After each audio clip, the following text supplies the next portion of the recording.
The central character of the story is a man. His true identity is an SSS rank assassin affiliated with a mysterious organization. The reason is that he successfully escaped the mental control process of the organization. The outcome was that he was immediately placed on a merciless kill list. Just when it seemed everything had ended, the author suddenly changed course, letting him unexpectedly reincarnate into a child at the moment his grandfather appeared. Terrifying pressure spread out, shaking even a seasoned assassin like him. It turned out his new body was the young master of the strongest family on the continent, and the old man before him was the renowned Destruction King. But even that was still not enough to be called domineering. He was forced to begin cultivation before he could even walk on his own. At only 12 years old, he had already become a family genius, proficient in magic far beyond his peers. Without further preamble, now we officially enter the story. Whether it was the biting cold wind of the late night, the hazy moonlight behind layers of clouds, or the instincts of a veteran assassin, all of it led toward a colossal structure under the bright moon. There a black-robed figure with a hood knelt on one knee,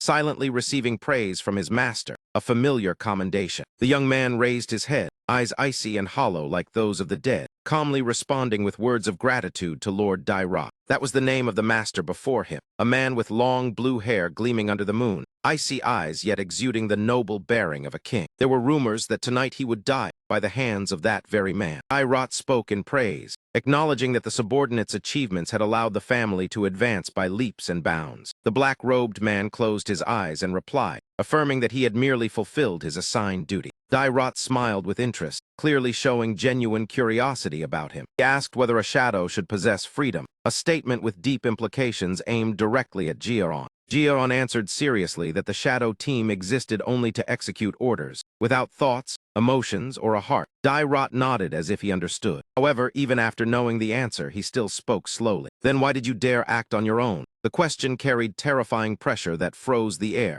Heir nearly suffocated. Dai-Ra narrowed his sharp eyes at his subordinate and continued questioning how he escaped brainwashing. Cold sweat broke out on Heir as he could not understand why that secret had been discovered. One must know that brainwashing was the core method of the Robert family to control the shadow team of assassins. It was carried out by kidnapping or purchasing children. They were then raised into loyal killing tools, ready to sacrifice their lives for the family's filthy deeds. Heir admitted that he too had once been brainwashed, but through a chance encounter during a mission. He'd broken the invisible shackles imprisoning his soul. Why did the Lord know of this matter? Heir directly voiced the doubt in his heart. Dai-Ra raised his hand and explained that every assassin was bound by two chains. One was the brainwashing that Heir had escaped. As for the second chain, he said, then snapped his fingers. Instantly, an unbearable pain erupted within Heir's chest. In a single moment, he spat out a massive mouthful of blood. Finally unable to endure it, Heir collapsed to his knees, blood pouring out like a spring. Pain felt as if it were tearing apart his heart and lungs.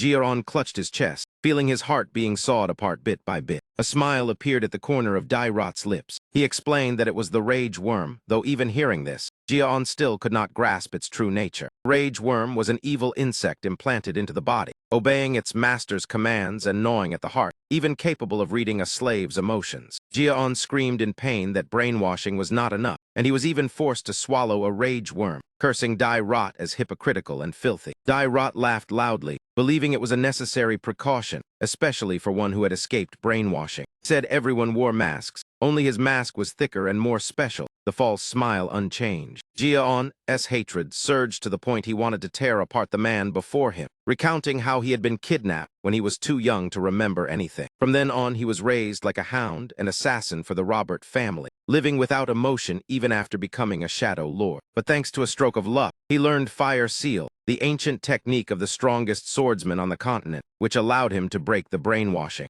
Heir once thought he had touched freedom, yet what awaited him at the end of the road was only death. He wondered what sin he had committed to deserve such a meaningless death, his life gradually fading in despair. Heir gritted his teeth, gathering every last bit of strength. He slammed his fist into the ground, roaring that he could not let everything end like this, even knowing for certain that he would die here. Heir still clutched his chest and struggled to stand. Even Dai-Ra was surprised by that action, unable to understand how he could still stand. Without saying a word, Heir took a stance, pale purple energy surrounding his body as he told himself of his fate. If he was going to die, then at the very least he would drag down that man with him. Heir's eyes flashed for an instant, let out a roar and charged forward, vowing not to die in misery. Jia-on's figure turned into a streak of lightning. He attacked straight toward Lord Dairot. Dairot remained calm, gently drawing his weapon. Jia-on only managed to see him swing his arm downward. In the next instant, his head was already severed from his neck, fell heavily to the ground with a dull sound. Dairot silently stood there, looking at the corpse of his subordinate. A trace of complex emotion flickered through his eyes, regardless of whether he had blocked the attack or not. Trash though he was, he not only escaped brainwashing but also endured the rage worm and injured me.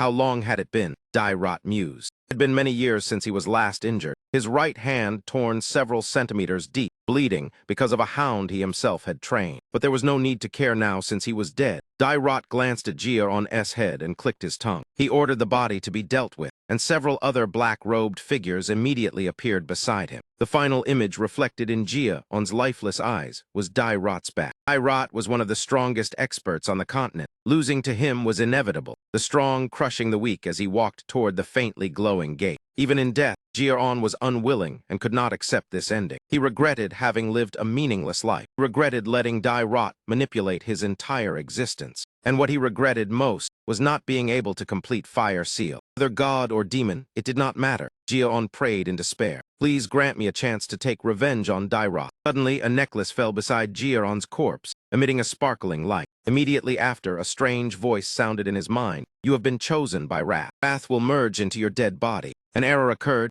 Space blurred, then flared brightly, shifting into a scene filled with sunlight and fluttering birds and butterflies. And Duong, look at mother. Before him was a blonde woman smiling gently, holding and swaying a child's toy. Small child's hand reached up accompanied by babbling sounds. The woman joyfully asked what he was pointing at. The newborn baby had blonde hair and red eyes, looking both innocent and adorable. The mother emotionally hugged her child tightly, praising her little sunshine. The baby only responded with meaningless sounds. That child was the protagonist, thinking to himself that he was still not accustomed to his new identity. This woman was named Sylvia. Sylvia lifted her child up, laughing and playing as she taught him to call her mother. The baby looked flustered, unable to believe he had reincarnated as the son of this woman. Even so, the memories of his past life as an assassin remained intact. At first he thought this was only a dream and slept for 100 days, but eventually accepted the reality that he had been reborn. Returning to the present, Sylvia carried her child to the window to bask in the sunlight, smiling as she said the weather was truly beautiful today. He hoped the Lord would return soon, the corners of her lips curving with gentleness. At that time, he would give the child a very nice name. Jia-on looked up, feeling strange at being called by a nickname for so long. Not seeing his child for over 100 days, that father must be very busy.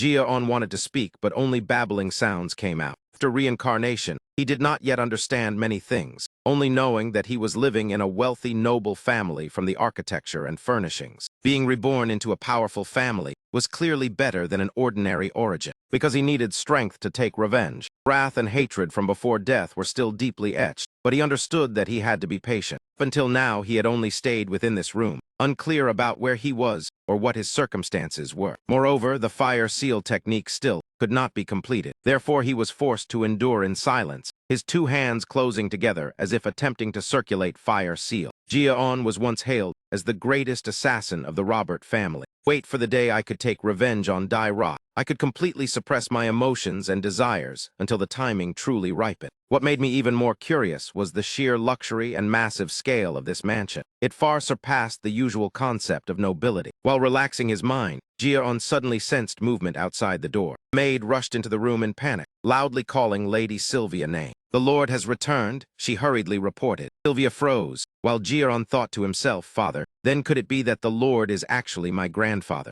Sylvia awkwardly asked what needed to be prepared. The maid replied that it was already too late because that day had arrived, leaving Sylvia only able to sigh helplessly. An invisible pressure suddenly enveloped the entire space. Sylvia and the maid simultaneously turned toward the door, quietly waiting. Jia-on's face turned pale as he cursed inwardly. What is this terrifying sense of presence? From outside came a resounding voice announcing the Lord return. The door burst open, light flooding in along with the silhouette of a great figure. That person stepped in leisurely, and Jia-on almost immediately recognized the identity of someone who could create pressure by mere existence. He wore a broad robe, with imposing military insignia resting on his shoulders. Jia-on subconsciously blurted out, "Grandfather." Frowned, there was no way to mistake it. This man was exactly The man stopped in front of Sylvia, causing her to freeze. He spoke in a gentle voice, asking, "Is this the child?" The moment he saw him, Jiaon became even more certain of his guess. A middle-aged man with hair like sunlight, eyes burning red like fire, and a cold expression. The master of the strongest family on the continent, the Northern Destruction King, Glen Zihat. Glen carefully observed his grandson,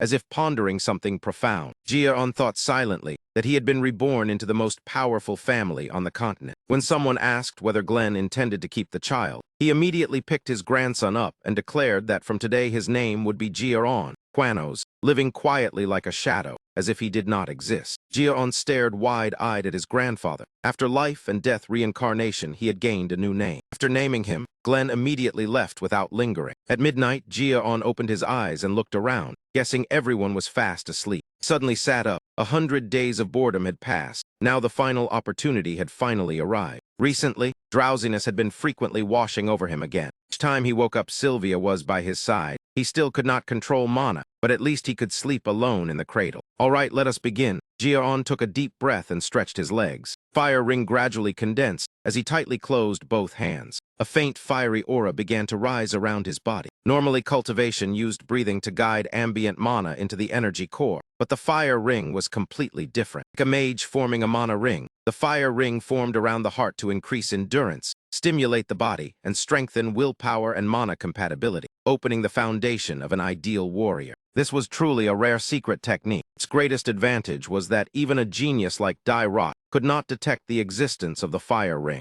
More importantly, if he used the fire ring to temper body and mind and turn Dai Rot's swordsmanship into his own, then taking revenge on Dai Rot would no longer be an unrealistic fantasy. Perhaps due to this body, the mana channels were abnormally cold. Jiaon looked at his freezing hands in confusion. That was why his body was always cold even after sleeping for so long. He tried to analyze the mana blockage. If this continued, he might die from cold energy accumulating in his channels. He needed to open the channels with the fire ring, but completely discarding this cold energy would be a pity. It would be better to fuse it with heat and circulate both in parallel. Aware of how much time passed, the moon had risen high. The progress was slow but steady. Jiaon began to nod off. Then he collapsed into deep sleep, having cultivated only a little yet already so exhausted. He tried to open his eyes, but his eyelids were too heavy to resist. Thus Jiaon sank deeply into sleep. He had no idea that his grandfather had quietly come to inspect him, then placed his hand a few inches from his grandson's body, silently sensing something. Next morning, Jiaon crawled clumsily across the floor, babbling meaningless sounds. Sylvia saw this and was overjoyed, endlessly praising her son's cuteness. Jiaon lamented inwardly. An adult soul forced to play the role of a child was truly exhausting. Shortly after, Sylvia lifted him up again with a bright smile, showering him with praise until Jiaon would rather endure the cold. While mother and son were playing, a man's voice came from outside the door asking if Sylvia was there. Hearing the familiar voice, Sylvia cried out, calling him old man, then corrected herself to saint. An elderly man with white hair and beard, wearing a long gray robe, slowly walked in. Upon seeing Sylvia, he smiled brightly and told her to just call him Grandpa for familiarity. At a glance, Jiaon recognized this man's identity. It was the Anger Saint AI. His holy arts and holy power ranked at the peak of the continent, a famous healer who rarely appeared because he loved wandering. Seeing the baby, he widened his eyes and said he heard Sylvia had given birth, so he came to visit. Sylvia politely confirmed. He happily picked Jiaon up, praising his golden hair and red eyes as just like his mother. Sylvia responded with pride. The old man examined him carefully, then praised his cuteness, completely unlike Glen, then asked the child's name. Sylvia hesitated. When he heard the name Jiaon, he frowned and asked whether it was intentionally chosen to mean darkness. Sylvia sadly admitted it, leaving the old man puzzled as to what Glen was thinking. Jiaon also quietly evaluated the Anger Saint. This man was nothing like his title, recalling rumors that he was an old friend of Glen. The old man laughed and said, "Let me take a look at the little fellow," then turned to Jiaon. He placed his hand on Jiaon's abdomen, pale golden light spreading throughout his body. Sylvia held her breath as she waited for the result. The Anger Saint brows knitted tightly. The child's condition was not good. Sylvia asked anxiously, and he spoke frankly that Jiaon had an ice curse within his body. The mana channels were sealed by ice fragments. Even setting aside becoming a swordsman, he explained as he returned the child. Sylvia hugged her child, trembling, stunned by the warning that without treatment the baby would not live long. Sylvia's face turned pale as she murmured that he must be lying. The Anger Saint said sadly that he would leave behind sustaining medicine, then took his leave. That moment, a servant rushed in reporting that Glenn had summoned them, ordering the anger saint to go immediately. He shook his head and sighed that Glenn still did not know how to choose the right timing. Unable to refuse, he followed the maid and left. After hearing everything, Ji-on understood that it was the ice curse, knowing the name but unable to change anything. He wondered if it was because the fire ring was incomplete. A tear silently slid down his cheek. Sylvia trembled nonstop. She sobbed as she hugged her child, telling herself she could not lose this baby, who dared say her child would die. Sylvia screamed that she would do anything to save her child. As a mother, her child was not allowed to leave. Ji-on focused on sensing the sharp pain in his heart, his entire body exhausted and limp. He did not want to witness this heartbreaking scene. A small, immature hand reached up to wipe Sylvia's tears. He babbled, calling mother, striking her heart like a heavy blow. On Glenn's side, while he and the anger saint were discussing matters, they heard the commotion outside the door, causing Glenn to ask irritably what was going on. Maid tried to stop Sylvia, but she charged straight into the room regardless. Glenn roared in anger, asking what kind of rude behavior this was. Glared at his daughter with deep disappointment. Sylvia collapsed to her knees, choking as she begged her father, "Please save Ji-on." She repeated her plea, interrupting the conversation between the two old men. Sylvia lowered her head and kowtowed, tears streaming as she begged, because Ji-on was everything to her. Glenn replied coldly that the child could not become a warrior. Without value to the family, why save him? Sylvia retorted that he was his grandson. Glenn angrily asked if it was the grandson she brought back after running away from home. Said the only thing he did was allow the child to bear the Zihad surname, considering it his final mercy. Glenn shouted for her to say no more and ordered her dragged out, as she begged in despair. "Please save Ji-on," Sylvia cried miserably. That father still coldly turned his back. He forcefully pushed her out of the room, completely unmoved. When the room returned to silence, the anger saint still glanced toward the door. He sighed softly and murmured that Glenn was indeed as stubborn as ever. "Is it really that difficult? Why did you behave like that when you were the one who told me to check on your grandson?" Fan Than frowned and asked. Glenn calmly sipped his tea and cut him off. "Enough. Tell me clearly about the boy condition." Only then did Fan Than slowly explain. "As I said before, the 9 mana channels of the boy have been sealed by cold energy, and his condition will only worsen as he grows. Thanks to you using your vital aura to suppress it, there is no issue for now. But as I emphasized before, your grandson cannot become a warrior."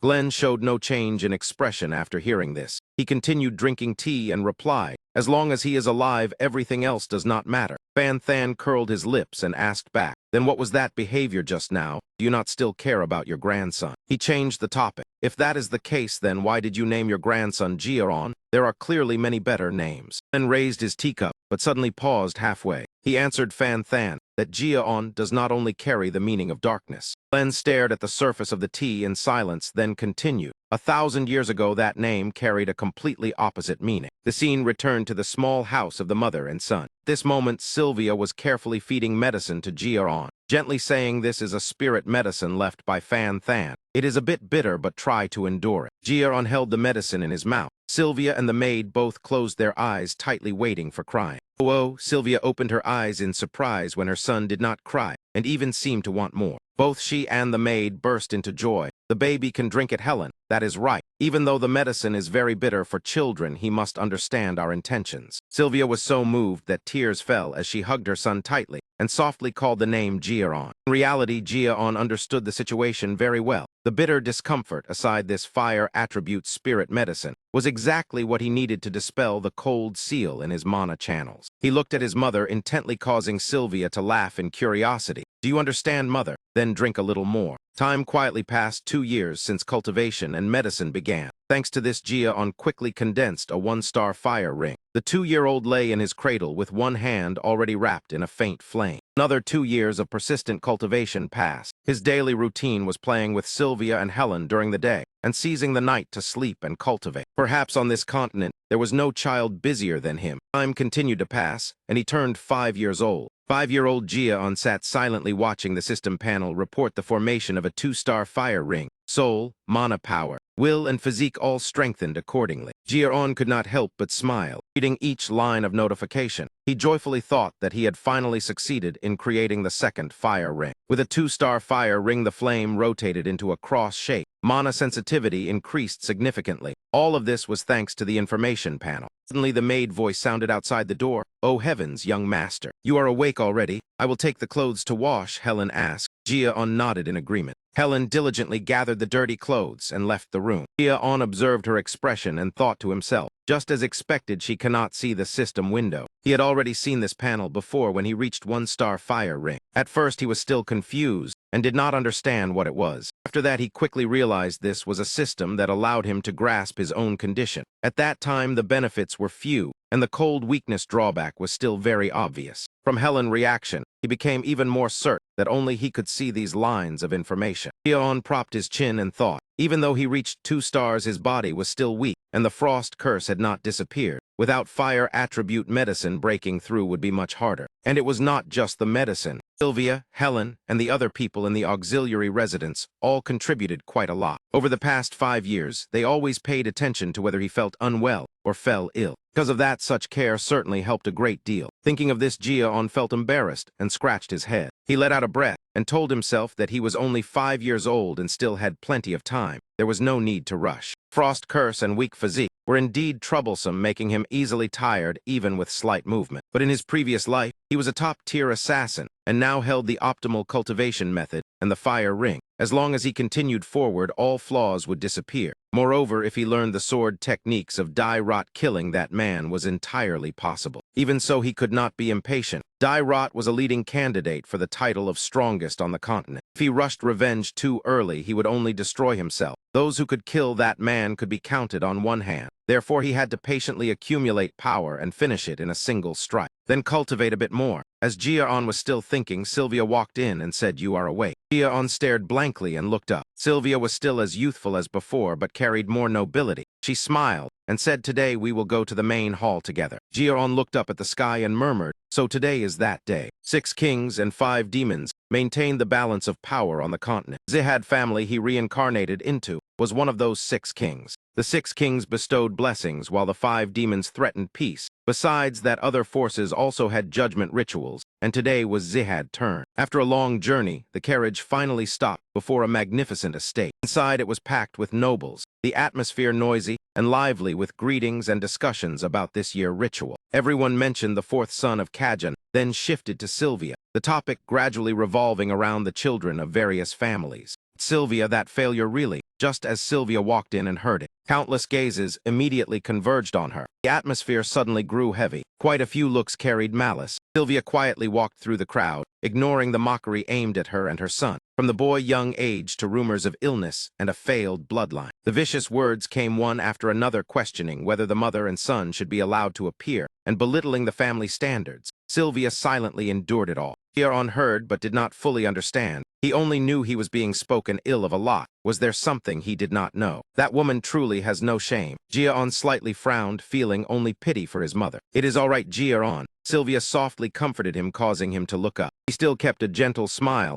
and softly said, "Just look at mother." Jia-on lowered his head and tightly held his mother's hand. At that moment, an announcement sounded that the family head was entering. The entire hall fell silent. Footsteps echoed from outside the door. Jia-on held his breath and watched. It had been a long time, probably 5 years since the last time. The one who entered was an old man with a gleaming military rank on his shoulder and a heavy robe. He sat upon the throne in the center of the hall. That was Glenn Zihad. Glenn spoke in a deep voice, saying, "It seems everyone is present." No one responded. He tapped his hand, and a gigantic sword suddenly stabbed down into the center of the hall. Jia-on felt the pressure increase. That was the judgment sword. Glenn announced the start of the judgment ritual. Jia-on was secretly astonished. Placing a hand on the sword would reveal each person mana aptitude. The man standing beside Glenn shouted. The first one burdened Zihad. From the upper seats a boy stood up, answered, and walked down. The boy stepped forward and placed his hand on the sword. A child's skull not fully closed meant mana talent could still change until 4 years old. That was why the ritual was held, to evaluate the children's potential. As soon as his hand touched the sword, dazzling light burst forth, accompanied by a cool breeze surrounding him. The crowd applauded in praise, wind attribute, and extremely high-quality mana. Truly the son of Kaza. Glenn nodded and commented that this attribute was very suitable for a swordsman, and he should focus on sensing the wind. Next was Junin Sulian from the Sulian family. A nimble white-haired boy stepped forward. Jia-on observed and analyzed. The light on the blade indicated mana purity, while the attribute appeared on the hilt. Immediately after, white light enveloped it. Jia-on focused on watching, so Glenn used this method to evaluate aptitude. The crowd whispered praise for the Sulian family genius.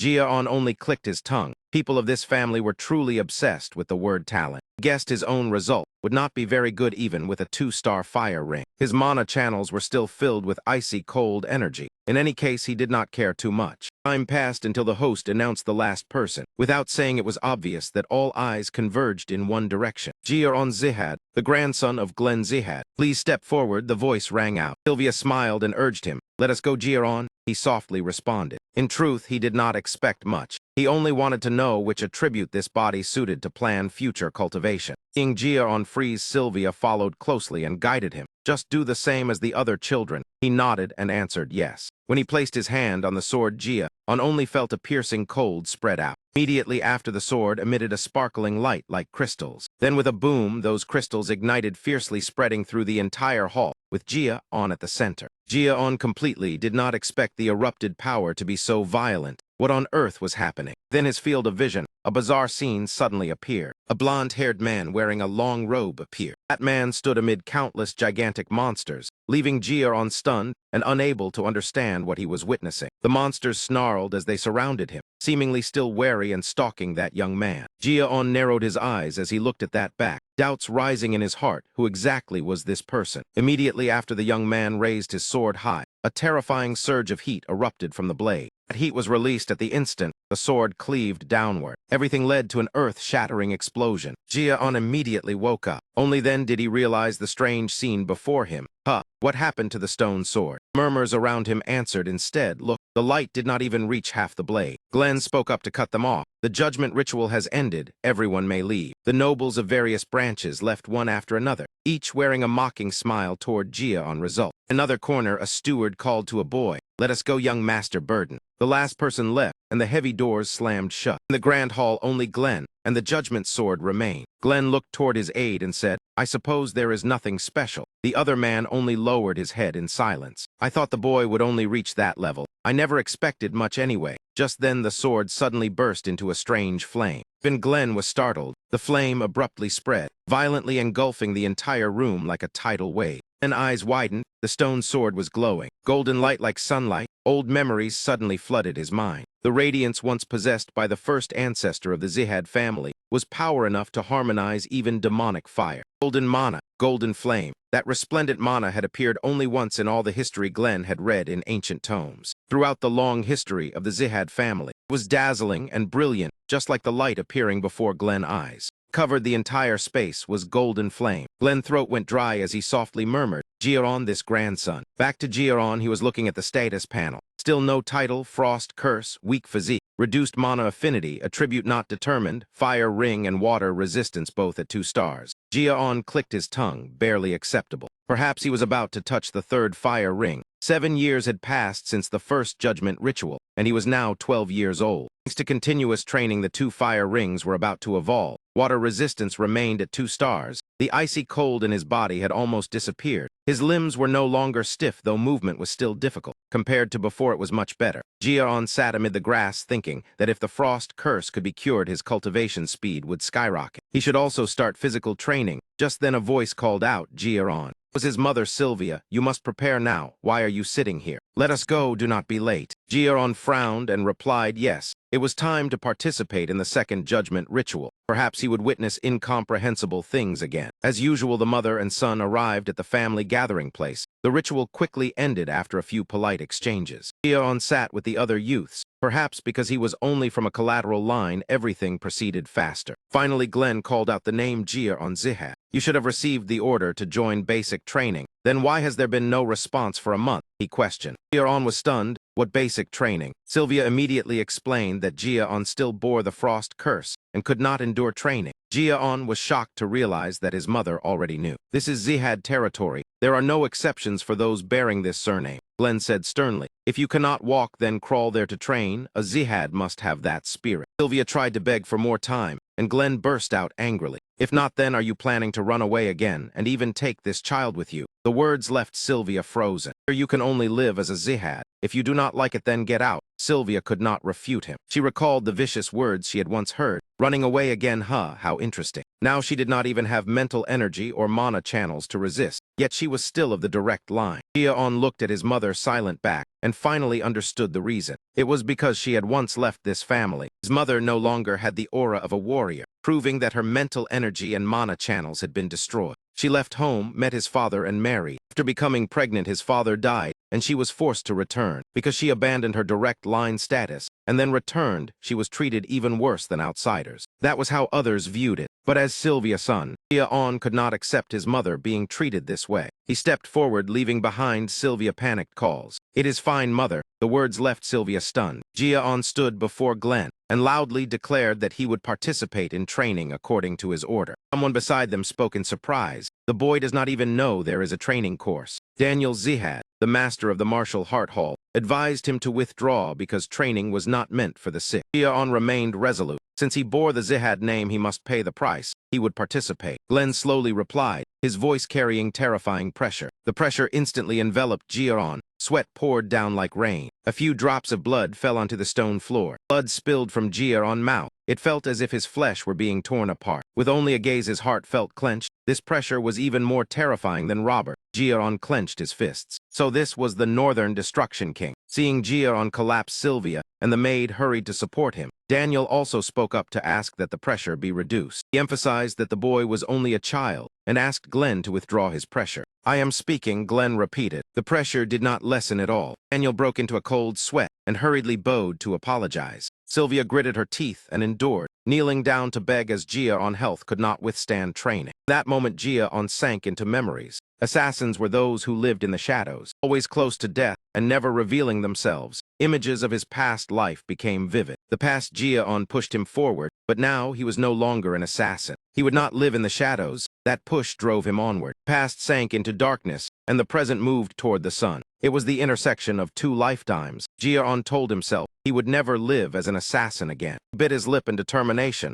He was Ji-on Zihad, and he would return Sylvia to her rightful position. Ji-on stepped forward before Glenn, loudly said he did not understand how noble the name Zihad was since he grew up in the auxiliary residence, and thus wanted to personally experience training. In his heart, Ji-on vowed to protect Sylvia, preserve the smiles of those he cherished. Everything would be reclaimed by these very hands. Glenn asked again, "Do you intend to judge the Zihad family through training?" Ji-on trembled but still replied that was the only way for him to understand Zihad. Glenn said he would test everything to not disappoint him. Ji-on panted heavily. After hearing this, Ji-on could not hold on and fainted. Even while unconscious, he still thought of the future, using the fire ring and past life knowledge to seize a position in the family. He would show them how hard the stone they looked down on truly was. The scene shifted to a training ground where a man was observing. Kazan Zihad was astonished to hear that the seriously ill boy could actually move. Supervisor sweated as he recounted that only a few maids overheard it. Ji-on's condition was extremely severe.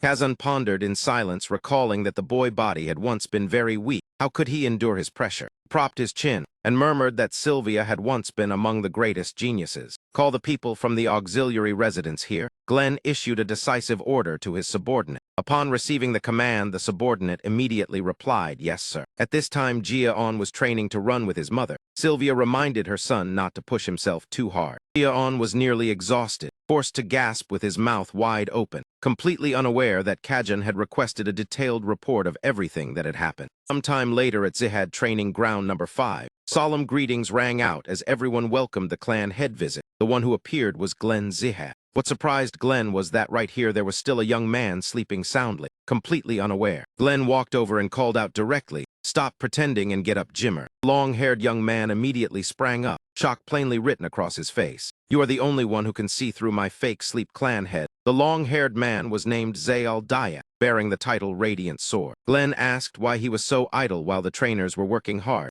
Jimmer replied calmly that they followed his orders. He used his brain while they used their strength. 50 years have passed, and you are still like a child, Glenn lightly reproached. Jimmer only laughed and said that changing would mean death. Jimmer glanced at Glenn and immediately guessed that he came for his youngest grandson. "Sylvia already asked me to keep an eye on him, but I did not expect the clan head to come personally." Glenn was surprised, while Jimmer said Sylvia only hoped Ji-on would not be injured. "If that is also your wish, then this trip will be in vain. You once said no one may interfere with Training Ground Number 5, not even you." Jimmer spoke bluntly. Make no exception just because he is your grandson, Jimmer emphasized again. Glenn replied concisely, of course. Do not reduce the intensity. Increase it to what you deem appropriate and eliminate the weak, Glenn instructed carefully. Jimmer hesitated and asked, what if your grandson is eliminated? What do you mean? Jimmer covered his face and laughed loudly. So you care about your grandson more than I thought. Glenn angrily replied that if you were not an old comrade, you would have lost your head. Do not hold back and clearly distinguish strength from weakness.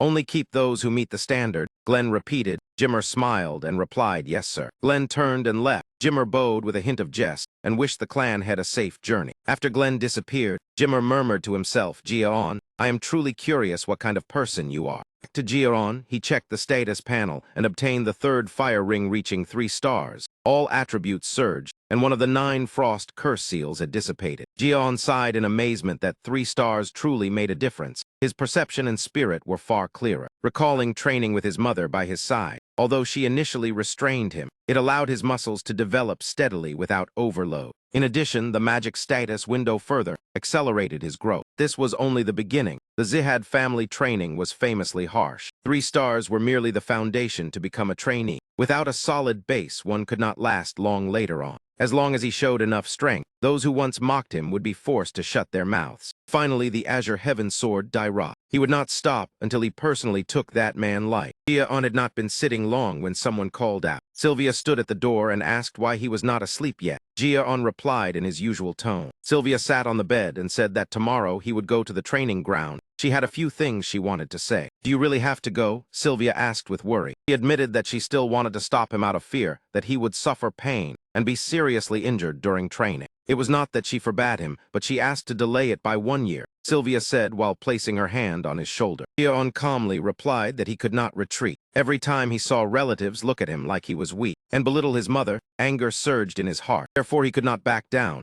Jiaon placed a hand on his chest and spoke his mind clearly. As long as he was strong enough, they would no longer dare to look down on them. He looked straight into his mother's eyes. Sylvia smiled with pride. She praised him for being smart and said he must have understood why she lived alone and was cursed. Sylvia recounted meeting Jiaon's father during a mission and falling in love, but their statuses made it hard to be together. Thus she destroyed her mana channels and mental energy herself and left the family. In truth, Jiaon also had an older sister, 2 years his senior, named Jia. Life was peaceful. A force from Eden discovered them and carried out an assassination. His father was not strong enough, and she was pregnant at the time. Therefore, they were completely powerless. Fortunately, his father secretly arranged guards to protect Sylvia, but the distance was too great, and they arrived too late. Jiaon's father and sister both lost their lives. With nowhere to rely on, Sylvia was forced to return to the family and was regarded as a sinner. She choked up, saying she did not know how to face Jiaon's grandfather. After hearing this, Jiaon felt only one thing: selfishness. Sylvia abandoned her family responsibilities to pursue personal happiness, then returned to seek help. He understood why she was treated harshly, but she was also the one who gave him a new life and genuine love. To Jiaon, she was the only mother in both lifetimes. Jiaon asked if she regretted it. Sylvia smiled and said never.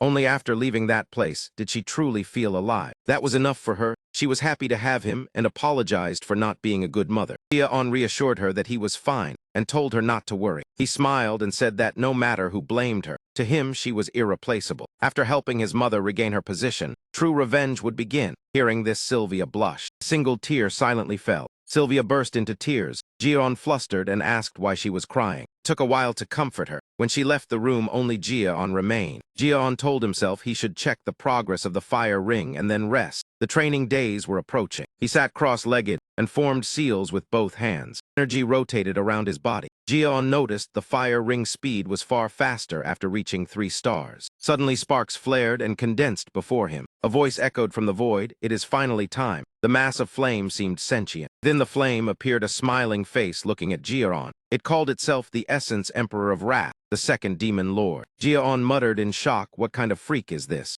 System sounded a notification that an unidentified ability had activated. The Wrath ability had awakened. The Essence Emperor claimed to have memorized Jiaon body and soul. It asked in surprise why it was a child. Jiaon retorted, asking what it was. The Essence Emperor laughed and replied that it should be the one asking, that wrath did not belong to a child. Then it suddenly realized something. Deep within Jiaon's heart existed extreme resentment. Its peculiar gaze pierced into his inner self. The Essence Emperor whispered about sacrificing the soul in exchange for revenge. Jia-on recalled his hatred toward Dai Rot before death and understood why it appeared. But it was already too late. Jia-on refused and said he would take revenge himself, astonishing the Essence Emperor. He asserted that he would personally take the enemy head. The Essence Emperor laughed grotesquely and said he misunderstood. It did not come to negotiate. The decision was made. The mass of flame surged upward, causing the room temperature to change violently. Jia-on hugged himself, feeling the strangely cold flame. This was not normal. The Essence Emperor charged straight into Jia-on, saying only a physical sacrifice was needed. He failed to react in time. Flame rushed straight into Jia-on's body. In an instant, it enveloped him and then vanished. The room temperature plummeted sharply. Jia-on fell onto the bed, clutching his chest. Body and spirit felt frozen. This was ice, not fire. The Essence Emperor whispered from within, "Release your wrath. Even gods, it would kill them all." Jia-on trembled and clenched his hands, relying on water resistance to barely endure. But this impact was not just temperature. It continuously provoked the anger within him. In Jia-on mind, the moment of being killed by Dai Rot in his previous life replayed over and over. The Essence Emperor whispered temptations, promising to crush the enemy if he surrendered.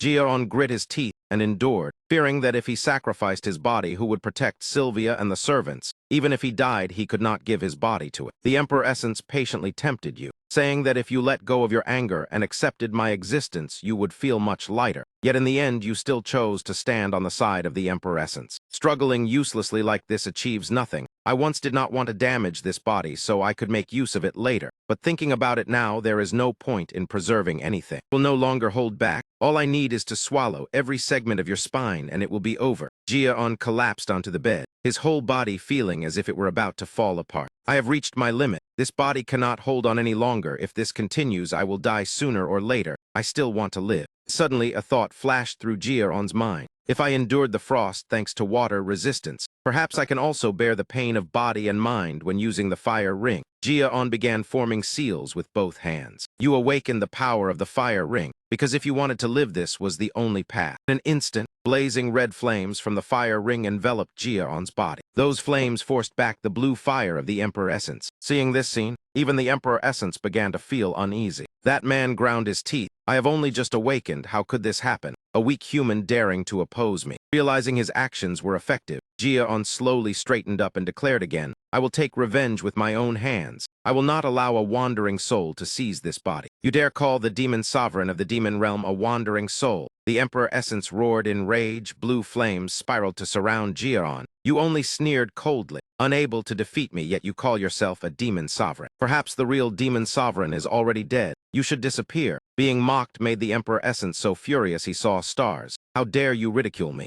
Jia-on spoke tough words but felt anxious inside. He seized the brief time to analyze the situation. That man said he had just awakened. Perhaps because of that he could not use his full power yet. Suddenly the system screen appeared. Jia-on froze. What was a support ability? Why did it appear at this moment? The Emperor Essence roared, that is my authority. The status window. How do you possess it? While Jia-on stood stunned as his attributes were displayed clearly. What is that status window? What does it have to do with you? Jia-on tried asking. The Emperor Essence circled around, unwilling to answer. Of course it is related. The system was created by me. But why you can use it while I cannot, I will not say. The Emperor Essence shook his head repeatedly. I have no obligation to explain to you. Is this meant to promote growth? Jia-on continued. How do you know? The Emperor Essence became flustered on hearing that. Jia-on found it amusing. That man could not even hide his emotions. No wonder he was nothing but rage. Strange, the power of the fire ring far surpasses my previous life. So it was all thanks to the system. Thinking of this, the Emperor Essence went mad and screamed. Quickly sacrifice your body and return my authority. Return it. Before he could finish speaking, the Emperor Essence was blown away partially. He roared in fury. What do you think you are doing? It turned out Jia-on had just thrown a punch at him. Worth trying, since I have not consumed much mana. Is he an intangible soul? Then punching would have no effect. Jia-on thought inwardly.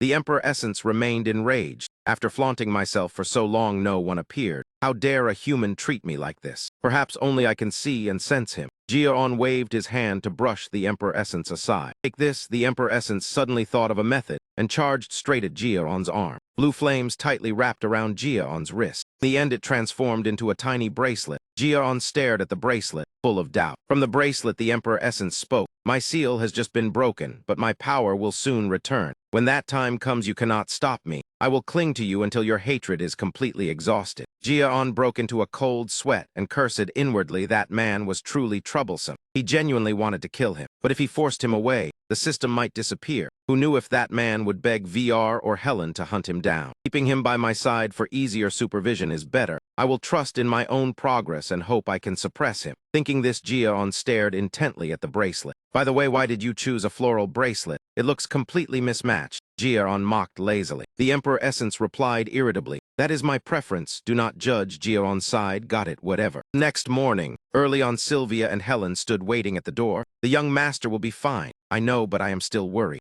I am ready. The two looked upstairs where the voice came from. I am going now. Jia-on slowly walked down the stairs, bag on his shoulder, smiling as he said he was going to train. Before leaving, his mother and the maid were still reluctant. Young master, remember to be careful. Do not push yourself. I remember Helen. I will come back. Helen turned to Sylvia and saw her eyes redden. The young lady sending off the young master like this will make him feel sad. Sylvia sat down and placed her hand on her son's shoulder to remind him. Be careful on the road. The boy smiled to reassure her. Do not worry. If it is too hard, then give up. Do not force it. And so Jia-on set off for the training academy, beginning his course. Sylvia continued watching with worry. Everything will be fine, Helen comforted her. The young master has improved a lot. He will get through it and return. That is right. Compared to before, the child is much better. Yet Sylvia still looked at Jia-on with unease. Miss Sylvia, this instructor is famous for his keen insight in die hack. With Jia-on's effort, he will succeed, Helen said, while letting Sylvia hold her son, unwilling to let go. Jia-on forced a smile. Yes, mother, I have promised. I will not let myself get hurt. Please do not worry. I will definitely keep my word. Sylvia could not hold back her tears. Believe in me, the boy had already gone far. Even VR could not bear to look away. Jia-on come back safely. In the end, Sylvia had to accept that her child had reached the time to grow up. The training location was Training Academy, No 5ZH. In front of the gate, countless youths had gathered. The noise echoed everywhere. Which family are you from? They are not too strict, right? My parents told me to make the top 10. Only Jia-on stood alone without chatting with anyone. Just as rumored, the number of people coming here was truly large. Not only relatives coming to study, but also those recommended by vassal families appeared. According to Helen, this year was overcrowded, so they had to open 6 academies at once. While thinking this, Jia-on noticed people pointing in his direction. Not far away, 2 boys laughed at Jia-on. Look at that scrawny body. A light touch would probably break him. That sickly guy will quit halfway. Why come here to show off? And that old-fashioned floral bracelet, from what era is that? So outdated. The Emperor Essence hiding in the bracelet felt uncomfortable. What are you saying? Fine nobles, the Emperor Essence will tear your bodies apart and gouge out your eyes. He flew around cursing, but the 2 boys did not see him. Jia-on also did not hold back and spoke up. Are you that bored? If you have something to say, then say it to my face. Jia-on stood blocking the 2. Jia-on shouted directly, talking behind others. Backs, are you not ashamed? The 2 boys panicked and retorted, you dare. You are clearly just a useless brat living in a branch house and even of an external line. Jia-on calmly asked back, what right do you have to use contemptuous words when you yourselves also only carry side bloodlines? Is that term not reserved for those of lower status? The 2 boys were left speechless by the question. One of them could not hold back and grabbed Jia-on's collar, intending to strike. Truly ignorant. Jia-on glared, his arm tensed, ready to unleash the fire ring. Just then someone intervened and shouted to stop. Training is about to begin. What are you doing? Daring to smear the reputation of the Dai Hat clan in front of outsiders. This boy is a legitimate descendant named Bo-Dan Dai Hat. Seeing this, the 2 boys immediately shrank back and apologized. Clearly fearful and respectful, young Master Bo-Dan, we are sorry. And you should also know your own status. Bo-Dan stood before Jia-on and scolded. You are just a grain of sand. I can brush you away if I want. If you do not want to be kicked out of the branch house, then live quietly. Bo-Dan lectured arrogantly. In truth, Bo-Dan had long held a grudge against Jia-on, because the foolish boy before him had once attracted the attention of the entire clan due to circumstances rather than ability. Uneducated person, unqualified to train, yet daring to appear. Bo-Dan had hated Jia-on for a long time. Back to the present, Bo-Dan remained haughty. If you are not participating, then get out of here. Otherwise, stay out of my sight, because you cannot pass this course. I've heard enough of your nonsense. Jia-on let Bo-Dan finish before replying coldly. You are of the direct line, yet have no ranking. Driving me out of the branch house. Do you think you can do it when you are not even a student yet? Jia-on's words struck Bo-Dan's weak point. Oh, perhaps you can only do it by crying and begging your father. Bo-Dan was furious to the point of grinding his teeth. Bo-Dan was humiliated into anger. How dare a side descendant be insolent? Suddenly someone kicked open a nearby wooden door. The loud bang drowned out everything. Already planning to fight, the one who appeared was Zimmer. He smiled brightly. The teacher guessed it was just youthful passion. The moment he saw him, Jia-on recognized his identity. Was that not Zimmer, the light blade of the ZH clan, rumored to have retired due to damaged mental energy? Zimmer smiled kindly and suggested, "How about waiting until after the opening ceremony to continue fighting?" Jia-on did not expect him to be here. When the training instructor appeared, Bo-Dan merely snorted lightly and left. After a while, everyone gathered. Zimmer introduced himself. "Welcome, everyone. I am the chief mentor, the one overseeing the training process. My name is Zimmer. I hope we can cooperate happily." The slender teacher smiled as he looked at the students. "I heard there are 160 trainees, but only 8 instructors, clearly overloaded. So we will reduce the numbers through an assessment." Zimmer cheerfully announced news that made everyone shiver. Specifically only keeping 1/4. Zimmer raised one finger to explain. Students immediately buzzed. Only keeping that many? Impossible. Zimmer said he was just classifying quality and wanted to select a few outstanding ones. This arrogant fellow dares look down on the Emperor Essence. I will tear him apart. The Emperor Essence roared. Jia-on had to lightly tap the bracelet to tell him to be quiet. On the platform, Zimmer sat on a wooden chair smiling and said, "Here I am, the law. If you have complaints, go see the clan head. Now we begin." "Hey, what are you all doing? Run." Zimmer narrowed his eyes with a smile and pointed toward the students. Everyone was momentarily stunned. Endurance and will are the foundation of martial arts. Zimmer ordered them to run laps around the gym until he said stop. Run at full speed. The students immediately dashed forward. "If you are running, then overtake them. Why dawdle at the back?" The Emperor Essence crawled out complaining, while the students whispered, not understanding why they had to run. Jia-on whispered, "This is not a competition. There is no need to surpass anyone." In fact, Zimmer had studied carefully. He used this method to evaluate potential and character. He did not care about superficial appearances. Whoever can endure will pass this assessment. "I must last to the end," Jia-on told himself. Among the runners, the 2 leaders were praised by the judges. Young Master Bo-Dan and Miss Du-Nan were indeed outstanding. Everyone performed well, but those 2 children were far superior. This was not even their maximum speed. At this pace, they could run for hours. Reaching such a level at only 12 years old, thinking of the future of these children made everyone wary. Was that child the boy from the rumors? Only now did they notice Jia-on. There was nothing surprising. The boy could not keep up and kept falling behind. But with his sickly constitution, being able to run like this was already very impressive. That kid already looks exhausted. He will be eliminated early no matter what. All those murmurs reached Zimmer's ears. He did not speak to refute them, only slightly curled the corner of his mouth into a smile. "How interesting. Have I ever encountered a child like him before? What I see is clearly completely different from how others observe. I've always believed that those whose potential cannot be seen through are the most dangerous, because the depth within them cannot be guessed. I can always perceive the traits and fundamental tones of such children.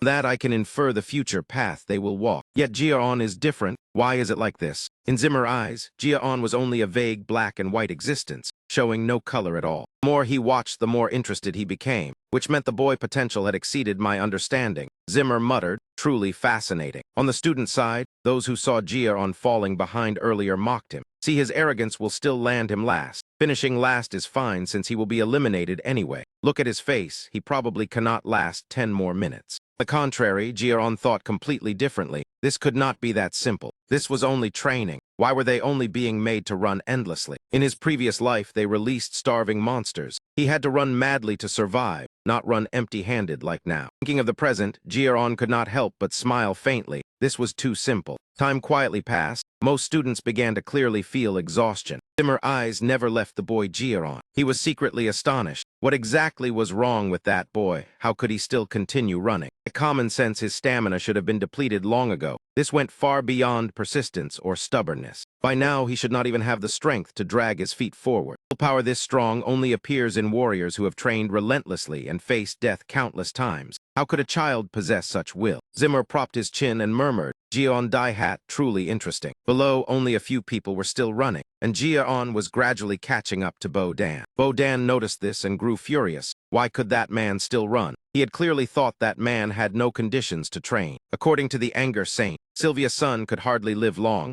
let alone become a warrior. Moreover, the last time he was seen, he was weaker than now. Then why was this happening? All of them were truly troublesome. Bo-Dan ground his teeth and made a reckless decision. "Fine, I will show you." Controlling aura, Bo-Dan activated his power. Energy instantly flooded his body, his eyes shone. "I will show you a skill gap that will drive you to despair." Immediately after that, Burgeon surged to the front, accelerating when most candidates' stamina was exhausted. Jia-on did not really care, only slightly surprised. The one running right in front of him was Junin. Instead, Jia-on even found it amusing. No matter that arrogant appearance, Bo-Dan was still just a child. In terms of mentality, Junin was far more mature than him. His test was not competing with others but challenging oneself. There was no reason to be influenced and disrupt his own rhythm. Time continued to pass for a while longer. Most candidates had already given up, panting and unable to catch their breath. Only then did everyone grow shocked to see that Jia-on was still running. Damn, what kind of nonsense is this? Was he not supposed to be sick? Did he not know what fatigue was? While Jia-on maintained the same pace, his whole body burning hot. Fatigue was unavoidable. He reminded himself, stop the nonsense. The body was freezing to the point of collapse. His heart and lungs felt strangled, but by optimizing the use of the fire ring, he was still able to extend his stamina. The only reassuring thing was that the fire ring was growing very fast. Perhaps only by going all out could the effect reach its maximum. While thinking, the Essence Emperor spoke mockingly. You look truly miserable, abandoned and wearing such a despicable appearance. Hand your body over to me. The Essence Emperor transformed into demonic flames circling Jia-on, constantly tempting him beyond surpassing that green-haired one. Jia-on glared inwardly and cursed. Damn it, this was truly the worst timing.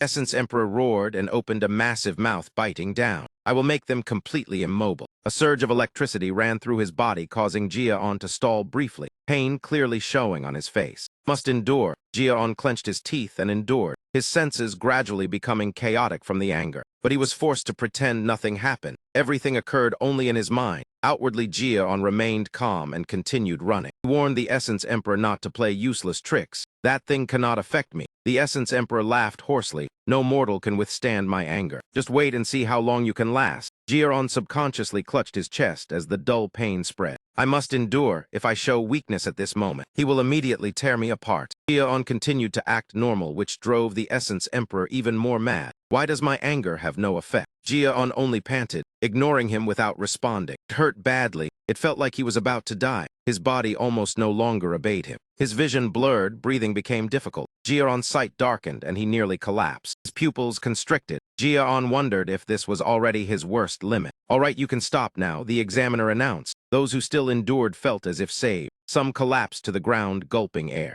Dan stopped beside Jia-on and said harshly, you are truly stubborn. Jia-on was busy breathing and had no time to listen. What frightened him more was that he had nearly died. This life was indeed not easy. Junin turned to look at Jia-on with completely different eyes. Essence Emperor flew around Jia-on in rage. Truly a monster. Jia-on replied coldly, I already said it, that thing is useless against me. Even so, Jia-on realized it was still pushing the fire ring growth, and his body was also improved through the status window. If he continued training like this, he would surely go even further. Suddenly, before Jia-on and the Essence Emperor, the status panel appeared. Condition achieved. Extreme movement surpassing physical limits, attributes enhanced, strength, agility, and stamina all increased. The Essence Emperor roared in dissatisfaction. What nonsense is this? Why does overcoming my anger grant attributes? Jia-on was stunned and speechless. Jia-on felt as if he were hearing the Essence Emperor curse endlessly. Everything felt utterly ridiculous. Turning to Zimmer, he stood on the platform and announced, well done, the test ends here. As for what I said earlier about preparing to be eliminated, hearing this, the candidates all lowered their heads in dejection. Zimmer laughed loudly and waved his hand. I was just joking about eliminating everyone and keeping only a quarter. Protests rang out. Zimmer continued, I am not crazy enough to eliminate people en masse on the first day. Besides, I never said you would be eliminated after this test. Saying this, Zimmer grew serious. But if you keep training like that, most of you really will be eliminated. Hearing this, everyone swallowed nervously. Zimmer walked around analyzing. I told you to run at full speed, however. Among 160 people, only one truly ran with all their strength to the very end. There were even those who cheated using aura. Hearing this, Bo-Dan's face turned pale. Zimmer stopped in front of Jia-on, squatted down and smiled gently. Actually, what you do does not matter, because the one being tested is yourselves. As long as you follow the instructions correctly, you will not fail, Zimmer said while making a circular gesture with his hands. But that is not easy. Finally, Zimmer announced that from now on you are provisional recruits. If you pass the next 6 months of trials, the word provisional will be removed. By the way, I also want to select one outstanding recruit, but there will be no ranking. You will stay in the best dormitory area, with an indoor training ground on the left. Zimmer briefly introduced the campus. Sometime later, in a nearby forest, Zimmer strolled to meet an important figure. Seeing the gleaming insignia, Zimmer smiled. There is a guest waiting for me at the Dreamstone right. My lord, the person you are meeting is the Dai Hat clan head Glenn Dai Hat. he asked. How did things go? Zimmer replied while walking. My lord does not need to ask me. You witnessed everything yourself. You also know my evaluation ability. As expected, Burjin and Junanko, the two most outstanding children, and the others also have the potential to become clan pillars. However, Zimmer paused slightly. As for Jiron, I cannot see anything at all. I do not understand why he could last until the end. His stamina should have been exhausted long ago. This feeling only appeared the last time I met you. Since the energy core dissipated, life has been too boring.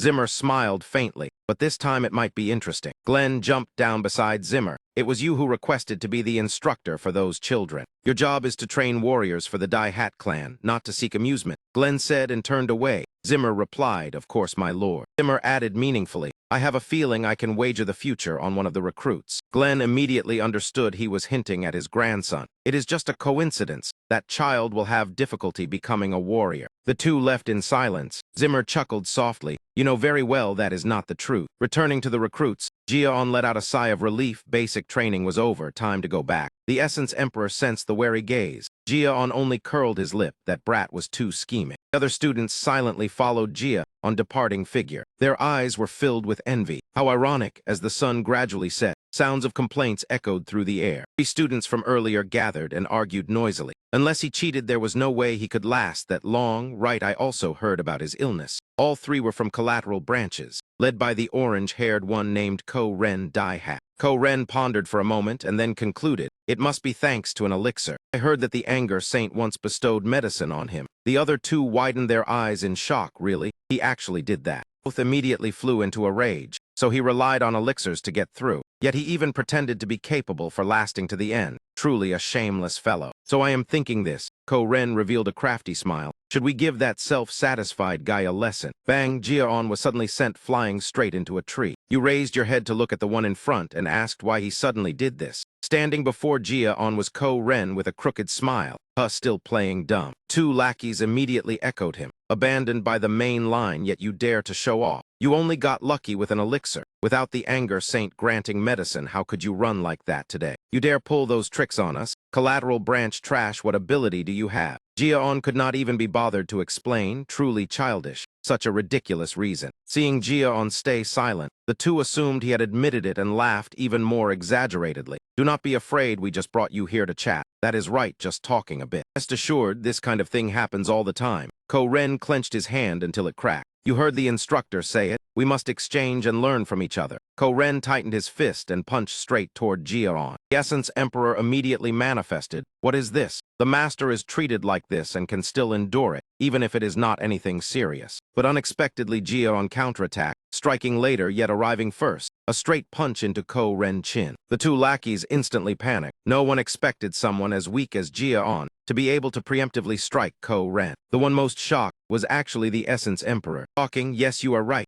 Jion finally spoke at this moment, while Ko-Ren was already unconscious. Then let us talk with fists. Jion cracked his wrist, smiling with complete satisfaction. The other 2 relied on numbers and rushed in, but Jion merely shifted a few times and dodged everything. He launched a straight kick into one man's stomach. The remaining one trembled as he asked, what are you doing? While the other clutched his belly, unable to breathe. How could we lose? Before he finished speaking, he was punched straight in the face by Jiron. Ko-Ren had just regained consciousness and immediately took another beating. Only the Essence Emperor stared wide-eyed in admiration. You just beat them. Such a scene is truly rare. Jion did not respond and remained focused on dealing with the 3 collateral branch members. A short while later, after the lesson, all 3 lay sprawled on the ground groaning. The 2 lackeys hugged themselves and rolled about begging for mercy, unable to breathe anymore. Ko-Ren knelt down pleading, we were wrong, please stop. Jion stepped directly on Ko-Ren's hand, bent down and sneered, before finishing I will ask one question. Ko-Ren nodded despite turning pale from pain. Jion asked directly, who incited you? Was it Bodan? Upon hearing that name, Ko-Ren's eyes clearly showed fear. Ko-Ren lowered his head and stammered, no, we did it on our own. Bodan has nothing to do with it. Jion was secretly surprised. He thought that guy hated him. It seems he is not that vile. Jion continued, you will not spread what happened today, right? Ko-Ren answered with a pale face, of course not. Jion grabbed Ko-Ren's hair and yanked him up. He leaned close and threatened, good. If you do not want to talk again tomorrow, then stay far away from me.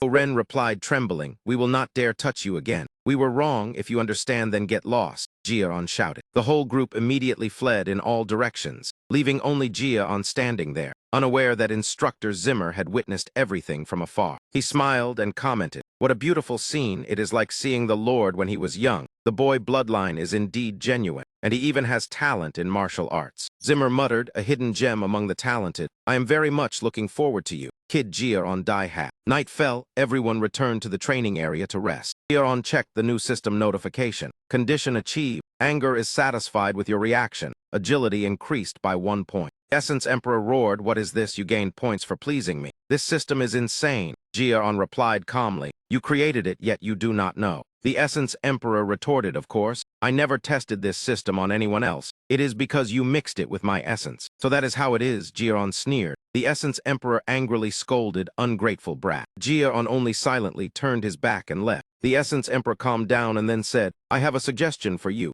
"A suggestion?" Jeon asked. "Make a bet with me. If you win, I will give you attribute points. If you lose, you must bear my anger." Immediately after, the system displayed a notification. Anger proposes a bet with you. Conditions: pass the trial to become an official trainee. Achieving first place grants 2 points to all attributes and 1 random attribute. Failure generates 10 points of anger emotion. Jeon read carefully and asked, "You mean taking first place in the test Zimmer mentioned?" The Essence Emperor replied, "Yes, once there is a first place, the result is obvious." "And what is a random attribute?" The Essence Emperor explained, "One of my attributes will be bestowed upon you. Of course, the level will be lowered to suit an ordinary person." Jeon continued, "And what about generating anger emotion points? If I lose, just as it sounds, you will receive my anger emotion. That feeling is not that terrifying." The Essence Emperor laughed eerily. "But if you hold anger for too long, you will lose control of your emotions, no matter how strong your will is." Jeon fell silent. So this was that man's purpose. Judging by how he behaved like someone who kept his word, Jeon believed he was not lying. Compared to the reward, the risk was not too great. Perhaps this was a poisoned apple he had to eat. With a sickly body, taking first place would not be easy, but he was someone who had been reborn. After thinking it through, Jeon replied, "The conditions are not bad, I accept." The Essence Emperor laughed loudly. "Very good. System confirmation. You have accepted the bet with anger." Immediately a blue flame like the Essence Emperor flared up in Jeon's palm. He was confident that if he made use of his previous life experience, he would not lose. The next morning, on the training field, the rookies panted incessantly. Everyone was utterly exhausted, their legs about to burst, unable to stand up, having run themselves to exhaustion early in the morning and now continuing again. Earlier, Zimmer explained, "You are performing the horse stance. Though it is just riding a horse, do not underestimate it. This is the foundation of martial arts. Everyone must train it. Hold the stance until I tell you to stop." Then he left and the rookies began holding the stance. "Of course it is not mandatory. I rest while you train," he reminded them again. Back to the present, a rookie shouted, "This is too hard, I quit. When will we learn sword techniques? Every day it is just running and holding stances." Bodan, standing nearby, reminded him, "Then stop complaining. Basic training is finished. Go train more. We are only learning fundamentals. Practicing swords now would only wear down technique." He walked away. The Essence Emperor flew around Jeon and spoke. "They are going to practice swordsmanship. Are you not going along?" he asked. Jeon shook his head. "With my current skills, going to practice swords would only waste time. What I need is not weapons, but a foundation of strength and stamina. Due to the curse, my physique is far weaker than others. In training, the foundation is still the most important factor." Jeon was now highly focused. Sweat drenched him, yet he continued training non-stop. At this moment, strengthening the body was more important than anything. While Jeon trained, not far away a rookie was quietly observing. It was Junin Su Lian of the True Hao family. She stared intently at Jeon. "So that is Jeon die hat. He really is improving fast. The weight today is heavier than yesterday. I heard he has an illness." Junin noted every detail. Day after day, the weight kept increasing. Clearly, only very diligent training could achieve this. Increasing strength every day like this is truly unreasonable. How could he lift 10 more jin in just 1 week? Perhaps he is different. How could a patient persist to such a degree? Jeon die hat. Junin thought and then walked closer to where he was training. This guy definitely has some kind of secret. Junin walked straight up in front of Jeon. Just a glance, Jeon recognized Junin Su Lian. "Why are you here?" She did not answer and only stared straight into Jeon's eyes. Jeon was startled when someone stood before him, Junin. He immediately asked, "Why are you here?" The two looked at each other in silence. Junin thought to herself, this child development is truly strange. She felt something unusual, a faint, gentle, and refreshing fragrance. Junin realized she had unconsciously moved closer to Jeon. She regained her composure and then stepped to the side of Jeon. Then she sat down with a slightly timid expression. Then she began weight training. Seeing this, Ji-yeon stood up and turned away, leaving Junin unable to hide her surprise. While training, Junin lifted weights while glancing at Ji-yeon. It was indeed the same fragrance from earlier. After the pleasant fragrance emanated from Ji-yeon, her body felt much lighter. Junin clenched her fists tightly. Thanks to that influence, he could now lift heavier weights than before. While Junin was still lost in thought, Ji-yeon suddenly called out, "Hey, you have something you want to say to me?" "No." Junin hurriedly shook her head in reply. Hearing that answer, Ji-yeon scratched his head and then left. Junin's reaction clearly made him a little awkward. Junin was certain she had something she wanted to say, but could not bring herself to speak. She watched the back of the boy Ji-yeon die hat and silently thought she needed to observe him for a while longer. In the trainee training area, a group of youths appeared. The one leading them was Berzin. The entire group looked toward Ji-yeon. More precisely, they were paying attention to how Junin was always by his side. Whispers began to spread. Why is Junin walking with that guy? What is so interesting about hanging out with someone expelled from the main line? Bo-dan merely observed in silence. Bo-dan spoke coldly. HMPH, it is useless. Repeatedly doing simple physical drills will not bring any results. Ji-yeon lacks foundational strength, so he has to train those things. But no matter how hard he tries, he still cannot compare to us. I do not know what the test content will be, but at best, it is only a preparatory step. If you want to develop your personal martial path, continuing sword training is still better, Bo-dan said while looking at the wooden blade in his hand. Let us go, no need to pay attention to that substitute. The results will speak for themselves on test day. After speaking, Bo-dan led the group away. A leaf fell onto the surface of the water, shattering the stillness of the night. While Ji-yeon was training in preparation for the test, a moss green-haired youth stepped forward to greet him. Hello, Sir Ji-yeon. He introduced himself. Hello, my name is Dojian. May I train together with you? Want to learn the proper way to train? The moss green-haired youth was the auxiliary trainee Dojian.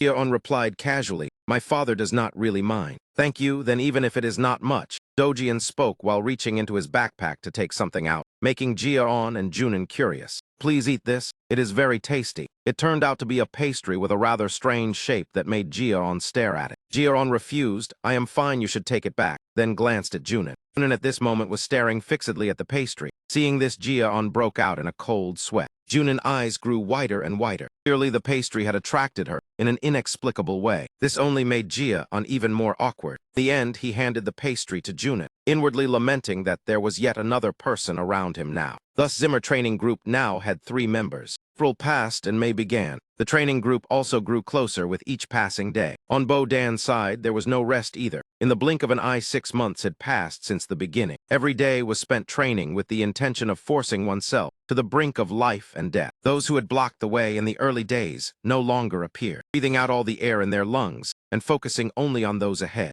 Only 2 people remained in front, and finally time continued to flow. The morning of the test finally arrived. In the bustling stadium, the host greeting rang out. Thank you all for coming here. Guardians, please follow the guidance lines and settle into your seats. Following the instructions, the nobles quickly arranged themselves with varied moods. Ji-yeon Daihat, you still remember the bet with the Essence Emperor, right? The Essence Emperor circled around and asked. In the end, you still will not surpass those 2. Prepare yourself to receive my anger. That man laughed with sinister delight. Before the test, nothing can be known for certain. Ji-yeon waved his hand and replied. More importantly, Dojian, what are you doing down there? Ji-yeon leaned down and asked. Dojian bent slightly and replied he was just too nervous before test day. Breathing it out was enough. Ji-yeon, Junin wanted to say something. I brought these biscuits, eat some. Junin held them out toward Ji-yeon, making him hurriedly reply. No need, I am fine. Suddenly, Ji-yeon noticed Bo-dan looking in his direction. Why are there people like this around him? Bo-dan complained inwardly while looking at the training group behind. On the guardian stand, Sylvia called out excitedly. Helen, look. Our Ji-yeon is standing there looking very confident. Of course, after 6 months of hard training. It seems the boy has made friends as well. With Ji-yeon personality, this is very natural. Seeing Ji-yeon chatting with Junin and Dojian made Sylvia and Helen extremely happy. The young master had never complained and was very sensible. Sylvia felt bliss seeing her son grow like this. She was extremely proud. At that moment, an announcement rang out. The figure of a man in a red cloak stepped in. His beard exuded a clearly noble air. Clan head has appeared, personally coming to watch. The crowd immediately erupted in commotion. That person was none other than Glenn Zihat. Does he not rarely come in person? Everyone was shocked. Even the radiant Blade Zimmer asked the reason in surprise. This is an event that determines the future of the clan. Your reactions make it seem as though I should not have appeared here. Haha, of course not. Welcome, sir. Zimmer replied with a smile. Since the clan head is present, I will not waste words.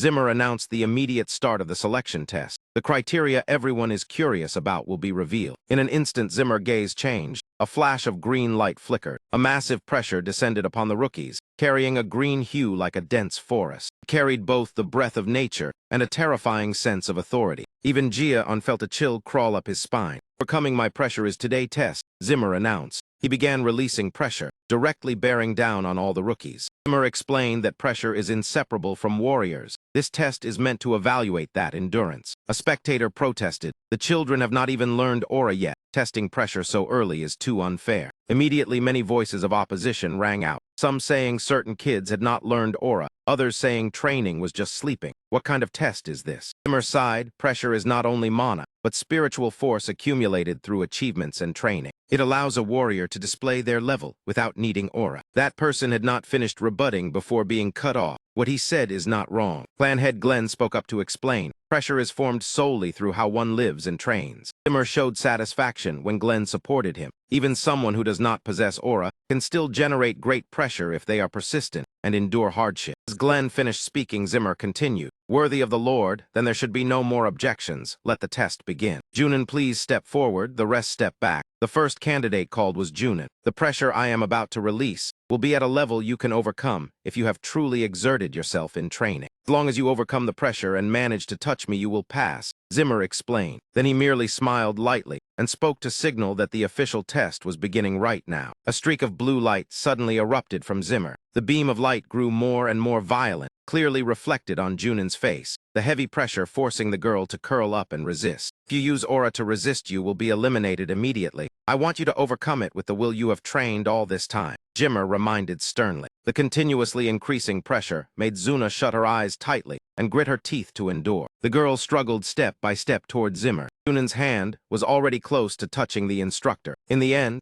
Junin completed the challenge when she grabbed Zimmer's wrist. Zimmer placed a hand on Junin's head to acknowledge her effort. He praised her for passing rather smoothly. "I have seen the results of your diligence. Keep moving forward with that will." While Junin was still panting heavily and drenched in sweat after the trial. The next was Dojian. Upon hearing his name, the boy trembled violently, his face full of panic at not expecting it to be his turn. While Zimmer casually said he liked arranging things this way, so hurry up and step out. Dojian tremblingly stepped onto the platform, sweat dripping down his pale face. "You saw what Junin did? Use the will you have trained to cross this wall of pressure," Zimmer encouraged, while Dojian asked back in a shaking voice whether he could really do it since he had never had any outstanding will. "If you do not have it, then I will simply fail you. That is all there is to it." Before he finished speaking, Zimmer had already released pressure from his body exactly like with Junin. Dojian cried out in pain. The pressure was too great and made him collapse to his knees. Ji-on watched from outside and realized something from this test. The level of pressure was adjusted by instructor Zimmer, depending on the individual. He based it on each child's level and training process. So the instructor had been observing everyone very carefully.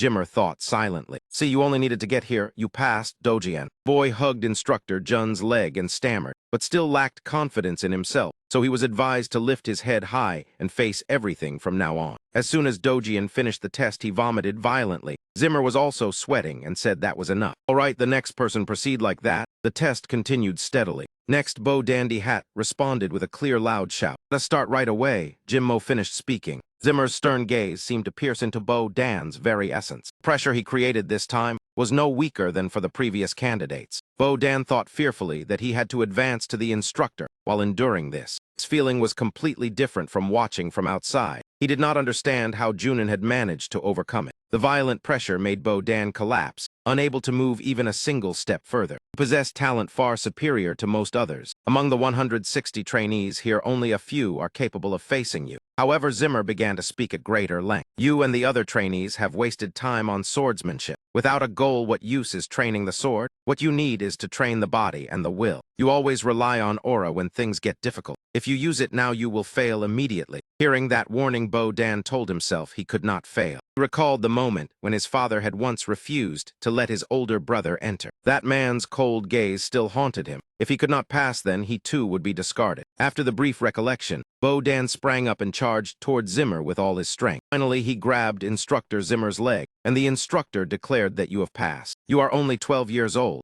Stop pretending to be an adult and train according to your age. If you only look ahead, you will not see the thorns beneath your feet. After saying that, Zimmer felt as if a burden had been lifted because he had touched the heart of the arrogant student. After that, Jimmer turned back to the candidates to continue the test. Finally, it was Jiaon. When his name was called, he slowly stepped up. Jiaon looked extremely confident and ready. Teacher and student faced each other. Zimmer asked whether you as the last one were ready. Jiaon replied with full confidence. Then begin. This time the blue light from Zimmer erupted far more powerfully. It was like a raging wave, charging straight toward Jiaon. The pressure spread so widely and fiercely that even those around could feel it. His mother cried out worriedly, calling Jiaon's name. Glenn was also shocked and exclaimed that he did not understand what this terrifying pressure was. Is this really your test? Jiaon still stood firm before the pressure as if nothing were happening. I am not sure either, but the talent you display definitely surpasses Junin and Bo Dan. Zimmer smiled brightly. Try enduring a bit more. Instructor Jim Mo narrowed his eyes as he looked at Jiaon. Jiaon began to sweat. He had to raise his hands and brace himself to resist. Spiritual rank does not lie in the body, but belongs to the soul. Right now, I not only have the spiritual rank of Jiaon, but also carry the level from my previous assassin life. Jiaon began to walk toward Jimmer. Scene before them made Daimo widen his eyes in shock because he was still moving under that pressure. Even his grandfather was stunned by this sight. How could this be possible? Even instructor Zimmer stammered in disbelief. Something far beyond the limit of impossibility happened when Jiaon gently placed his hand on Zimmer's abdomen. In the stands, everyone stared wide-eyed as Jiaon overcame the terrifying pressure. The most surprised were probably Jimmer and Glenn. Jiaon revealed a confident smile. As the test ended, the other recruits were stunned and could not believe he had just passed through the pressure. Did he really break through, that red-haired brat? The entire venue buzzed with discussion. Even Zimmer stood frozen in place at this moment. Crippled with no aura, how could he do this?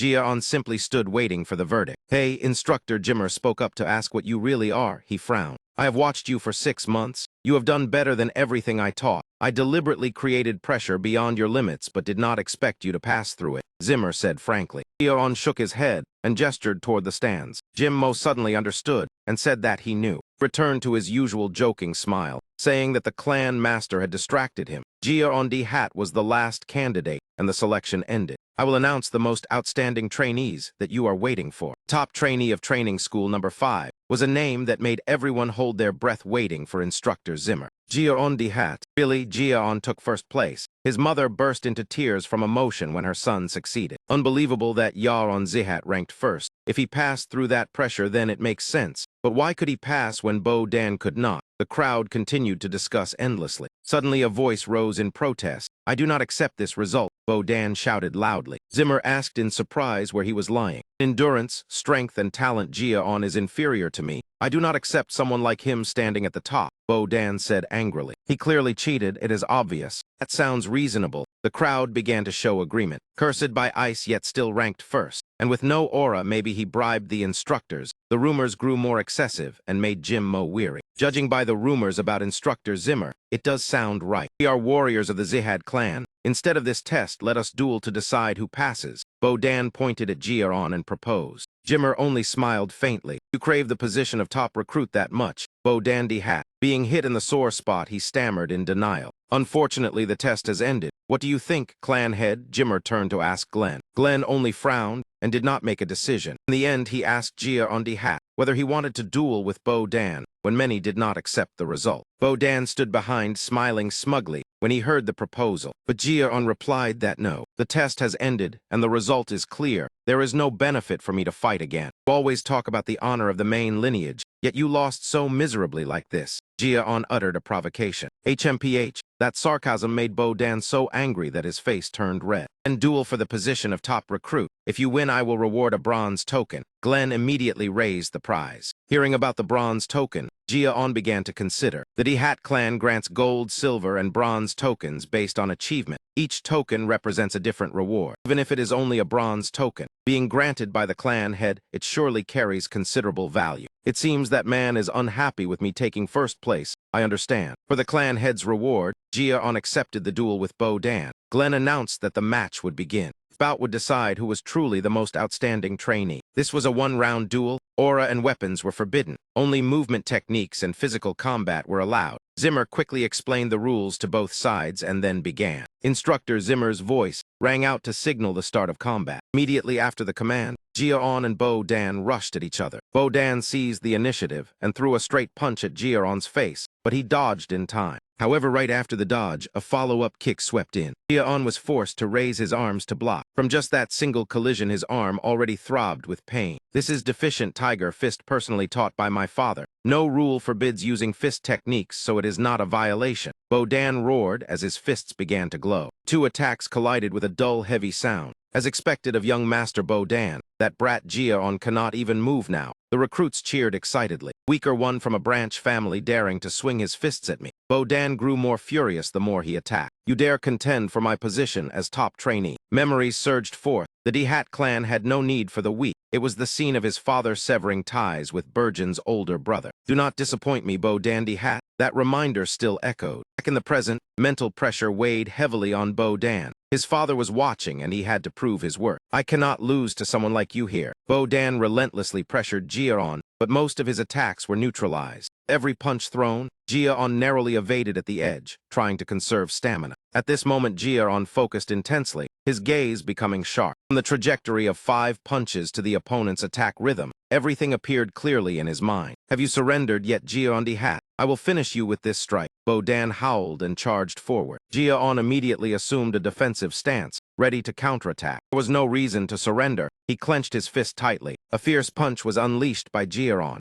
Both of their fists collided head-on. Bo-Dan was knocked backward, while Jia-on's fist continued straight into his chest. What is going on? Bo-Dan's right hand trembled, while Jia-on kept his fist clenched, ready to strike again. The surrounding air seemed compressed around that punch. Another direct blow. Bo-Dan was sent flying away. Burgeon was beaten until foam spilled from his mouth. Impossible, the spectators cried out in shock. That is deficient tiger fist. Everyone shouted at once. Glenn was also stunned. How do you know deficient tiger fist? Recognizing the familiar technique, Bo-Dan pressed him. Taught it to me yourself, Jia-on replied briefly. I merely imitated your fist technique. He really just used deficient tiger fist. This is too absurd. How could Jia-on do that? The crowd erupted before the unbelievable outcome. Maybe he was secretly taught. Otherwise, how could this be? Some people began to speculate. No matter what, this was beyond imagination for Jia-on. Bo-Dan collapsed before Jia-on under Zimmer's watching eyes. This brat truly has talent. Even Zimmer did not anticipate this result. He neutralized the spiraling force of deficient tiger fist with a reverse spiraling fist technique. Merely seeing through the opponent's martial path was genius, let alone turning it into his own skill. This was precisely the kind of talent capable of standing at the peak of the continent, what the Dihat clan was seeking. Jia-on seemed to shine in Zimmer's eyes. He was a genius bearing a destined mandate. I think the match has ended. The result, as everyone can see, is already very clear. Zimmer spoke to conclude. Winner is Jia-on Dihat. Today's test is officially over. Upon hearing the result, Sylvia and Helen rushed down from the stands to celebrate. Jia-on had not yet processed what happened when Sylvia rushed over and hugged him tightly. The boy was so moved that he was speechless. Helen also burst into tears of joy. Only the imperial essence fluttered around, crying hunger and wanting to leave. The other trainees were also taken home by their parents. Junan's parents sobbed as they hugged their daughter tightly. As for Bo-Dan, the steward helped him up. He anxiously looked toward his father. That man merely observed from afar, then silently turned around and left. Seeing that scene, cold sweat poured out from Bo-Dan. It was obvious his father was extremely disappointed with this result. In the middle of the night, lights still shone in a room of Nguyen and Ga Castle. That was Burgeon's father's study. Gloom was still etched across Burgeon's face. In the heavy atmosphere, a voice called out to Bo-Dan. He immediately responded. Do you remember what I told you? Bo-Dan replied that his father ordered him to return as the top recruit and not lose to anyone. Correct, I also told you to trample the Suli Unwen clan and Jia-on to reclaim the #1 position. His father turned his chair to stare straight ahead. Forget Wendy, you even lost to trash cast out of the sect. He vented his anger and disappointment. Do you want to turn me into a joke? Do you want to end up like your 2 older brothers? Those words filled Bo-Dan with fear, and he only dared to stammer a denial. You ruined your first opportunity. The top position will be decided at graduation. Make sure you bring it back to me, his father reiterated. He finally drove him out. Bo-Dan lowered his head and answered yes. If you still want to live within the Dihat main clan, then do not fail this final time. The words echoed hauntingly in Bo-Dan's mind. Damn it, Bo-Dan slammed his fist hard into the wall to vent his anger. It is all because of that bastard Jia-on. Everything terrible is because of him. Bo-Dan ground his teeth in hatred. Damn it, how did it become like this? I will train like a madman and never lose again. Muttering to himself, Bodan walked and unconsciously arrived at the training room. He gently opened his eyes and looked around, then wondered why he had come here. Perhaps he had arrived at the training room unconsciously while thinking. Bodan gently pushed the door open and stepped inside. The training room was empty, likely because the test had just ended. Bodan sat down holding a dumbbell in his hand, lost in thought. Suddenly, something caught his attention. It was the trainees' equipment storage area. But what caught Bodan's eye the most was the locker bearing Jiaon's name. Bodan walked closer, telling himself that just taking a look was fine. Curiosity drove him to open the locker. His eyes widened in shock. What is this? Why are there so many shoes? Jiaon's locker was full of shoes. Just a rough count was over 10 pairs. In only 6 months he wore them out like this, while I only changed shoes twice. Holding a pair of shoes, Bodan looked toward the chair he had just sat on. Imagine Jiaon sitting there training day after day. Bodan seemed to awaken suddenly. That is right. He was always training. While I neglected my foundations and only swung my sword in fights or rested comfortably, Jiaon poured all the clan's essence into training. Thinking of that, Bodan snapped awake. The room fell back into silence. Dumbbells remained in their original places, unused. Bodan picked up the pair of shoes, then placed them back in their proper position. After closing the locker, Bodan left, raising his gaze to the night sky with a more solemn expression. Unbelievable. Even after living for many years, I have never encountered someone like you. At this moment, Jiaon was sitting alone, checking the system. What exactly are you? The Imperial Essence asked. Jiaon calmly replied that it could think however it wished. First tell me what this ability is. Jiaon pointed at the system panel displaying the Furious Wager reward. The Imperial Essence explained Snowflake Intuition 1 star. This ability expands the range of perception. Even at 1 star, it increases it by about 10%. Perception is already 10 times the original. Jiaon marveled, then curiously asked about the name. The Imperial Essence replied that it named it casually. Jiaon even teased its naming sense. How you dare say that as well? The Imperial Essence fumed. The next morning, while Jiaon was chatting with his mother, he received notice from the steward, conveying the clan head's summons. Sylvia worriedly asked whether something was wrong. The steward hurriedly smiled and reassured her. The steward's attitude showed that the matter was likely not serious. Clan head wished to personally present the bronze token to the young master. At this moment, Glenn was seated waiting for Jiaon to arrive. Jiaon knelt to perform the formal salute, respectfully paying respects to the clan head. Even though I am not pleased, I will still keep my promise, Glenn said. The steward understood and immediately replied, yes, clan head. The steward placed the bronze command token before Jiaon, granting it according to the promise made to Jiaon behalf. In the future, when it is returned, you will receive an item or privilege of equivalent value.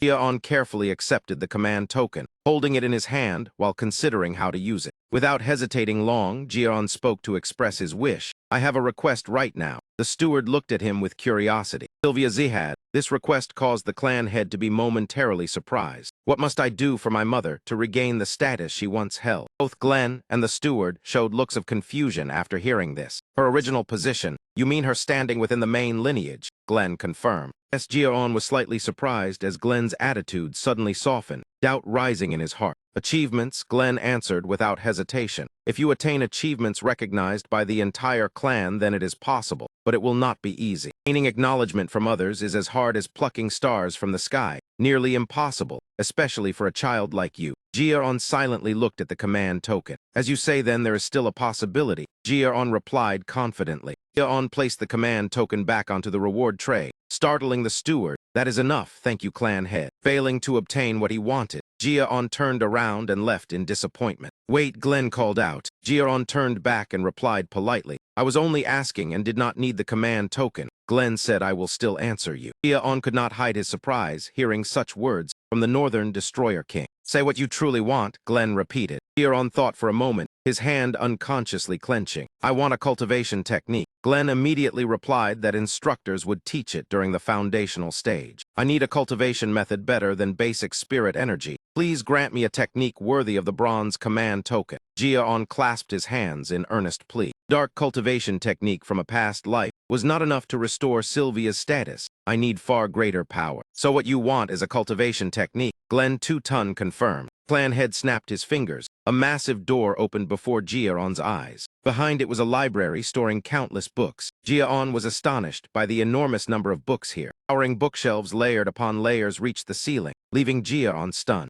This is a bookshelf of the Dihat clan. Place your hand at the center, and it will summon the book you seek, Glenn explained. Jia-on nodded, I understand. Following the instructions, Jia-on searched for a cultivation technique superior to dark spirit energy, hoping for something useful. Jia-on's hand suddenly began to glow. Streams of light spread neatly across the shelves. Light guided a book out from the shelf. The ancient book floating before Jia-on filled him with doubt. The scene stunned everyone so much that Glenn cried out. Why did you obtain that book? Glenn shouted in alarm. The book slowly floated closer to Jia-on. Then it opened by itself. The title became clear. 10,000 Flames Cultivation. What kind of cultivation technique is this? Jia-on reached out to touch it. The book erupted with light, its pages flipping rapidly. Then it exploded. Pages scattered and flew everywhere. Jia-on became the center of the swirling storm of pages. It seemed he was absorbing knowledge in that instant. Glenn could only stare in shock. He was completely shaken. Glenn recalled the past involving Sylvia. Once casting aside affection for the sake of the clan,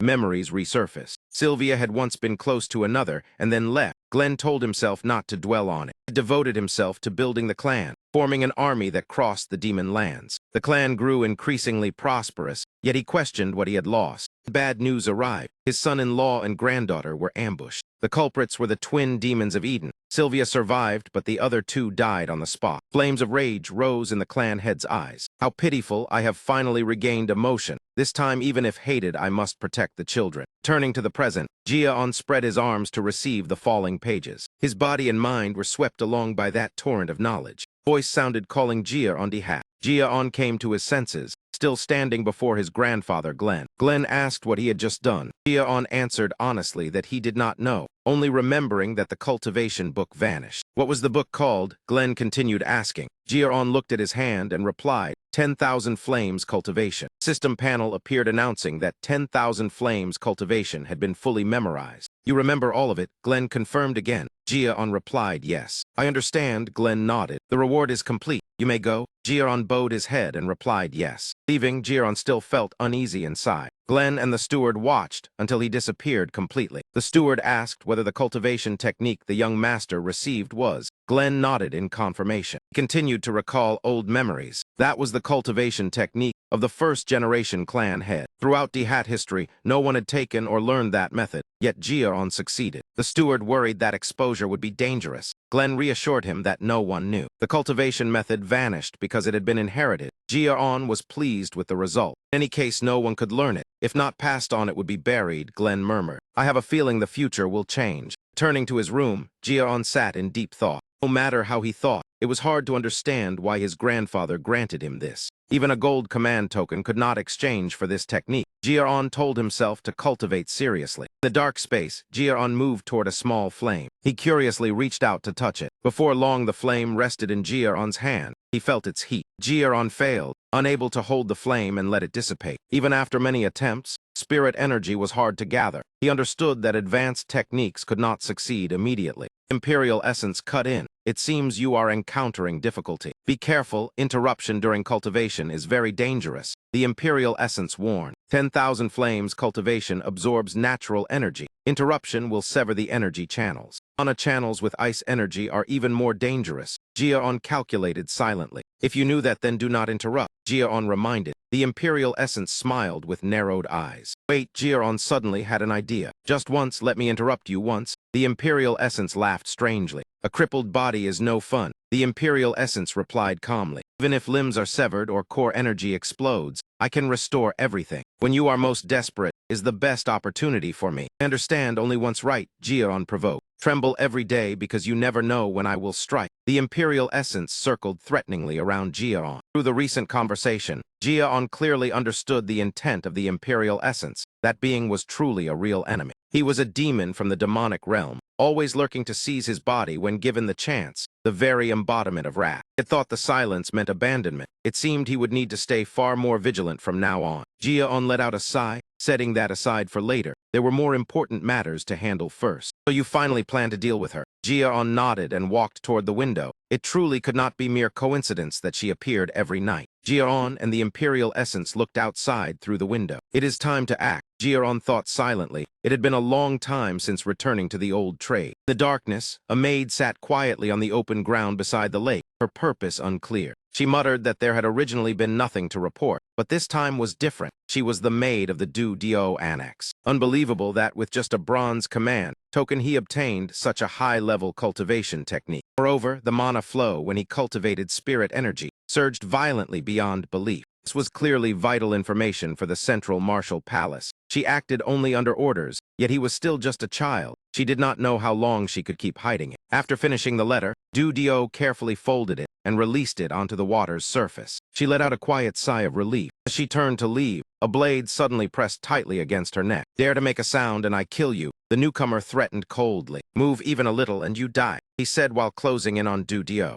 Lowering her gaze to the lake, Du Dio felt helpless as cold sweat poured down her forehead. Who was he for his killing intent to be so heavy? Trembling as she followed his command, she saw the face of the one holding the blade. "Here on the hat, how did this brat manage to track me?" Du Dio was utterly shaken. "Ever since returning to the annex, I sensed your gaze. What have you gathered?" Jian interrogated coldly. "Impossible. Did he know everything already?" Du Dio swallowed hard. He thought she left no traces. It turned out he had only pretended not to know. Why was that? Jian pressed the blade closer, signaling her to speak. Seeing that threats were insufficient, Jian stuffed a pill straight into Du Dio's throat. The pill immediately slid deep down her throat. Instantly, Du Dio felt nausea spread throughout her body. She collapsed to the ground, trying to vomit it out but failing. Jian noticed the letter floating on the water's surface. He picked it up and opened it, seeing only strange symbols, then said this type of paper requires a special method to read correctly. Water, earth, fire, moonlight, sunlight. Hearing him read this, Du Dio grimaced in pain, clutching her abdomen. Moonlight, starlight. When he reached that point, Jian startled Du Dio. "How did you know?" Jian did not answer and continued reading. "A GSGH. Kajun Zihad Daniel." So it was an order from Kajun Zihad. Jian concluded, causing Du Dio's face to turn pale. "Impossible. My expression was perfect. I trained for years as a spy. It cannot be seen from facial expression alone." Wait, the pain in her body and the fact that he could read thoughts. Du Dio suddenly understood. "The thing he forced into my throat, could it be the frenzy parasite? Infiltrate the annex. Gather all information about Jian and Sylvia."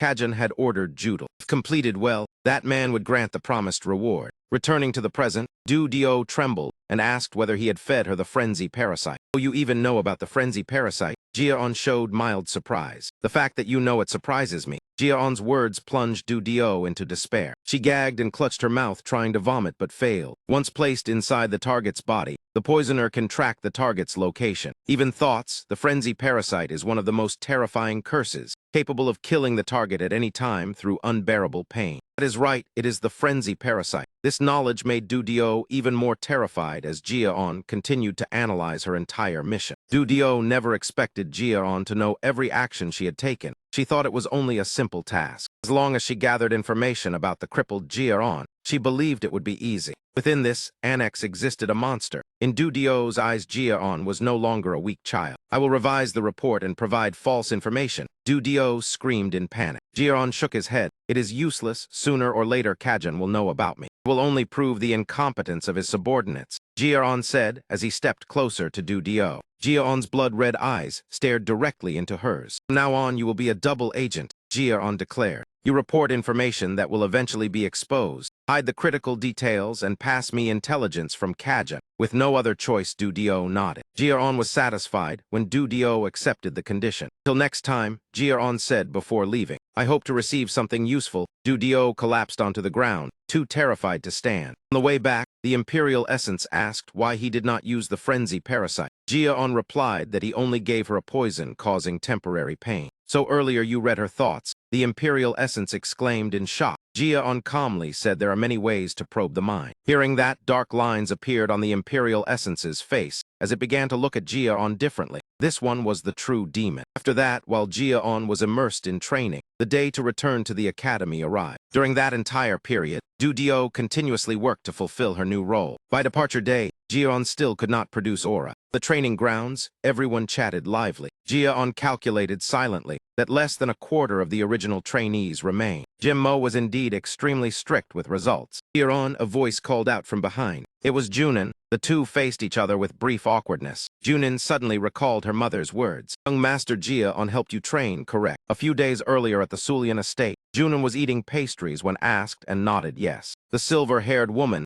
asked whether she had greeted and thanked him. Junin answered honestly that she had not. Her mother then asked why. Father did not allow me to speak first to boys. Her mother smiled in understanding. Gratitude has nothing to do with gender, Junin was reminded. Receiving help requires respect and thanks. Junin listened in a daze. Remember it well, Junin focused and memorized it. Remembering her mother's words, Junin finally said thank you, surprising Jia-on. Why did she suddenly thank you? The Imperial Essence asked. Jia-on awkwardly replied that he did not know. After thanking him, Junin left as if completing a task. Then another voice called out. Dojian complained endlessly to Jia-on, from exhaustion to nightmares, making anyone listening feel a headache. Dojian spoke non-stop. Jia-on froze while even the Imperial Essence grew irritated. I am happy that young Master Jia-on is the top trainee. At that moment, Bo Dan appeared behind them. Seeing Bo Dan, Dojian panicked after having spoken badly. Bo Dan seemed unconcerned and walked straight toward Jia-on. The two looked at each other, waiting for the other to speak. Bo Dan bowed to apologize, admitting his defeat last week, surprising Jia-on.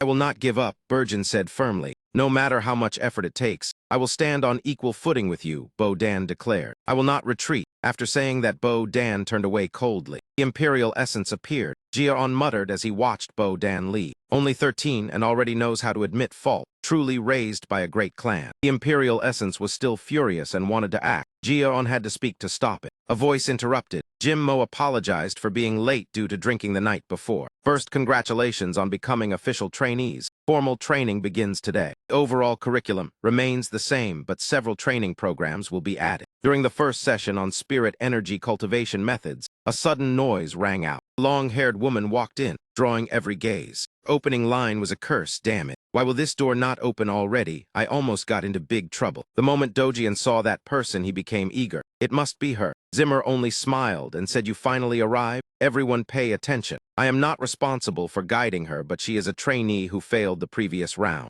From now on, everyone will train together, so greet each other and get acquainted. The woman introduced herself. I am Mata Jihad, from the main Mata Jihad lineage. She may not look it, but she is quite kind. Before Zimmer could finish, he was interrupted. First of all, who is the top trainee? Mata swept her gaze around and asked directly. I cannot let someone inferior stand above my head. I must see who is holding that position. Several gazes immediately turned toward Jia-on. Come out here, let us fight once. Mata excitedly declared the challenge. Why not settle it with a single match? Mata taunted while circling around. Is the Feng Shui here bad? Why do I keep getting dragged into things like this? Jia-on sighed in annoyance. I am Jia-on Dai-Hat, the top trainee. Jia-on spoke up. Mata cheered in delight. Do not look like a top trainee at all. Fine then. Mata began to observe Jia-on more closely. She cracked her knuckles. No need for more words, fighting will tell. Mata Jihad, Bo Dan spoke up immediately. Why are you speaking so rudely? Mata instantly flared up. This brat dares to be disrespectful to a senior. She walked straight toward Bo Dan, as if about to say something. Say any more stupid words and you will die on the spot.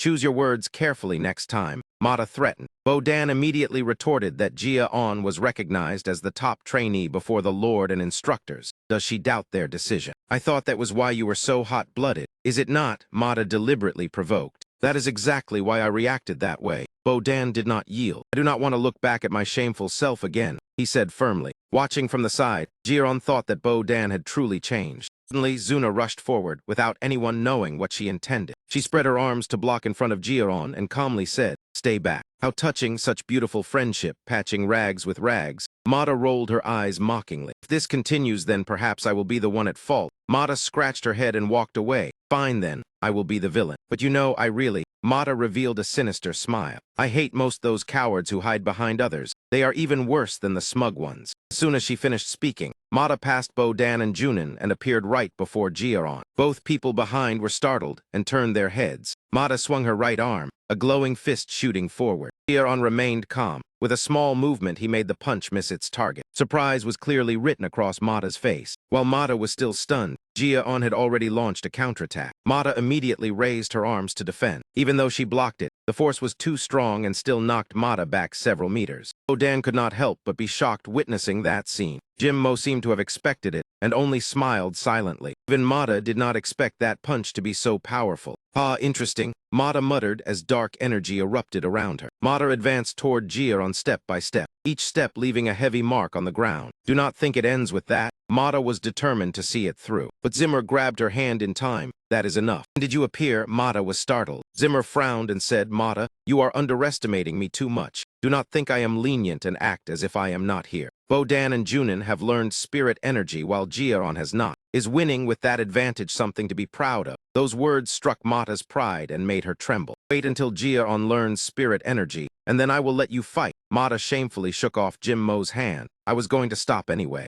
Zimmer told Jiaon to return to his position. Jiaon replied, yes. You crazy, why did you not tear that bitch apart? The Imperial Essence roared in anger. I already counterattacked, Jiaon replied, but the Imperial Essence was still furious. Now is not the time, Jiaon walked away calmly. Fighting is only worth it when there is benefit. Using the top trainee title to lure her, Jiaon had his own calculations. Just wait, next time I will show you a good show, Jiaon said to the Imperial Essence. Academy training grounds under the midday sun. Trainees trained diligently. The instructor's voice rang out. Rest for 10 minutes. Intense training made Bodan drink all his water, sweat soaking his body. Just as expected, it was not easy. Reaching 2 stars was fine, but 3 stars required coordinating many advanced techniques. But what about Jiaon? Bodan glanced at him. Even though he had only trained for 1 month, Jiaon still practiced during break time. It took even me a month to learn Phantom Form Fist, yet it was not only me feeling pressure. Bodan looked over at Mata, who was training swordsmanship like a madwoman. He asked, "You're being caught up too as well." Mata Jihad was the one training non-stop. Damn it, Mata tiredly dropped her sword. Jiaondi hat, learning fist techniques for the first time and improving so fast. Mata could not believe it. Did not seem like someone previously trained, and even carried ice energy within his body. I cannot be left behind. Mata gritted her teeth. My talent was once acknowledged by everyone. Since being taken in by the Dihat clan, I have always been a hunter. I surpassed both the main and branch lineages, despising those bragging fools,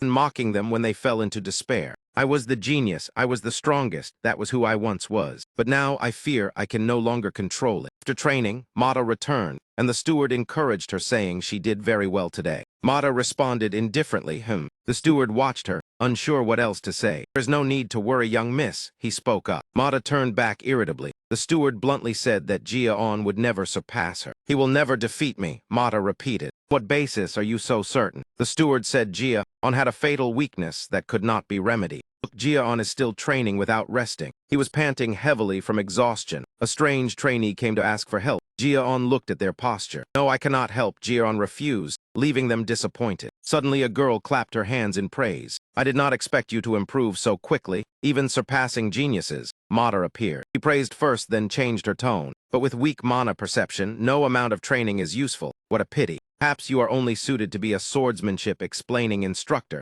Everyone around was stunned. On the bench, Zimmer continued to observe calmly. No one refuted her. Mata knew her words had taken effect. No one expected that after 4 months Jiaon still could not control aura. Recalling last night, the steward said Jiaon had no aura talent. Mata had been very shocked. The evaluation ceremony showed Jiaon's mana perception was the lowest. He was the only one in Training Hall 5 who had not learned aura. The bronze token only helped slightly, even if skilled in swordsmanship. Without aura, he could not become a true warrior. Mata smiled smugly. The resentment from her previous loss still had not faded. That guy is not worth my concern. Mata was smiling when she suddenly froze. Junin had appeared before her, without her noticing. You have something to say to me? Junin asked coldly. Mata still curled her lips. Leave, Junin said sternly again. Mata did not argue further and turned away. She still had to worry about the main lineage class. Before leaving, she even deliberately raised her voice to add another sentence. Zuna cast her gaze toward the distant emptiness. Outside, the sky had already grown dark, but the academy training hall was still blazing with lights. The chair sat the weary posture of a trainee who had just closed a long and grueling day of practice. No one else but Ra-on, perhaps coming here today was enough. He softly sighed to release his fatigue. Though sweat drenched his face,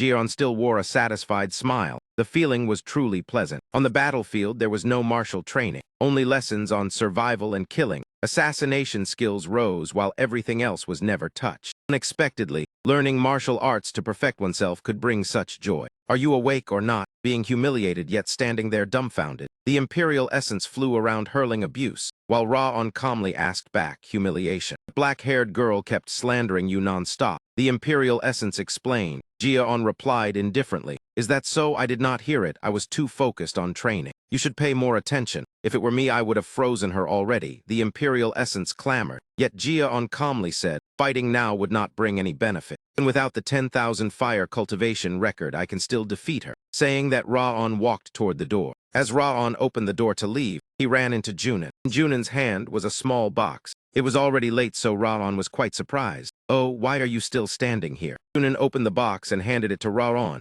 Inside was a box of chilled pastries. Ra-on took it. From his fingertips spread a clear, cold sensation. "Why is it so cold?" "Eat." Junin said only one word. Ra-on froze, then nodded. "Ah, all right." As an assassin, he should not eat things given by others, but still, he probably did not poison it. The moment the pastry entered his mouth, Ra-on's eyes widened. "What is this?" Even the Imperial Essence gaped. "In the demon realm, I have never eaten something both sweet and cold like this. What exactly is it?" "How is it?" Junin asked. The Imperial Essence acted like a cat begging for more. Ra-on stammered in reply, "Delicious, very delicious." "It is ice cream balls," Junin said succinctly. After speaking, she turned and left at once, leaving Ra-on dumbfounded. Wait," while the Imperial Essence greedily demanded another ball. "She is really strange. Why not give more?" The Imperial Essence tried hard to look after her. Ra-on was also uncertain. Could it be that she was worried about me? Junin likes sweets like a child, and it seems there were only 4 balls. It seems she gave up 1 ball for me. She must have hesitated for quite a while. "But I am actually fine."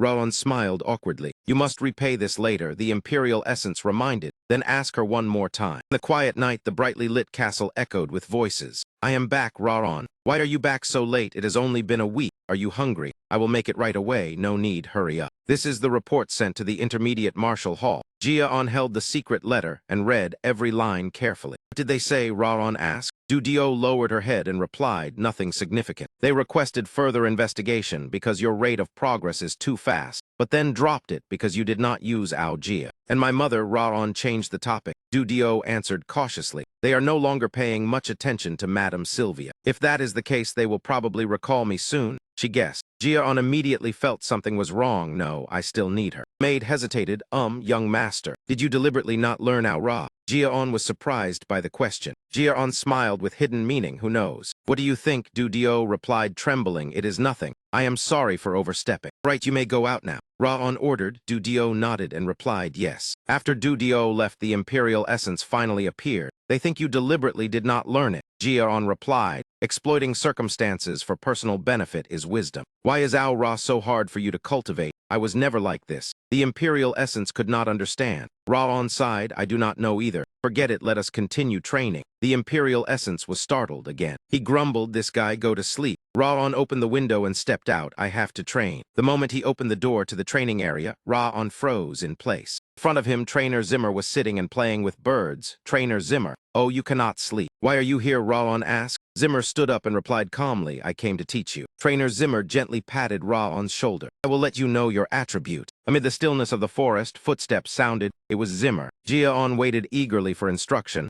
"I thought you would teach about attributes. Why are we just strolling like this? Stop complaining and wait." "I'm a bit lazy, but still a good teacher," Zimmer replied leisurely. "Do we teach mana attributes here?" Ra-on asked impatiently. Zimmer gazed dreamily into the distance. "I still remember the first time I saw your cultivation technique. Like molten fire, like lava. Completely different from ordinary cultivation techniques. You adapted to the cold within your body, along with the flame, instead of expelling it from the mana veins. If you truly master this technique." Zimmer saw Ra-on suddenly stop and brace himself against a tree. He looked thoroughly tired. "This should be enough." Ra-on felt embarrassed by the teacher's words. Surrounded only by trees, this seemed to be a suitable place to begin training. In the forest, yet here of all places, Zimmer was curious. Zimmer raised his hand. Streams of green wind gradually spread powerfully everywhere. The wind swirled around Zimmer as the center, rolling up like a fierce gale. "I want to create a wind blade to protect the Lord. What you see now," Zimmer began to explain. "It is the wind I chose. It listens only to Zimmer and grows stronger by the moment." Ra-on extended his hand to feel the breeze, and suddenly recalled the previous test. "I deliberately weakened it for you to get used to it. Yet you were not afraid at all." Zimmer affirmed, "You are not immature.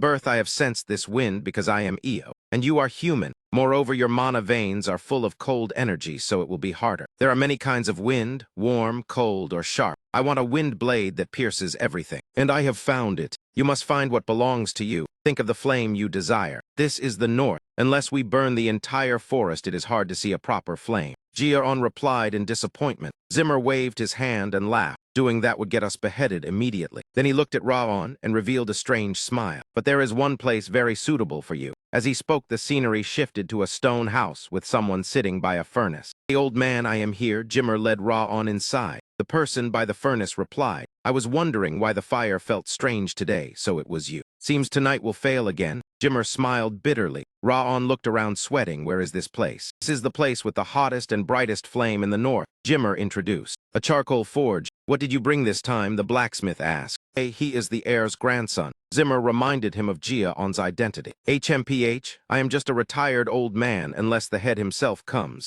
Jia-on stood listening as his mind was drawn elsewhere. "What? Is this really fire?" All his attention was seized by the flames in the forge. In my previous life, I had seen countless flames. Flames I created, high-level fire magic of mages, and many other things. But these flames, their temperature, their form, everything was different. Image of the desired flame appeared. Unconsciously, Ra-on reached out to grasp the shadow of fire before him. Suddenly, the flame weakened greatly. Ra-on turned in surprise to see the blacksmith smiling. He had reduced the fire. Right then he introduced his name. "I am Vakin," the name that left Ra-on stunned. "If you want profit, then go elsewhere." Vakin did not turn around and bluntly drove them away. Vakin, Jia-on still stood dazed upon hearing that name. Renowned artisan known across the world. This truly was Vakana, the creator of Glen Zihat's true heaven sword, missing for 30 years, yet here he was. "It is an honor to meet you. I am Jia-on Dai Hat." He bowed and introduced himself. "Did you tell him about me?" Vakin turned to ask Jimmer. "No," Jimmer replied. "That old man is the artisan of the Dai Hat family. He has retired." "Yes, a retired artisan, but he has guarded the fire here for 10 years. Keeps this flame year-round so children cannot see proper fire elsewhere."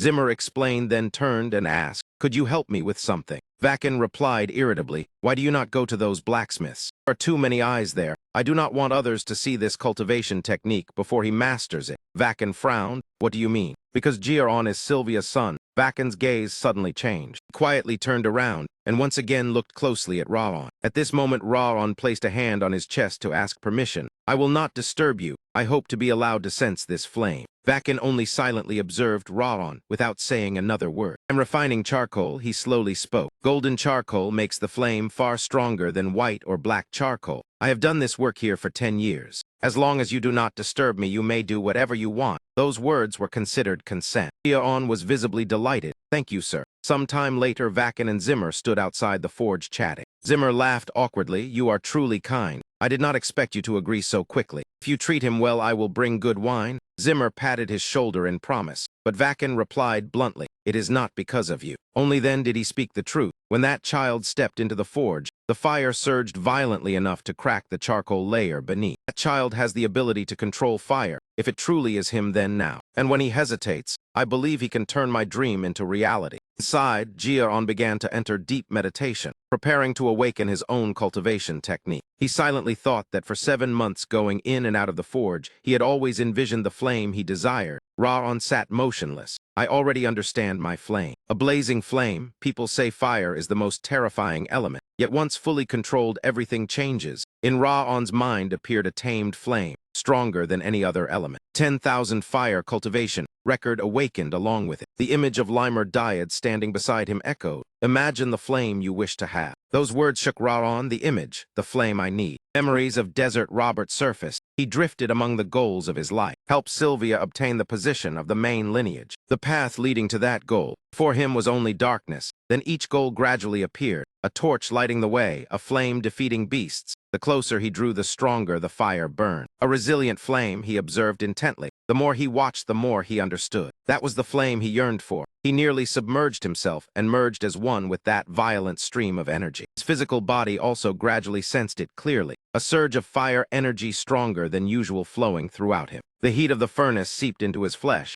He forced himself to focus to grasp that sensation even more. In Ra-on's mind, he was shaken by this new power. Is this the undefined state? I am seeing my own subconscious. And as he focused further, a strange blue energy suddenly appeared in his left hand. Burst of furious laughter rang out. A cold voice rose. "It is your turn." That thing appeared dangerously as if to seize his subconscious. "Did I not say it already? I would wait until you were weakest and then freeze you." Ra-on struggled to resist. He was stunned. Could it be that I was too careless? Why now of all times? suddenly remembered. Recently he had been far too quiet, but he was never an ally. He was the demon that had always coveted his life. Facing the evil force before him, he was certain it was the demon lord. He struggled within his mind, feeling as if his body were shattering, suffocating to the extreme. If he moved or used any technique, it would only mean death. I must focus my own aura. Ra-on clenched his teeth with determination. Tried to struggle, but frost had already covered more than half his body. To live he had to think, yet his mind was growing hazy. The demon lord mocked him. Your struggle looks quite beautiful. Do you think you can still endure my power? It is futile. Your body and soul now belong to me. His eyes gradually dimmed under that overwhelming pressure. The demon lord kept spewing words to crush hope. All efforts are meaningless. You are no different from a laborer in a furnace. But do not worry, I will take revenge for you. During furnace, Ra-on suddenly realized something. A flash of insight sparked in his mind. Thank you for the hint. In his final sliver of hope, he decided to gamble everything. Doing nothing would only lead to death. Instead of absorbing naturally heated mana, I will directly draw mana from the furnace itself. A more violent and scorching flame, enough to devour everything. Absorb it, he roared, and within his inner world a blazing red flame erupted. The demon lord panicked and shouted, "What are you doing?" He coldly replied with a single word, "Endure." Outside, the old man shoveled some more small pieces of firewood into the furnace. Then he sat down on the chair before the furnace. Suddenly he realized something was wrong. A flame abruptly surged high, forcing him to stumble backward. Falling to the ground, he stared at the scene in horror. What is going on? He had never seen such a powerful flame. He hurriedly looked around. What is happening to the furnace? Seeing the boy meditating before the furnace, he could not tell if it was caused by him.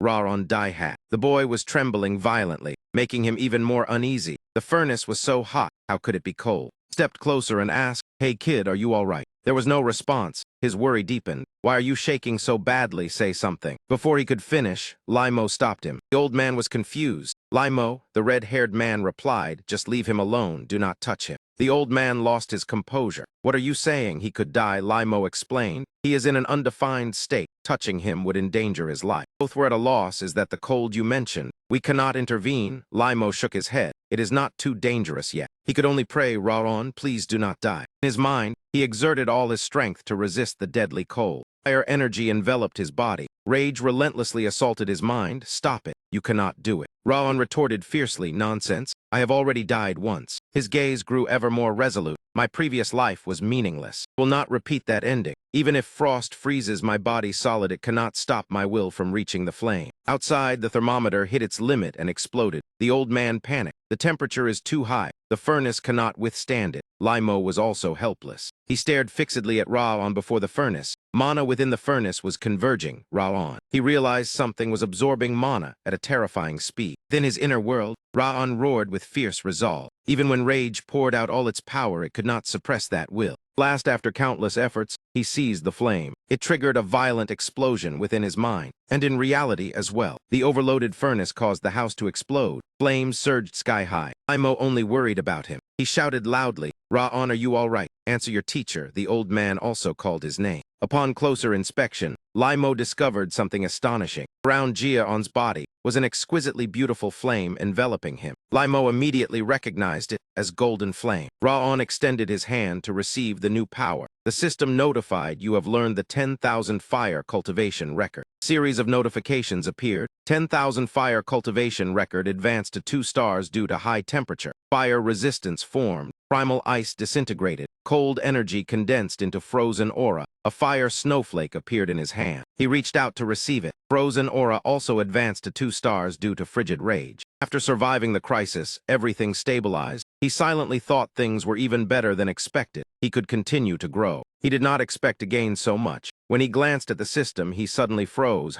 Reading the notification panel left him completely stunned. Flood of achievements left Ra-on dizzy. Could this be a dream? In such a short time, he obtained what should take many years. Even rage had become Gia-on's spirit beast. It howled in fury. Then it flew around grumbling. "With such weak mental strength, how did you endure it?" Gia-on replied smugly, "I never said it was impossible. Do not misunderstand." Even so, he remained wary of this evil creature. He nearly died this time. He must be more careful in the future. Even if slightly closer, Wap was still an enemy. He could not expose weaknesses or secrets to him. Suddenly, a hesitant voice sounded, "Are you all right?" It was the old man. He turned back and replied, "I am fine." The old man, still in shock, asked, "You already have aura?" Gia-on replied modestly, It is also thanks to you. And he looked at the surrounding rubble and apologized. The furnace broke because of me. The old man let out a sigh of relief, his voice gentle. It is fine as long as you are safe. I will rebuild it. As he spoke, he looked at the furnace where flames still flickered and suddenly noticed something.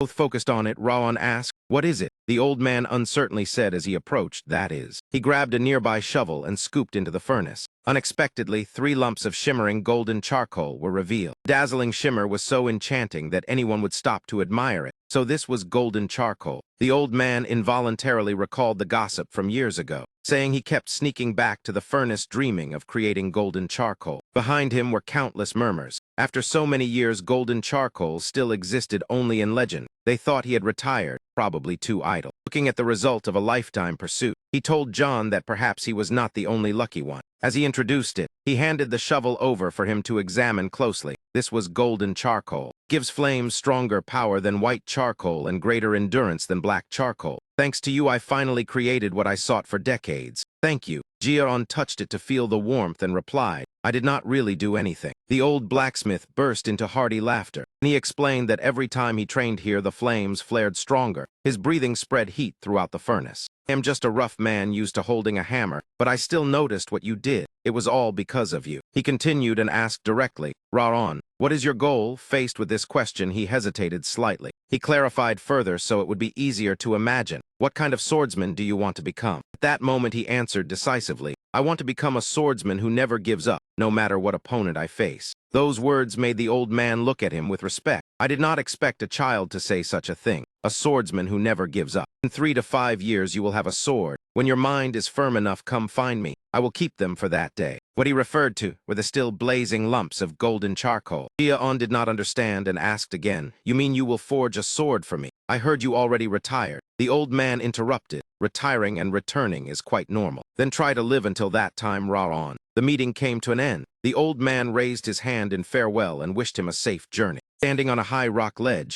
Limo witnessed the farewell of the two. He let out a sigh of relief, so the kid finally formed aura. Only then did he feel somewhat reassured. He really made others worry. Turned to the person behind him and asked, "Was I right?" Standing behind him was clan head Glenn G.H., Jiaon's grandfather. Limo laughed casually to ease the atmosphere. "You come here every day out of concern for him. Now you must feel relieved." Glenn replied sternly, "I did not come out of worry." Limo continued, "Perhaps because the furnace temperature rose so high, the quantity and purity of aura pool became enormous. The kid has stabilized his aura pool, truly gifted." But Glenn only replied with a puzzling sentence, "This is not good." Turned a flaw into an advantage. Jiaon continued walking, raising his hand to feel his new power. At the 5th training hall, a girl stood waiting with a box in her hands. It was Junin. She stood there watching and wondering when Jiaon would return. He recalled the whispers, saying Raon had vanished for nearly 7 months, probably not as impressive as rumored. That position should go to Buzin or Mata instead. Perhaps he was not that outstanding after all. She lowered her gaze to the box in her hands, thinking she wanted to help him. Her mother once told her to repay those who helped her. While thinking, she suddenly looked up toward the gate, as if sensing something. Gate opened. Before her, Jiaon had returned. She did not hesitate and quickly stepped forward. Jiaon was grumbling at WAP. "I told you not to force it." The little demon refused to yield and argued back. "Do not be so arrogant." Did not bother listening further and cut it off to shut it up. Yeah, keep it up." By the time he noticed, Junin was already standing beside him. He asked in surprise, "Junin?" She only silently looked at him, then calmly opened the box. Inside were fragrant pastries she had prepared long ago for Jiaon. Junin gently encouraged him, "Keep going." He suddenly noticed something very different about Jiaon. He picked up a pastry and said, "Ah, the ice cream from last time, thank you." He sensed a stream of cold air radiating from Jiaon's body, stronger and far more comfortable than before, now that Jiaon had aura. He held the pastry and examined it for a moment. At this point, Raon was no longer reserved and said, "Thank you." Then he finished the pastry neatly. WAP flew beside him and grew greedy at the sight. "It really is delicious." Exclaimed that despite not eating it for a long time, it still tasted the same. "Eat the other two as well."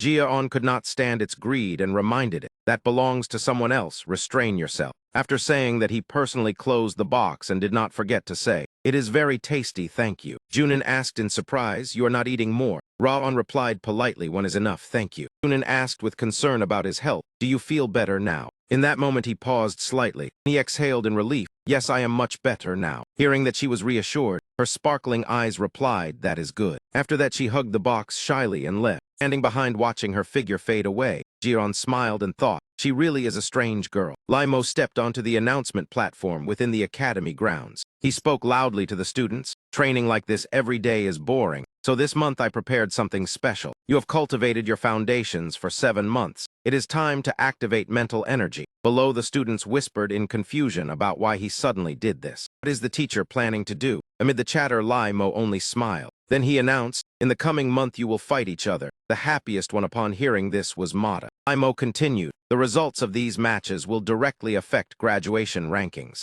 Advised everyone to prepare carefully. Someone below raised a hand to interrupt. Wait. Mata spoke mockingly. Then what about those who have not formed aura yet? Those words caused all eyes to turn toward Jiron. Limo smiled and replied, fortunately I heard that those students have also formed aura already. Mata froze after hearing that and muttered, when did that happen? Limo answered casually, perhaps yesterday or today. Mata sneered and turned to Jiron. Finally a chance, I thought I would die of boredom. Hearing that, Jiron remained silent and cold. Seizing the momentum, Mata stepped forward and continued, you remember what I said before. I do not obey those weaker than me. He kept provoking him. I have endured you for a long time. Holding that position must be exhausting. This time I will take the chance to deal with you. Before she could say more, an arm blocked Mata. The one stopping her was Bo Jin. He spoke to Raon, forcing Mata to step back. Still has not formed aura. Choose another day. Do you have a swordsman's honor? Being reminded made Mata furious. Mata patted Bo Jin's shoulder arrogantly. O noble young master Bo Jin, honor is only for those worthy of it. Bo Jin hurriedly tried to stop her. Mata. She pointed at the students behind. Those idiots formed aura in 1 month, while the top student needed 6 months.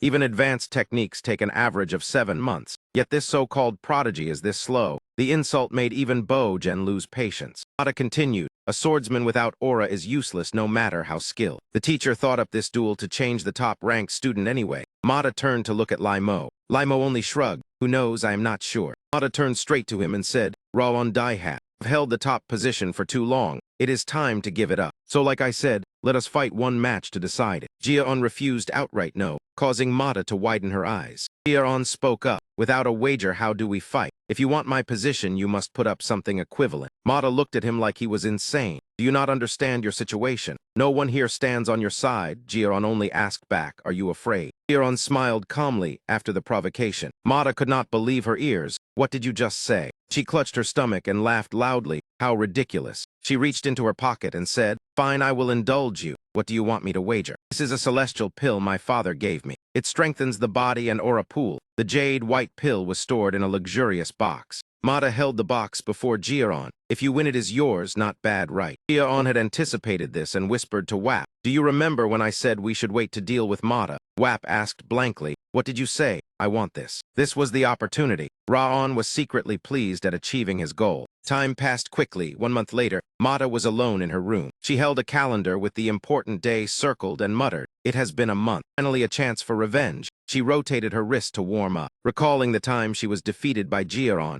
She had never lost to someone her age before. That was the first time. This was the chance to wash away the humiliation from 8 months ago. The more Mata thought, the angrier she became. She frowned. That bastard Jiron had only learned aura for 1 month. How could he possibly defeat someone like her who had trained for 3 full years? Waiting for such an incompetent fool was just a waste of time. Thinking that, she sank into painful memories of the past. She had to become stronger as fast as possible because she still had to save someone. Mata's gaze gradually hardened and became resolute. In her heart, she was certain this would be the end of Jiron Daihat. In contrast, Jiron calmly skimmed through the system panel. Last, the competition began. Limo spoke up and requested all students to pay attention. Observing matches is just as important as fighting yourself. Watch carefully so you can plan your own strategies. Do not be too tense. Just show your full ability. While below, many students were already sweating. Limo announced the first match between Bergen and Dozian. Bergen immediately replied, yes. From below the arena, a trembling hand was raised. Teacher, Limo asked back, what is it? Dozian's face turned pale, his voice trembling, I surrender. Everyone was stunned.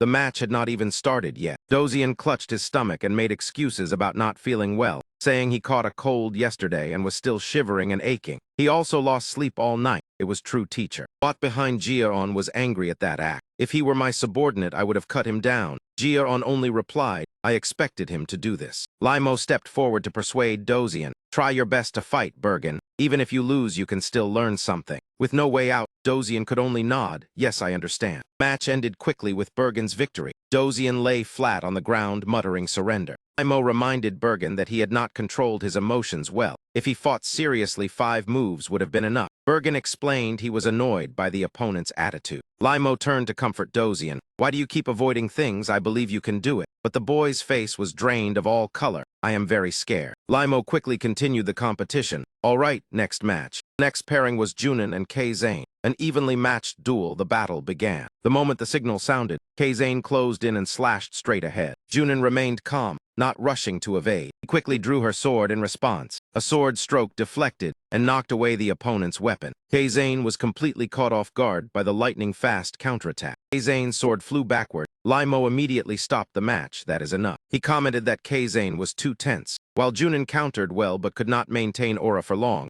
Junin only replied, yes. Limo did not waste words. Next is. Students watched intently. The sound of clashing metal echoed across the field. The match was fierce. Truly the duel everyone had been waiting for. Between the two names that had caused a stir before, Mata and Ji-on facing Mata's relentless attacks, he countered just as fiercely. Mata brought her sword down in a powerful overhead slash. Ji-on blocked it with ease. The impact was so strong that both swords were knocked away. This was beyond Mata's expectations. Before she could steady herself, Ji-on seized the chance to counterattack. Mata was startled by the deadly strike that could have ended her, but she managed to evade in time thanks to her considerable strength. Both retreated, temporarily widening the distance. Mata spoke up in praise. I did not expect you to block all my attacks. I admit you have skill. Your talent lies only in swordsmanship. She pointed out his weakness. A fire warrior with poor aura cannot shine. Mata began releasing her power, raising her sword high. She gathered momentum and leapt forward forcefully. She charged like the wind, her offensive overwhelming. With a triumphant look, she slashed down without hesitation. Ji-on hurriedly raised his sword to block. Mata's aura pool made Ji-on's defense fragile. Mata attacked continuously while mocking him. How long can you block? He emphasized the importance of aura. After 7 months, you only have an aura pool as small as a bean. How can you become a warrior? The two swords collided again and bounced apart. Mata threatened to smash his bones if he did not surrender. Before she finished speaking, Ji-on's sword was already at her throat. She hastily blocked that counterattack. Only then did Ji-on speak. You talk about talent all day. Your family values it far too much. Mata sneered. You must be annoyed that you have no talent. That is why I want to show you what real talent looks like. Faced with the provocation, Ji-on only replied, then I will prove the opposite. Talent is not the most important thing. He gripped his sword tightly as red flames surged around him. Mata was shocked by that powerful aura and blurted out. Ji-on declared clearly, my aura pool, 10,000 fire cultivation technique first flame. Seeing this power for the first time, many were stunned. What kind of flame is that? Too dangerous, it is definitely not ordinary fire. Fear was evident in Mata's eyes. He wondered why the flame was both beautiful and chilling. Ji-on was ready to display his power. Mata began to waver, unable to speak for a moment. She gritted her teeth and tightened her grip on the sword. It seems I must get serious too. Aura pool was ultimate point crystal. Brown energy rose around her. Ji-on evaluated silently. Ultimate point concentrates aura into a single point. Being able to use it at this age was impressive. She must be planning to go all out. Mata spoke coldly. I admit you are strong, but you cannot block this attack. Ji-on stood ready to receive it. She gathered momentum again and leapt powerfully. Charging straight toward Ji-on, Ji-on waited for the exact moment to counter. The shock sent chaos through the surroundings. The ground trembled and everyone panicked. The two blades collided, creating a thick cloud of dust. Everyone held their breath. When the dust cleared, a broken blade was revealed. The one fallen on the ground was Mata, while Ji-on remained standing. Everyone was stunned. Did Ji-on really win? Mata actually lost. What kind of aura did he have? Ji-on confirmed his victory, telling his opponent that even while unconscious, she was still clenching her fist. He had something more precious than skills or talent, mental strength. Elsewhere, Glenn sat on his throne listening to reports that Ji-on had defeated Mata even though she had trained aura for 4 years. It was truly unbelievable. Glenn marveled that the flame that day was beautiful like a flower of fire. Its power far exceeded its appearance, then worriedly reminded that he must teach him not to become arrogant. Limo happily agreed, of course. Glenn asked further about Mata. Limo reported that she only suffered mild shock, and the injuries were easy to treat. Psychological shock was the real issue. In her private room, Mata hugged her knees and sat blankly, hoping she would get through it. Inside the garden, a hand was gently tending pale pink roses. Jiaon was planting flowers. Behind him, Wap chattered, "Be careful or I will freeze you." Jiaon replied irritably, "What can you even do?" Wap retorted that it was thanks to his elemental resistance. He only said, "Good that you know." In his heart, Jiaon recalled the night after defeating Mata. The pill he received greatly boosted his stats. The system reported Fire Ring Level 4 formed, body and soul strengthened. Many debuffs disappeared. Past gains finally took effect. Among them, the most prominent was Water Resistance Level 4, thanks to which Walter's attacks were no longer threatening. Because today was the final rest day, he went to the garden to relax, thinking while tending the soil and flowers. Walter kept pointing and talking non-stop. "Dig deeper." "That is wrong." Jiaon grew even more annoyed. He could not even garden in peace. Walter kept talking, "You must keep the plant like this." His gardening knowledge surprised Jiaon. The blue flame boasted about once doing ice gardening in the demon realm. Jiaon only hummed in response. At that moment, he noticed Mata standing awkwardly at the gate. She stood still, her expression troubled, not knowing what to say. Jiaon originally felt hostility, but guessed she did not come to cause trouble, so he asked her purpose. Seeing Mata's naive look, he thought she was just childish, but it did not matter. Finally, Mata spoke plainly. "I want to fight you again," Jiaon Jehad.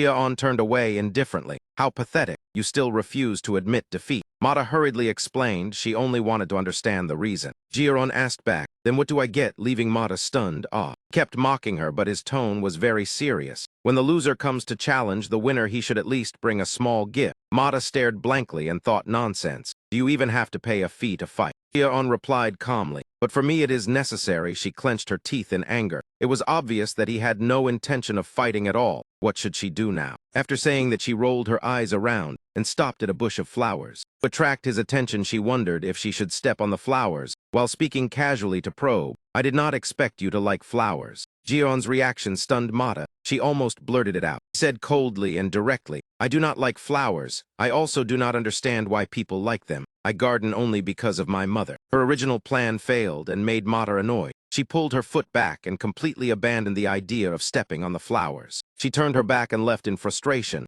"Forget it, I am leaving." Suddenly, a blonde woman's voice sounded from behind. "Ra-on, you are here." He turned back in surprise and muttered, "Mother." It was Sylvia, Jiaon's mother. She continued, "I have been looking for you everywhere." And she noticed Mata and asked cheerfully, "Is this your friend?" "A new friend from training." Mata realized it was Sylvia, the woman who once left the family for her son and returned to save him. A brave mother. Judging from the blonde hair and dark eyes, she guessed immediately, "You are Mata, right? Very nice to meet you." Jiaon wanted to stop her, but his mother said she just wanted to chat for a bit. Sylvia warmly held Mata's hand and asked with concern, "I heard you just fought Jiaon. Are you hurt?" Mata answered awkwardly that she was fine. "That is good, I was worried." She continued saying she heard from Daniel that he brought a very talented child, then gently touched Mata's cheek and praised her for being both pretty and capable. After that, she asked why she came here. Mata hesitated and said she just wanted to say a few words to Jiaon and then find an excuse to leave. Sylvia did not let her go. She pulled her hand and invited her to stay for dinner. She could not let Jiaon go home hungry. Mata became even more embarrassed. She fumbled and did not know how to refuse. About that. In the end, Mata could not refuse and had to sit at the dining table looking extremely flustered. Jiaon's mother happily arranged the dishes. Jiaon looked cold on the outside but felt confused inside. Why was his mother so friendly and even kept talking about him? Jiaon likes meat soup, so she often cooks this dish, making Mata unable to focus while eating. As she kept asking, "You are 1 year older than Jiaon, right? Is training difficult?" She said the chef here is good, but the meat is not as tasty as at the main house. Mata began putting food into her mouth. Sylvia gently placed her hand on Mata's shoulder. She reminded her kindly with a gentle gaze, "Chew slowly or your stomach will hurt." Those words made Mata think of her own mother, who once said the exact same thing. Back then, none of the tragedies had happened yet. She once replied happily, "Yes, mother." Thinking of that, she kept eating while her nose felt sore. After finishing the meal, Mata thanked Sylvia and asked to leave. The food was very delicious. Sylvia walked her to the door and reminded her to take care of Jiaon.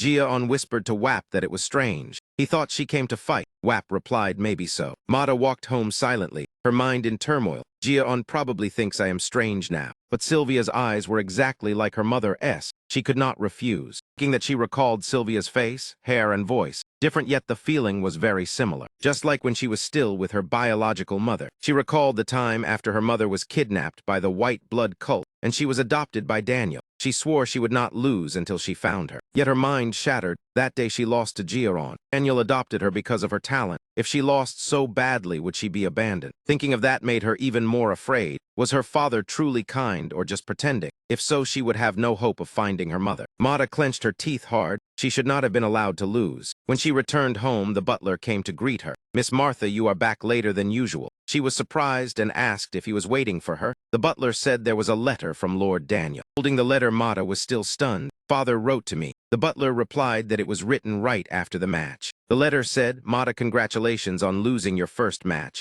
A loss does not make you a failure. Think about why you lost so you can improve. Father wants to be by your side, but the mission is long. I am sorry I cannot return." Those lines dispelled the doubts in her heart. The letter also said that Father was still searching for her mother and had never given up. After reading it, Mata coldly asked the butler to reply that she would remember and was very grateful. He replied, "Yes, miss." Back in her room, she locked the door, her mind filled only with her crushing defeat. It was not carelessness. She simply lost. She picked up a small knife. Standing before the mirror, she lifted her hair and told herself she must accept defeat to move forward. She could not keep avoiding it. Pretending it never happened would teach her nothing. Long strands of hair fell one by one onto the floor. After cutting off her long black hair, Mata told herself to start over and leave this foolish past behind. Her new appearance and firm resolve helped her regain her spirit. She would become stronger. Next day, when the students gathered, everyone was stunned. A male student asked what happened. Another replied, "What is going on with Miss Mata?" It turned out everyone was shocked by her new hairstyle.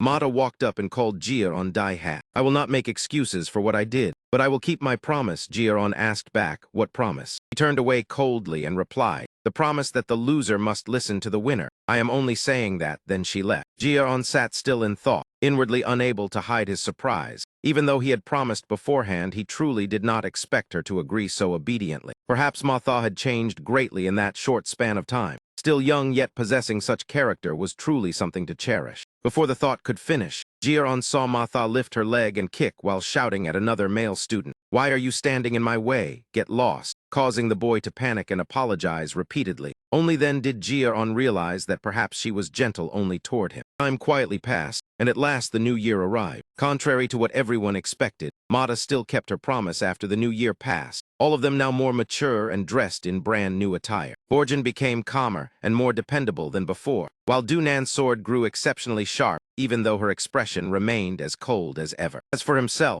Rearranged had grown accustomed to risking his life in daily training. His increasingly steady demeanor made it impossible for others to underestimate his growth. This left the other male students full of admiration, whispering that having just learned this technique, Rearranged had already mastered it in half a day. Could it be that he had practiced it before? Limo stood watching from the side and happened to overhear the discussion. He merely stood still and closed his eyes for a moment, yet his posture was even more precise than the instructor. The male students were completely overwhelmed by Rearranged level, exclaiming in shock non-stop. Limo relayed everything to Glenn, affirming that the boy memorized everything with his mind. Truly a monster. Limo mentioned Rearranged so often that Glenn grew irritated, asking whether they were his personal stewards, talking about him every time they met. Limo laughed and replied that Glenn clearly enjoyed listening as well. Suddenly, while observing the castle from above, Rearranged noticed something unusual. He immediately asked Glenn, but the servants in the main hall looked strangely busy. Could they be preparing something? Glenn calmly replied that it was nothing major, just that guests would be visiting soon. Guests. Glenn further explained that envoys from the Kingdom of Owen would arrive in a few days. The Kingdom of Owen was one of the 6 nations at the center of the continent, one of the few that still maintained friendly relations with Dahat and had little outside contact. Famed as a knightly kingdom that revered swordsmanship and martial discipline. Limer curiously asked who the envoy was. Glenn replied that they announced the 3rd prince, but most likely Duke Tatton was the true representative. The name Tatton stirred Limer emotions. Limer was surprised. The 3rd prince should still be young, about the same age as Raon and Borjin. Glenn shook his head, saying he was not sure since he had not looked into it carefully. Limer subtly reminded Glenn to instruct the trainees to behave properly, startling him because it concerned the 5th training ground under his charge. Glenn stated that the knight apprentices would escort the 3rd prince and also wished to observe swordsman training, so they absolutely could not allow them to see any unsightly scenes from GH. Limo silently calculated that the Owen Knight apprentices were probably around the same age as Raon. Saying this, he revealed a meaningful smile. It seemed it would be quite interesting. Glenn immediately sensed that look as if he were plotting something. Suddenly, a male student asked loudly, "So will we fight against the knight apprentices of the Kingdom of Owen?" Everything seemed to have already been planned by Limer. He said that they must have heard the news of the envoy arrival. The third prince wanted to spar, leaving the students astonished. Imo deliberately provoked them, asking if they were afraid. Swordsmen must always be ready to swing their blades, even while sleeping. There was news that they wanted to visit the 6th training ground instead of us. So why did they suddenly change their minds? Limo seemed to recall a past event, lifting the tent flap and stepping inside saying that His Highness had already visited the 6th training ground. Judging by his expression, he must have been disappointed. If His Highness has time, please visit the 5th training ground. I guarantee it will broaden your horizons. Limo turned back to the students saying their surprise was understandable, then glanced behind. Meet them first before drawing conclusions. In the tunnel leading to the arena, a group appeared. Limo called out loudly, "Everyone may enter now." A blonde knight led the group forward. Limer introduced them as the pride of the Kingdom of Owen, the elite knight apprentices. Blonde youth greeted them and introduced himself as GGD Owen, one of the 3rd princes. Raon looked up at him and thought inwardly, so that is the 3rd prince of Owen, indeed possessing outstanding bearing despite his young age. With just a glance, it was clear that this man had the strongest presence among them. Seeing Giron staring, Limo smiled and asked, "What do you think? Do you want to fight them?" Facing the 3rd prince and the knights, Raon judged that the prince was the ideal opponent to test the water ripple technique and the newly learned star sword art. He answered decisively, "No, I want to fight that person." Before the students could react, Limo shouted, "Since the top student is interested, then let us begin. We need 20 people. Follow Giron and choose your opponents." After speaking, he suddenly paused, raising his hand as if remembering something important. With a pressuring tone, he threatened that he had staked all his honor on them. If they lost, he would deal with them harshly, causing the students to feel both afraid and bewildered, letting out only a single cry. At last, 20 people were chosen. Giron looked over the lineup and nodded. This was acceptable. Giron reminded everyone to carefully observe their opponents before engaging. Especially pay attention to their hands. Giron quickly noticed something unusual. Their hands were trembling. He said that although they looked confident, they were just like us, young people anxious before battle. We are not inferior to anyone in diligence. Sweat and tears will eventually bring worthy results. He shouted encouragement, telling everyone not to be afraid and to show them our true strength. The students shifted from anxiety to resolve, responding in unison. Understood. Giron declared that he would decide the order of the matches. He reasoned that the first match was crucial to build momentum, so they had to send someone guaranteed to win. Immediately afterward, he called Mata's name to enter the first match. Giron quickly asked before the match. Mata signaled that she understood and said she would end it cleanly. When the signal sounded, all the students were stunned. Wait, is she really the same age as us? Mata's opponent was a massive knight, far beyond his apparent age, looking no different from a full-fledged knight. He introduced himself as a fighter of Owen, praised Mata's physique, and believed it would be a good match. Spectators could not help discussing the huge difference in size. Even Mata would have a tough time. Unexpectedly, Mata sneered and replied that win or lose they should fight first. Stop talking nonsense. The match officially began. The blonde 3rd prince could not hide his astonishment. Seeing Mata's relentless and overwhelming attacks, he exclaimed that the 2nd training ground swordsmen were truly powerful. They lived up to the name of Dahat, their skills fully capable of matching Owen knights. In contrast, the 6th training ground disappointed people. Despite training, they were even inferior to Robert apprentices. At this moment, the prince could no longer underestimate them. Clearly, this training ground had genuine talents. Mata pressed her opponent without allowing a counterattack. Man stepped forward and asked Limer, "So inviting me here yesterday was for this reason?" Limer smiled and replied that sparring with the Imperial Knight Order was a rare opportunity. Consider it a valuable lesson. The man shook his head, unable to believe such words came from the mouth of a swordsmanship genius. Limo immediately teased him. "Then shall we place a small bet for fun?" Making the other party ask irritably what to bet. Limo excitedly said there would be 20 matches and rewards for the winners. A little wagering would make it more fun. Man confidently believed the Owen apprentices were rigorously trained, while Limer realized the other party had great faith in his students. "But I also have my own confidence," Limer replied calmly. In the arena, the situation still completely favored Mata. When the opponent blocked her sword, his blade shattered in two, making him cry out in terror at how she could be so strong. Mata gained the upper hand and advanced leisurely. She struck straight into his abdomen with the sword hilt, depriving him of any ability to counterattack. A painful scream rang out. The opponent collapsed, clutching his stomach. The announcement sounded. The winner was Mata. Ji-yeon thought inwardly that he had misjudged her, thinking she had softened after their match. Unexpectedly, both her speed and strength had surged. Mata even continued to mock her opponent's weakness. Duan praised the interesting match, while Walter scoffed disdainfully. What was interesting about two ants fighting? Ji-yeon ignored him and replied with a sarcastic remark. Walter then boasted about past events in the demon realm. He even said young demons fighting was more fun. Before finishing, he was silenced by Ji-yeon. The next announcement sounded, preparing for a new match. It was already the 18th match between Junin and Vidalia. Ji-yeon called Junin onto the field. She nodded lightly. Junin's opponent was a red-haired girl. Vidalia took the initiative to greet her. Her displeased gaze made her difficult to warm to. After speaking, Idilia activated her aura. A surge of red energy flared up like fire. Junin frowned in discomfort, replying that she did not like fire. Junin tightened her grip on the sword, a cold blue aura enveloping her. A clash between ice and fire officially erupted as the two charged at each other. Sword met sword, raising a cloud of dust that obscured everyone's view. Idilia gradually emerged within the smoke. Directly behind her back, Junin's figure appeared. Idilia sensed danger, turned and swung her sword while shouting loudly. The blade only cut through emptiness. She realized it was merely an afterimage. In that very instant, a blade was already pressed against her neck. Idilia realized it was already too late. Junin stood behind her to finish the match. The announcement sounded. Junin was victorious. Despite her defeat, Idilia politely struck up a conversation praising the match. Junin only turned her back and left, leaving her stunned. Junin returned to her spot as if showing her victory to Ji-yeon. He praised her footwork for having clearly improved. Junin coldly sat down on the ground and replied briefly, "Thank you."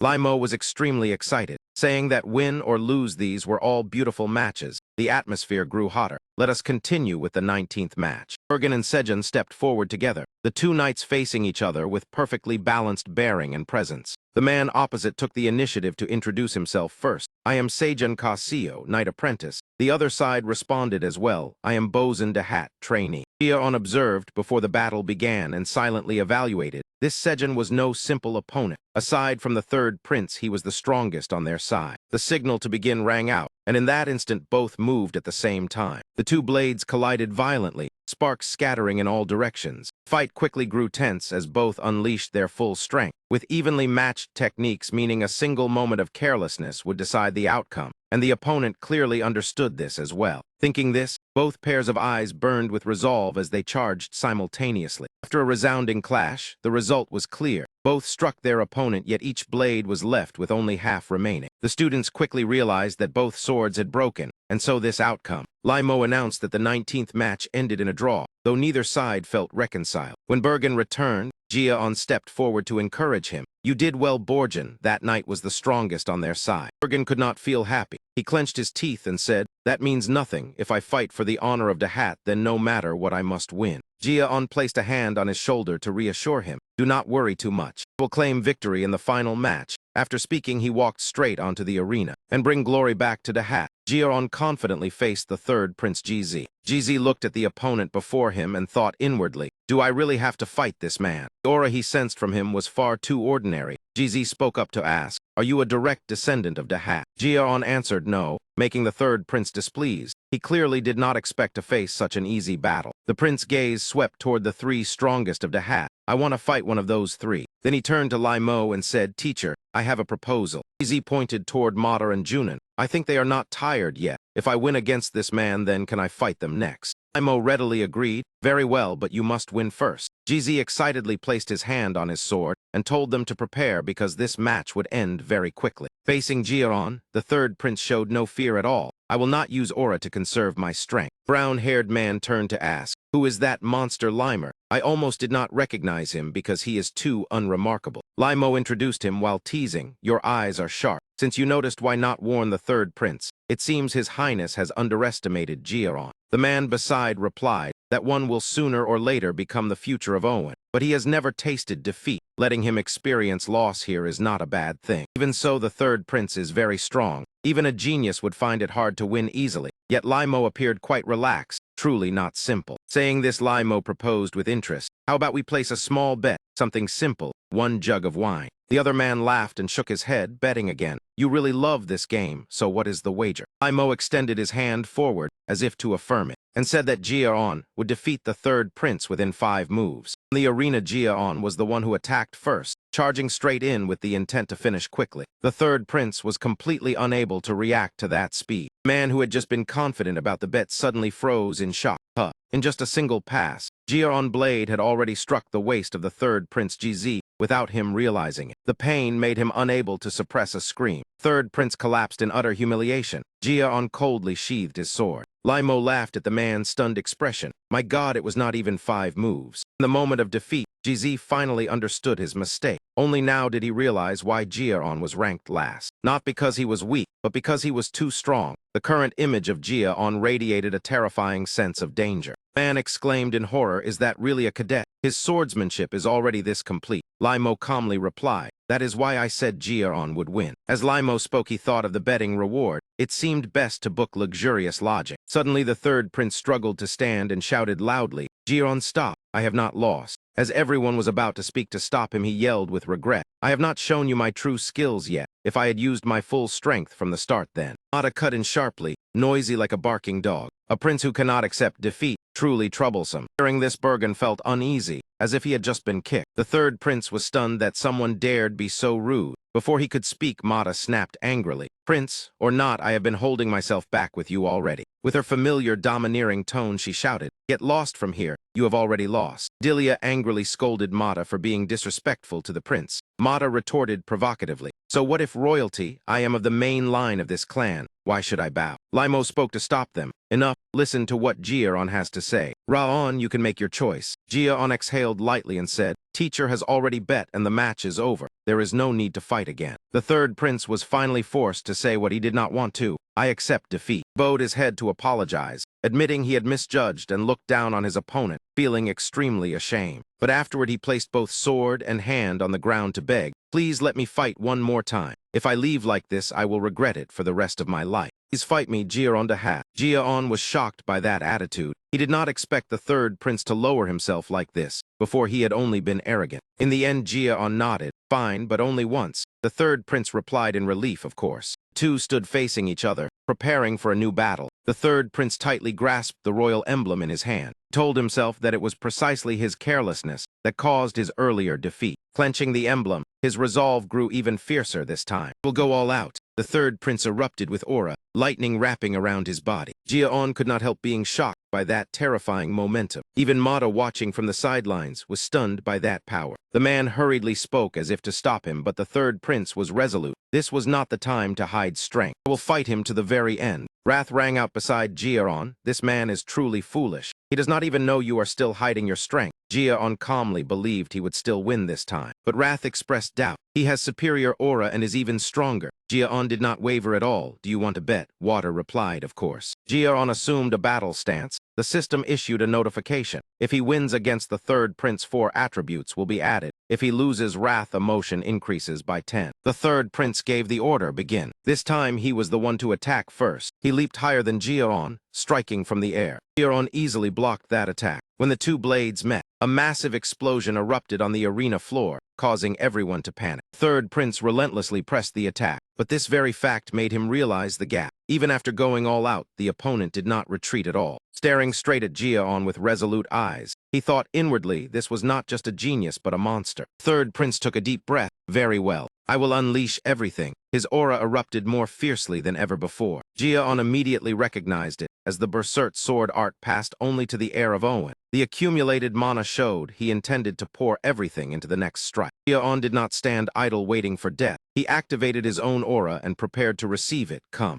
Third prince roared, all my power is here. Take it, Heir to hat. The enormous accumulated aura made Heir realize this was the advanced form BZ, the ultimate sword art of the Owen heir. Every sword technique he used I have already memorized. 10,000 flames, single strike cyclotosian. Heir raised his sword, surging aura tightly coiling around the blade. Even the attacking third prince had to be wary. Golden Flame Heaven Breaker. Heir silently recited the move name and prepared to counter with an even stronger strike. GZ thought to himself, this is bad. But with unyielding resolve, the third prince still believed he would win. He roared and poured in all his strength. Heir also allowed his opponent to witness his true power. The two charged simultaneously and collided head-on. The first exchange was evenly matched. As both blades met, without either retreating. He continuously attacked and defended, exchanging moves with neither yielding. Suddenly Jia-on faltered for a brief instant. The third prince thought he had seized the opportunity. I have pushed back his sword art. I am gaining the upper hand. But because of that single delayed beat, Jia-on had to brace himself to face the next attack. Sharp slicing sound rang out across the arena, clearly the one holding the advantage. Yet the third prince's sword shattered to pieces in his own stunned disbelief. GZ was so stunned that he failed to react in time. His sword light had already been shattered. Jia-on quietly delivered a clean finishing strike. This time did you still intend to directly break through my offensive head-on? The third prince took the decisive blow squarely and quickly collapsed to the ground. The announcement rang out. The victor was Jia-on GH. The third prince GZ was completely defeated and fell. This time he was truly convinced. Clearly he surpassed in both speed and strength, yet still lost. He offered no further excuses and accepted defeat, never expecting Jia-on to counter his sword light using fundamental sword technique. After the match, the third prince took the initiative to speak first. The world is truly broader than I imagined. He sincerely extended his hand. Thank you, this battle allowed me to learn a great deal. I acknowledge my defeat. Jia-on did not hesitate to grasp his hand. I also learned quite a lot from you. Two spoke more openly. Sorry for underestimating you at the start. Consider it my poor judgment. It is fine. May I ask your age? I am 14 this year. Third prince's words were now much calmer. I lost to a swordsman younger than me in both swordsmanship and character. Saying that he presented an item, take this. Jia-on asked in surprise, what is this? The third prince placed the Owen royal emblem into Jia-on's hand and said it was proof that GZ Owen was willing to help him anytime. Jia-on was even more astonished. Why would you give me something so precious? The third prince explained, this defeat awakened me to many things. Losing to you was my fortune.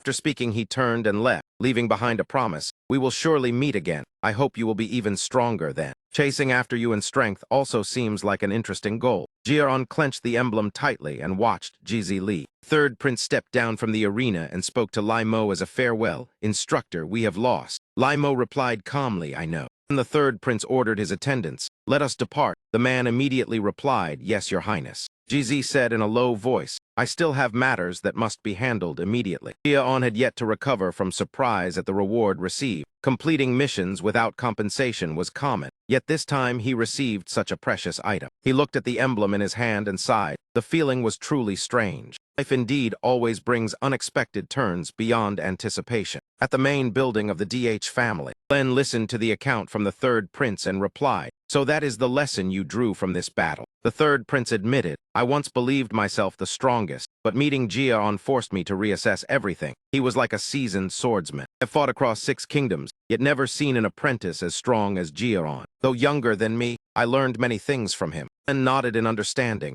GZ continued, that is why I will return to train immediately and absorb everything I learned from him. Glenn saw the third prince off and asked him to convey thanks to King Owen. GZ replied, certainly, thank you. Owen apprentices mounted their horses and departed as the sky gradually shifted toward dusk. Duke Ta-Tan seemed to have something to say and turned to address him. Your Highness, GZ asked back, what is it, Duke? Duke spoke frankly, revealing all your strength, and even using the BZ sword art against Jia-on was somewhat excessive. Concealing strength is inherently important. The third prince merely smiled. I know I went a bit too far. The Duke continued. Even handing over the emblem carried some risk. GZ immediately interrupted, not at all. Jia-on DH showed goodwill toward me. Even though he could have been angered by being underestimated, he remained courteous. I simply returned that goodwill. Moreover, Jia-on showed me a special sword technique. Indeed, he did. That emblem was an investment. The Duke did not understand and asked, what do you mean, Your Highness? Z explained, someone with such skill, character, and spirit at that age will certainly become an outstanding figure in the future. Associating with such a person brings only benefit. The Duke finally understood. Your foresight truly reaches far. The third prince smiled. Being born into royalty without such thought would make me unworthy of existence. After speaking, he fell silent, thinking of Jia-on the hat image.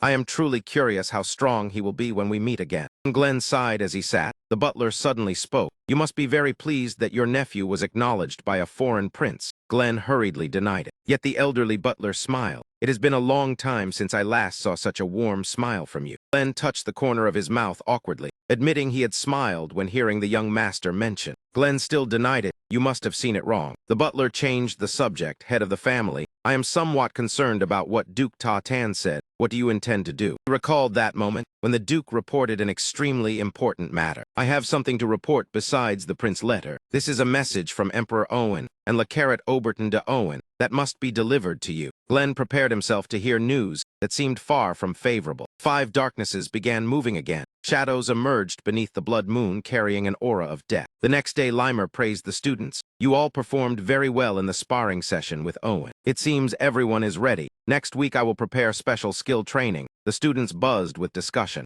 Blue-haired boy timidly asked what special training meant. Limer smiled, calling it that is not quite accurate. It should be called a true battle. Prepare yourselves to shed sweat and tears. South of the Dahat territory, deep within the mountain range, there existed a band of brigands called the Snow Tiger Claws. They operated across both south and north, collecting tolls from travelers and growing increasingly rampant. They slaughtered and looted merchants without mercy. Students anxiously asked Sho whether the mission was to eliminate them. Limer replied hesitantly. Previously that was the case, which only deepened the students' confusion. Someone asked whether the mission had changed and why not set an ambush. Limer said sternly, we cannot. Brigands massacred an entire village to the south. The bodies of innocent civilians lay scattered among burned homes. Hearing this, the students were terrified by the brutality. Imo announced the mission was changed to investigation followed by extermination. Though only brigands, they all knew how to use spiritual energy. Absolute caution was required. Departure tomorrow night. Elsewhere, a swift and clean sword strike split a leaf in two. The one wielding that refined sword technique was Junin. Her cold expression and sharp sword path showed she had grown by leaps and bounds. Yet she suddenly paused, wanting to further train her stance before departure, but it did not go as hoped. Jion's sword was flexible and smooth.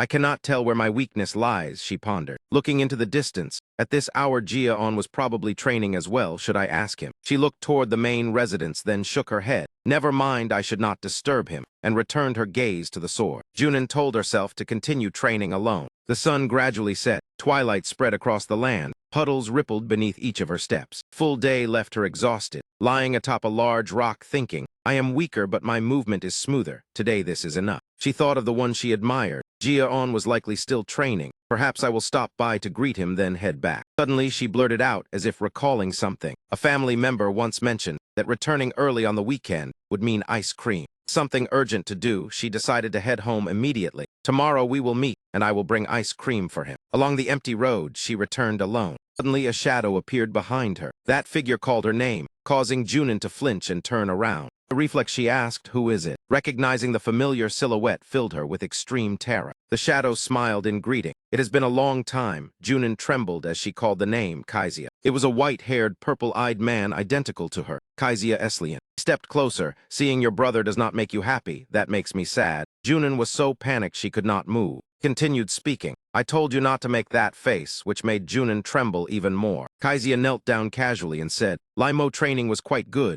You are stronger than I thought. He spoke with pride. I am very proud of you, Junin. His expression gradually turned frightening as he warned her not to recklessly join dangerous battles. That face made Junin panic and retreat while screaming. As he spoke, he reached behind his back as if taking something out. Have you forgotten everything I taught you? The squirrel you once raised was named Zubai. Was it not? Painful memories made Junin beg in terror. Kaizia opened his hand. Resting in his palm was a sleeping squirrel. That man smiled grotesquely. You remember how Zubai died for disobeying me. The cruel words made Junin beg without stopping. She lunged forward to stop him, but it was already too late. The squirrel was crushed in his hand, and blood splattered everywhere. The sight of the innocent creature dying before her eyes made Junin recall dark memories of this brother. Images of lifeless squirrels surfaced in her mind. Junin collapsed to her knees in despair. Before Junin stood her elder brother, his gaze icy cold and his cruelty undisguised. Flood of painful memories crashed down, causing her reason to completely collapse. Dropped to her knees, clutching her head and wailing in anguish, her desperate screams echoing through the dark night. Her mind was in utter chaos, able only to hold her head and scream, unable to break free. Kaizia showed no mercy, crouching close, and coldly telling Junin to remember that she belonged to him. Until the day of final judgment. Do not do anything dangerous. The only thing you need to do is survive until I protect you. He kept speaking without caring about Junin's unstable state. Suddenly something shot straight between the two of them. Small explosion erupted, forcing Kaizia to dodge aside. Amid the smoke and dust, he still maintained a cold expression. For Junin, the cruel elder brother figure was no longer there. Jeon arrived just in time to shield her. Only then did he speak, hey. With eyes full of fury, he demanded to know who Kaizia really was. Jeon Hazard followed up the questioning. Who are you? The white-haired man smiled. You should introduce yourself before questioning others. Barging in like this makes it hard to talk. Jeon Zehat replied sternly. You are the one blocking this alley. Are you a thief or a robber? The other man's face instantly turned cold as the smile vanished. He said that he understood why Jeon thought so, but he was not a thief. He was her elder brother. Jeon saw Junin trembling behind his back.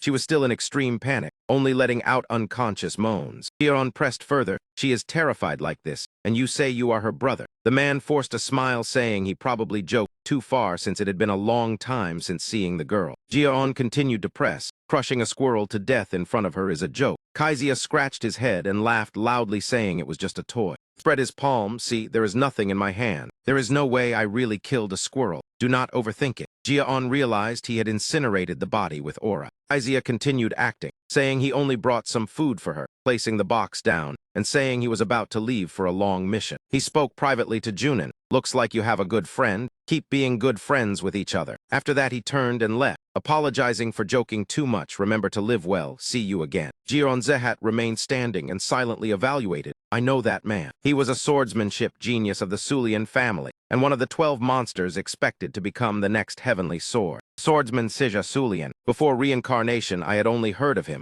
This was the first time seeing him in person. A madman pretending to be good. Also carried a disgusting scent that reminded me of sewers. Jeon extended his hand toward Junin. Junin, let us go, I will take you home. Junin nodded slightly in agreement, the air between them awkward as they parted. Junin boarded the carriage and thanked him coldly. Jeon replied, telling her to sleep early tonight and see her tomorrow. He stood watching as the carriage disappeared from sight. Inside the carriage, Junin lowered her head, clutching the box Kaizia left behind, returning home to lock herself in her room. Pale moonlight spilled into the room, creating a hazy atmosphere. Junin hugged herself anxiously. He came again, unchanged as ever. She recalled past memories, her hand once lightly clawed. Back then she was only a child protecting a squirrel from her brother Zizia. Ruby was just sensitive because she was pregnant. I am fine. But the corpse of another squirrel, lying on the ground, told of the horror. Zizia looked at her hollowly and said she belonged to him. She must not be hurt and had to live well. That threat haunted Junin. If you tell father and mother, I will kill everyone and burn everything except you. And then on Junin believed silence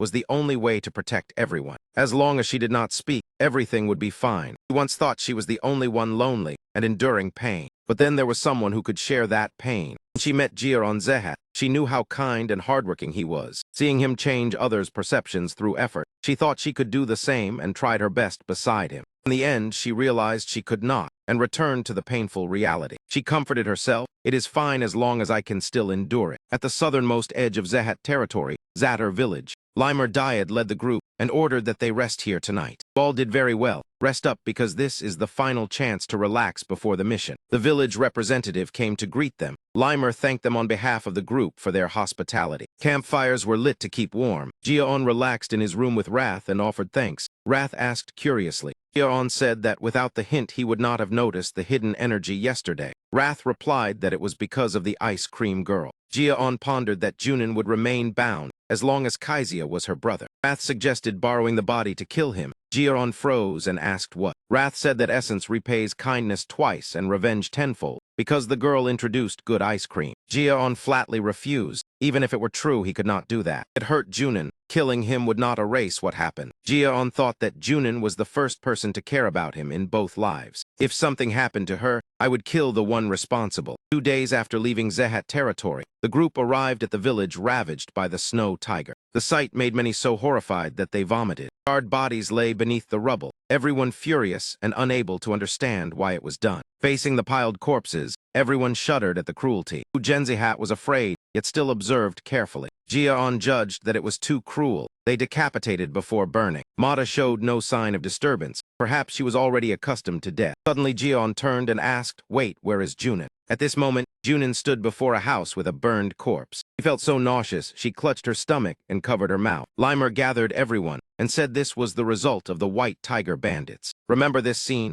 and stay vigilant whenever you encounter them. He produced a silent whistle. Only trained individuals could hear it to be used in danger. Instructors would immediately come to assist. Junin still stared blankly at the whistle. Limer warned that their weapons were extremely brutal. Try to fight on your own before calling for support. Do not hesitate to kill them when you have the chance. The group answered in unison while Junin remained dazed. Limer ordered the groups to split. Mata Group A, Buzin Group B. Each group 3 to 4 people. Junin sank back into memories. His voice echoed in her head, telling her to remember she belonged to him. Not do anything dangerous. You only need to live until I need you. He will kill anyone who hurts you. Jia-on's voice pulled her back to reality. He asked gently for her to go with him. Junin hesitated, then she finally nodded. The two began scouting their assigned area. Jia-on looked up at Mount Du-10 and thought it was an ideal point for observation and retreat. But because it was too perfect, the bandits would not hide there. They must have chosen another safer place. That meant the nearby hill was the most reasonable choice. Open outside, but possibly hiding spots within.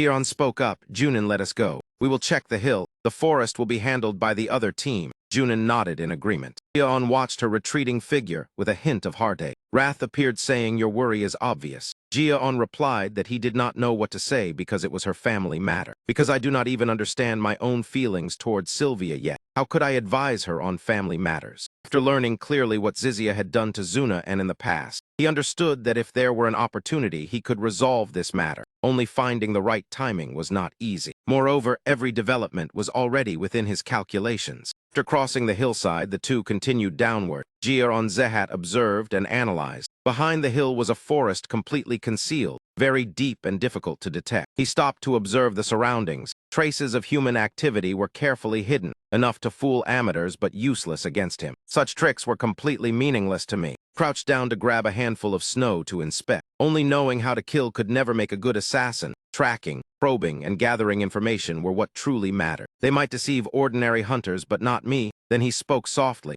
Zuna and the White Tiger base should be very close. Stay close to me and keep silent down to your breathing. Zuna nodded lightly in agreement. The two advanced forward step by cautious step. Jia-on Zehat quickly noticed bear traps arranged around the area. Judged that aside from the traps, there was nothing special. Perhaps they thought no one would dare come here because the traces of activity were too obvious. Clearly, the bandits had underestimated their opponent. Before them was a cave entrance guarded by bandits along with a child taken hostage. Jia-on Zehat asked in a low voice, is that child a hostage? The two gate guards were large in build but weak in aura, merely low-tier warriors. Only the burly man standing beside the hostage had enough strength to survive by swordsmanship. Bandits must be gathered inside. There was no way they would leave a hostage outside so simply. He calculated that there could be dozens inside, whether to call reinforcements or act first. But seeing the condition of the hostage, if they waited for reinforcements, the child would freeze to death before being rescued. Placed his hand on the sword hilt. They had not discovered us yet. Best to rescue the hostage and finish it swiftly. Two continued observing from within the bushes. Zunaran looked extremely anxious. Jia-on spoke to reassure her. Zunaran, look at me. Not be too afraid. We can save the child, but I need your support. I give the signal, use magic to block sound. Leave the rest to me. Can you do it? Zunaran doubted herself, but then nodded. She took a deep breath and replied, I will try. A lackey wrapped in cloth complained, I am dying of sleepiness. When does this shift end? When Zunaran appeared and cast her spell, the middle-aged man screamed in terror, who are you? Zunaran coldly activated her skill. A sound-blocking barrier instantly enveloped the area. The lackeys panicked upon realizing the sound could not escape. That girl is using magic. Jia-on seized the moment and rushed forward. First deal with these two. He slipped behind them, sword flashing. Two heads fell, leaving Zunaran stunned. He froze for a brief moment. The image of the squirrel killed by her brother resurfaced. Haunted, she collapsed screaming, waking those inside the cave. Jia-on cursed, damn it, the sound barrier shattered. Zunaran immediately covered her mouth as she regained awareness. Jia-on worried they would be discovered if this continued. The burly man swung his sword and charged toward the collapsing Zunaran. Jia-on ground his teeth. The blade nearly chopped down onto her head, but Jia-on restrained him in time, slamming him to the ground and pressing the sword to his neck. He threatened, scream and you die. Answer me or I will pull out your bones. The man trembled and agreed. Jia-on glanced at the terrified Zunaran. She was truly panicked. Even so, she had done very well in this situation. He interrogated him. You are White Tiger, how many people are there? The man confessed there were 39 in the forest. He asked if there were other hostages. The man said one more. Jia-on fell silent. The trembling child said, "The hostage inside is my younger sister. Please save her." Zunaran gently comforted him. "We will save her." Jia-on was about to object, but Zunaran replied, "You will do it anyway," making him sigh. He said they should call reinforcements, since there were 36 bandits left, and one extremely dangerous individual. Zunaran asked whether she should blow the whistle. Jia-on agreed. Zunaran blew forcefully into the whistle. Jia-on realized that even at close range, no sound could be heard. Suddenly a shout echoed from inside the cave. The silent whistle, they are calling people over. Two were shocked by the enemy keen senses. Jia-on told Zunaran to lead the hostages to retreat. He would hold them back. The leader sneered, "Are you not afraid of death?" He asked, "Who are you planning to call?" Jia-on replied coldly, "No need for you to know, exchange the hostage." Jia-on proposed trading the guard for the child. The girl trembled and cried. Leader laughed loudly. "That guy dying does not matter." He pressed the sword to the girl's neck to threaten her, making her burst into tears. Jia-on calmly replied, "Fine." He signaled Zunaran to retreat and wait for the signal. Jia-on slashed the sword across the guard's neck. Blood sprayed out, causing the bandits to panic. Bandits screamed in terror. Not giving them time to react, he hurled the sword forward. Target was the young man behind. The blade pierced his chest. He was the one who had threatened the girl. Jia-on ordered Zunaran to create fog. He immediately cast magic, thick fog spreading out. The bandits panicked as their vision was obscured. Jia-on carried the hostage and ran through the fog. The fog dissipated. The bandits discovered the hostage was gone and gave chase. After running far enough, Jia-on set the children down and said the bandits must be eliminated immediately or they would commit more crimes. He told Zunaran to stay and watch the children. She worried because his hand was bleeding. Reassured her, "It is fine. After dealing with them, I will return." But Zunaran grabbed his sleeve. She pleaded, "Do not go, you are injured." He said they should wait for the instructors. Jia-on softened and called her name. Zunaran lowered her head in worry. Jia-on reassured her, "Everyone feels fear, whether warrior or trainee. But the most frightening thing is doing nothing at all." Words jolted Zunaran awake. Jia-on said the bandits' crimes could not be tolerated. Someone had already sacrificed themselves to protect the village. "We are swordsmen. We must complete the mission to the end to protect those still alive." He said fear only grows when avoided. Only by facing it can one escape. Zunaran can only rely on herself to protect herself and those she cherishes. He reached into his clothes, took out an item and placed it in her hand. "From now on, the choice is yours." Then he walked straight toward the enemy camp, no longer hiding. Zunaran stood silently, tears softly falling. Within her heart rose a desire to change and break free from the past. She wanted to protect what was most precious to her. She would no longer hide in the shadows. Turning his gaze toward the long future ahead, she told herself to keep moving forward. Her hand clenched tightly around the wooden squirrel the male lead had given her. Jia-on's hat swung his sword decisively, a fatal arc slicing cleanly across the necks of 3 bandits in an instant. The remaining survivors immediately realized the upheaval and screamed warnings to each other. "Damn it, hurry up and kill him. Damn it, stop him right now. He is just a brat." The ringleader shouted furiously, "Why could you not hold him back?" Jia-on's hat maintained his cold expression, his stern gaze fixed straight at him. He was fully focused. From behind, one man suddenly leapt up, intending to bring his sword down. He narrowly dodged the deadly slash and quickly retreated to keep his distance. At the same time, the ringleader silently swung his blade in a sneak attack from behind, already convinced in his mind that he would kill the detestable rat. The heavy blade slammed down hard, sending dirt and stones flying everywhere. The ringleader exclaimed in shock, "What is this?" Beneath his blade there was nothing at all. The opponent had vanished without him noticing. Jia-on's hat appeared behind him. His voice rang out sternly, "How long do you plan to skulk like a coward?" Before he could recover, the ringleader was beheaded by a single strike of his sword. The remaining men trembled in fear. What kind of monster is this to be so strong at such a young age? Could it be that he is only a trainee? He warned them coldly, "Surrender. Your leader is already dead." But before he could finish speaking, he had to raise his sword with difficulty to block something flying at him. A savage laugh rang out in mockery. From within the bandits stepped out a man who looked like a wandering swordsman. He sneered that all of them were afraid of a brat and said it would only disgrace them when joining the North-South Alliance. He glanced over and sneered, "You look rich, probably from a well-off family. That makes it even better. I was worried catching you would not bring much money." He leapt up and swung his sword toward Jia-on's hat, while muttering that the heavens had finally not abandoned him. Jia-on's hat shouted back. He intended to take him hostage. The sword strike was blocked, but the force was too great and sent him crashing into the wall.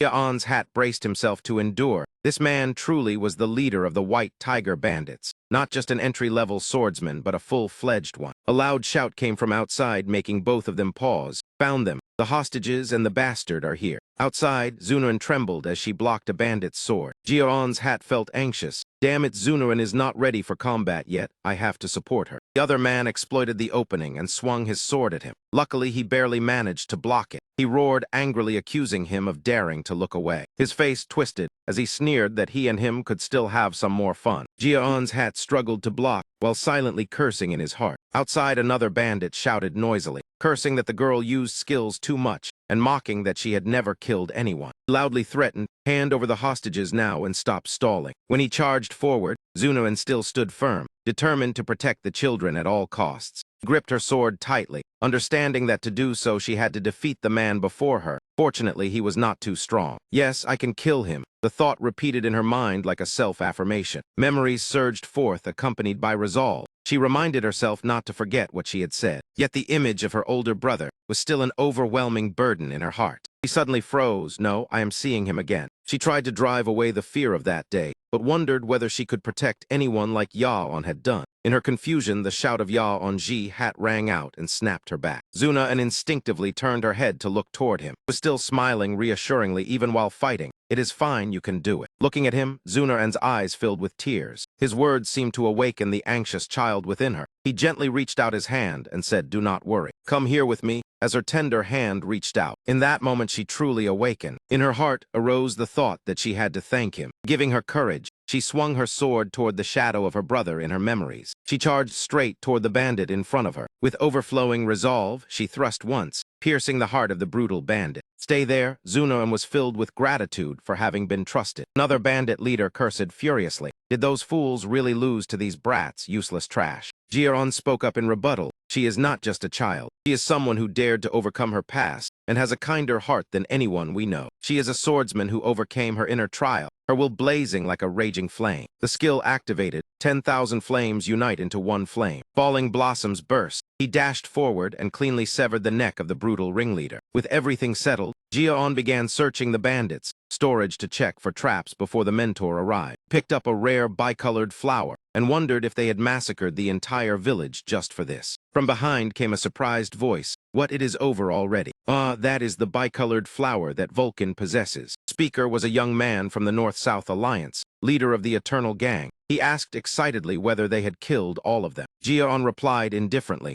"So what if they are dead?" The other man praised him as bold and sharp, clearly very confident in his strength. Jia-on asked back, "Are you from the North-South Alliance?" He admitted his name was Zictor, making Jia-on immediately vigilant. He recalled having heard this name before. A genius swordsman who rose to become the leader of a major bandit group with only one sword in 10 years. White Tiger was nothing compared to him. Truly was a swordsman with frightening strength. Zictor began speculating about Jia-on's identity, believing he came from the Ray Hat family and was still only a trainee. He bluntly threatened, "Should I kill you all?" Killing intent from Zictor surged out like raging waves. Pressure enveloped the male lead, making him immediately guard himself. The intent to kill was unmistakable. He placed his hand on the sword in its sheath. With experience from his past life as an assassin, this did not shake him. Zictor exclaimed in surprise, "Oh, you can withstand this pressure. Indeed, you are not an ordinary child." The male lead maintained his vigilance toward his words. He calculated silently. A sneak attack might kill him, but a direct confrontation offered no chance of victory. Even so, he did not understand why he did not want to retreat and slowly drew his sword. He challenged boldly, "Draw your sword and fight me." Zictor was startled but still placed his hand on his sword, warning that doing so would lead to his death. Jia-on replied calmly,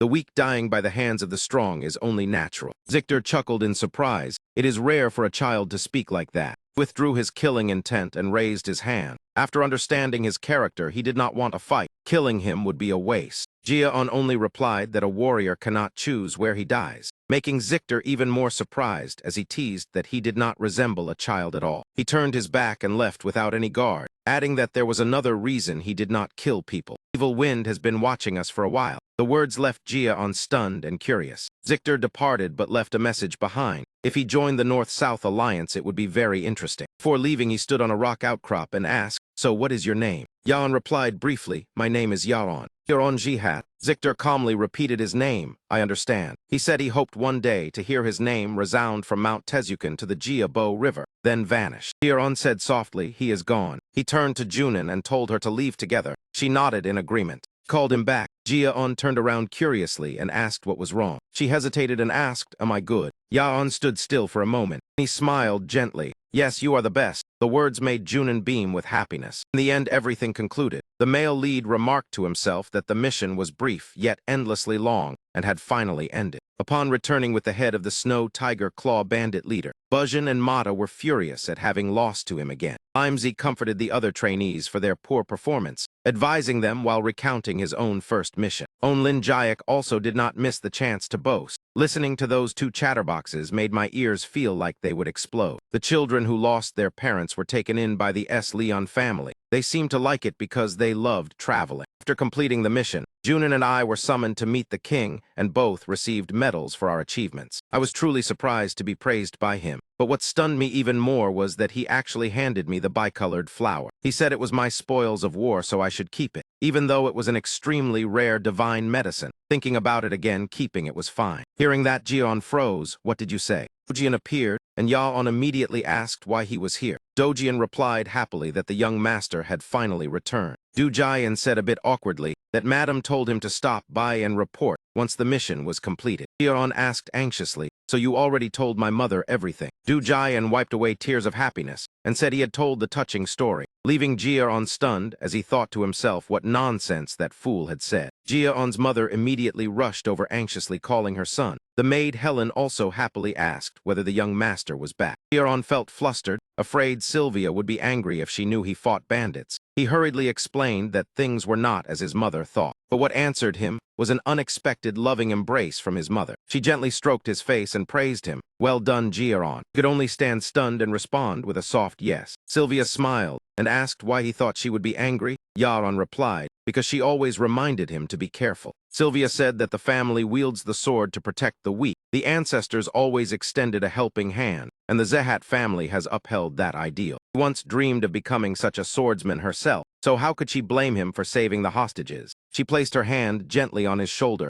and said she was very proud of him. Helen and the other maids also happily expressed their pride, while Sylvia hugged her son joyfully and said he had grown into a good man. At this moment, Jian truly could not understand the complex emotions in his heart. He glanced back looking for Dujian, but the boy had disappeared at some point. No laughed coldly and said he only remembered him now. That coward had run off long ago. Jian clicked his tongue lightly, thinking that tonight seemed not bad at all. On Junin's side, she carefully placed the wooden squirrel Yaon gave her onto the bedside cabinet. She smiled while admiring the gift and recalled the memories that had just passed. Junin thought to herself that next time she would definitely say thank you to him, no matter what. Elsewhere, Lai Mediat was leisurely lying on an outdoor hammock. He recalled the conversation between the male lead and Zictor. Thinking of it made him feel quite smug and pleased. He judged that it had been a very long time since he had seen the shadow of a lord in another person. The seed for the next throne had appeared, and everything had only just begun. At the main estate of the Robert family at this moment, Robert was sitting and writing in his journal.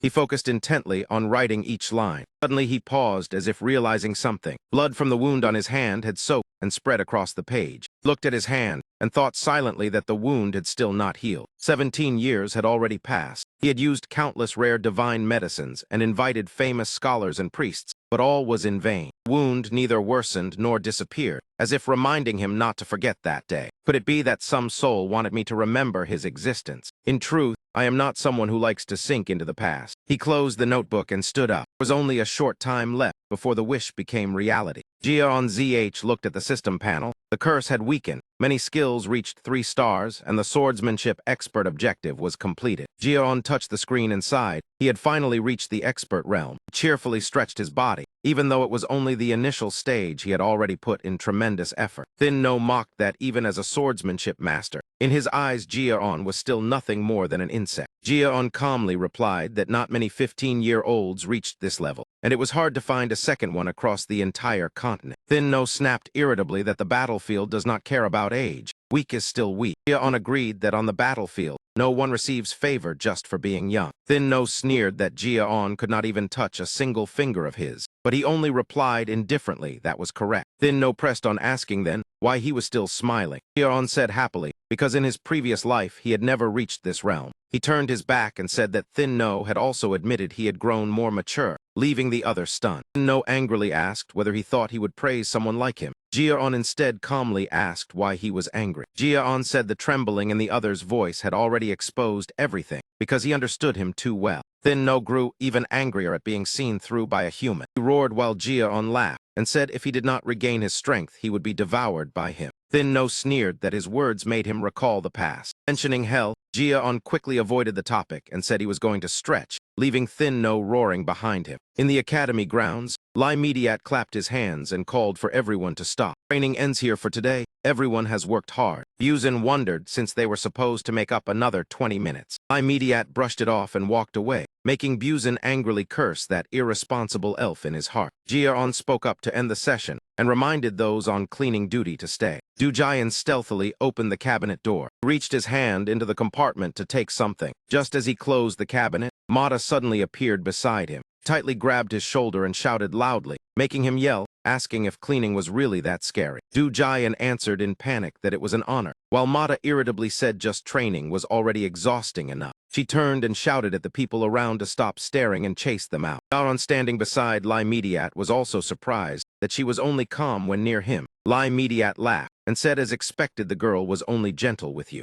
Jia-on turned in surprise and called out teacher Lai Mediat. Thought the teacher had already left. Lai Mediat said he only came back because he forgot a few things. The students curiously wondered what exactly the teacher had forgotten. Lai Mediat gathered everyone again and said there was another very important announcement. Everyone wondered what else there could be at this time. He said it was about the second mission. The entire group immediately fell silent. Lai Mediat suddenly laughed loudly and apologized, making Buzin and Dojian surprised that the teacher had almost forgotten such a big matter. Jia-on thought it had been nearly half a year since the first mission. The number of missions from the Ray Hat family was fewer than in his previous life. Lai Mediat explained that Orager were invading the south of Zehat. The mission was to eliminate Oros and protect the villagers. In other words, protect the village and hunt monsters, making everyone excited. Someone said excitedly that they could finally test real swordsmanship. Lai Mediat commented that it seemed everyone was full of enthusiasm, announced that this mission would have no teachers accompanying them, and required mandatory group coordination. Buzin asked what if they encountered danger and could not escape. Lai Mediat replied they must know when to give up. A leader must accurately judge which situations are favorable or unfavorable. Dojian asked whether running away would be rated poorly. Lai Mediat said it depended on the situation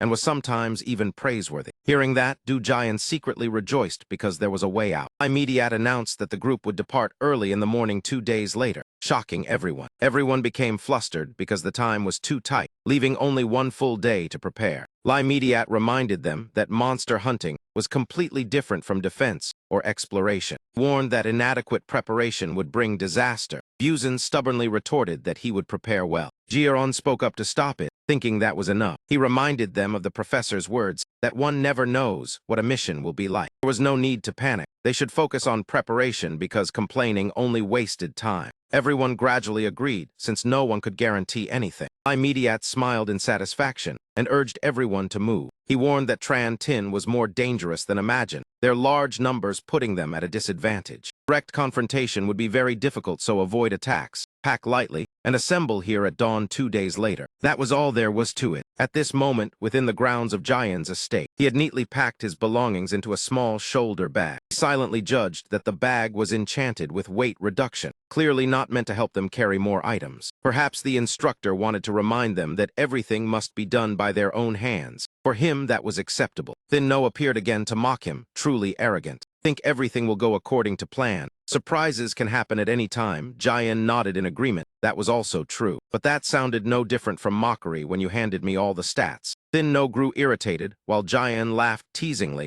that there was no way he could do anything. Suddenly, he sensed movement behind him. He grasped the doorknob, wondering who would visit at this hour. He opened the door and asked, "Who is it?" At that instant, he froze and stammered in surprise. Standing before him was Sylvia, her expression stern. Sylvia frowned slightly. "Jian, you should inform your mother when you have a mission." Jian asked awkwardly how she knew, whether Dojian had said something. Sylvia replied that Limer had told her, making Jian curse that chatterbox inwardly. Jian forced a smile and apologized. Sylvia's tone softened as well. She took Jian's hand and gently reminded him, "As class leader, you not only represent others, but must also guide the other trainees along the right path. You should not shoulder missions alone, but assign tasks properly. The lives of your teammates depend on your decisions," leaving Jian deeply shocked. Sylvia continued that exterminating monsters seemed easy, but was actually extremely difficult because absolute safety for the villagers had to be ensured. You must understand that now you are not just a trainee, but already a swordsman of the family. I want you to prove that you are worthy to inherit the will of the Jia Hat family. Jian admitted honestly that he thought his mother had come to scold him. Sylvia raised her voice and admitted she was very angry and worried. Then she opened her arms and embraced Jian. She comforted him, saying this was not the time to scold. Prepare yourself when you return. I am glad you have improved, but I have never stopped worrying about you. Mother and son stood embracing in the glow of dusk. Next day, instructor Limo Diet gathered everyone at the meeting point. He reminded them that anything could happen, so they must be extremely careful. If it became too much, they were to retreat. The entire group responded in unison. Only when no one withdrew did Limer feel at ease. He said it usually took a month, but now only about 2 weeks were needed. He wished them luck, and the trainees replied together. Jian began coordinating the formation, dividing the class into 4 lines to move according to plan. Limer stood behind them, thinking that the children would be fine. Jian was not only strong in combat, but also outstanding in strategy. He believed this 15-year-old boy would complete the mission smoothly. Limer also looked forward to his performance. A teacher asked whether they should follow. Limer replied that at this distance the trainees would not notice. He refused because among them was someone extremely sharp. He left, saying he would rest before departure. The other teachers discussed anxiously whether this was truly fine.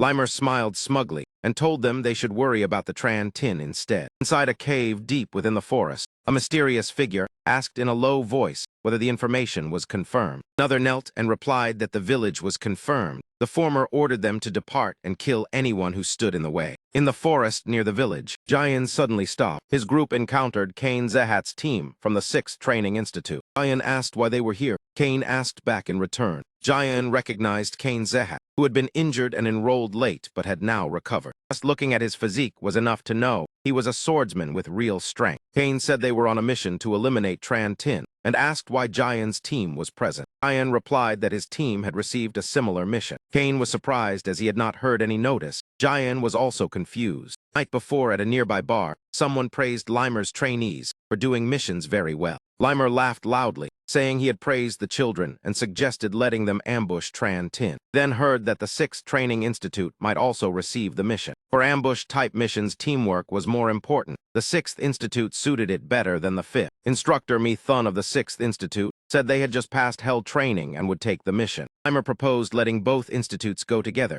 Mi Thun asked in shock whether that was true. Limer said wiping out Tran Tin would be faster if the 2 teams competed. Mi Thun agreed and promised to seek approval from the family head. Back in the present, Buzhan said there might be an error and suggested their team withdraw first. He asserted that they could handle it themselves, surprising Kane. Kane angrily scolded the 5th team for being arrogant after training for such a short time. He believed this mission required teamwork and that Team 6 was more suitable. Buzhan reacted fiercely, demanding Kane stop looking down on Team 5. Jian had already guessed that Limer had arranged this intentionally, without prior notice. Closed his eyes and thought carefully. Limer valued experience as the key, so this mission was highly practical. Perhaps the instructor wanted Team 5 to learn from Team 6. Thinking that way, Jian felt it was reasonable, treated it as an opportunity for the whole team to temper themselves, just as his mother had advised. He could not ignore it. In the end, Jian spoke up, asking both sides to calm down. Arguing would not solve anything, so they should just start the mission. Buzhan questioned why they should waste effort without understanding the situation. Jian reminded him that neither side wanted to abandon the mission. This mission would involve many Tran Tin ambushes, so they would surely face tough opponents. Therefore, they should decide who would act as commander. The other team would serve as a diversion when the main team encountered trouble. Kane agreed and Jian finalized the plan. He started from the mountain ahead.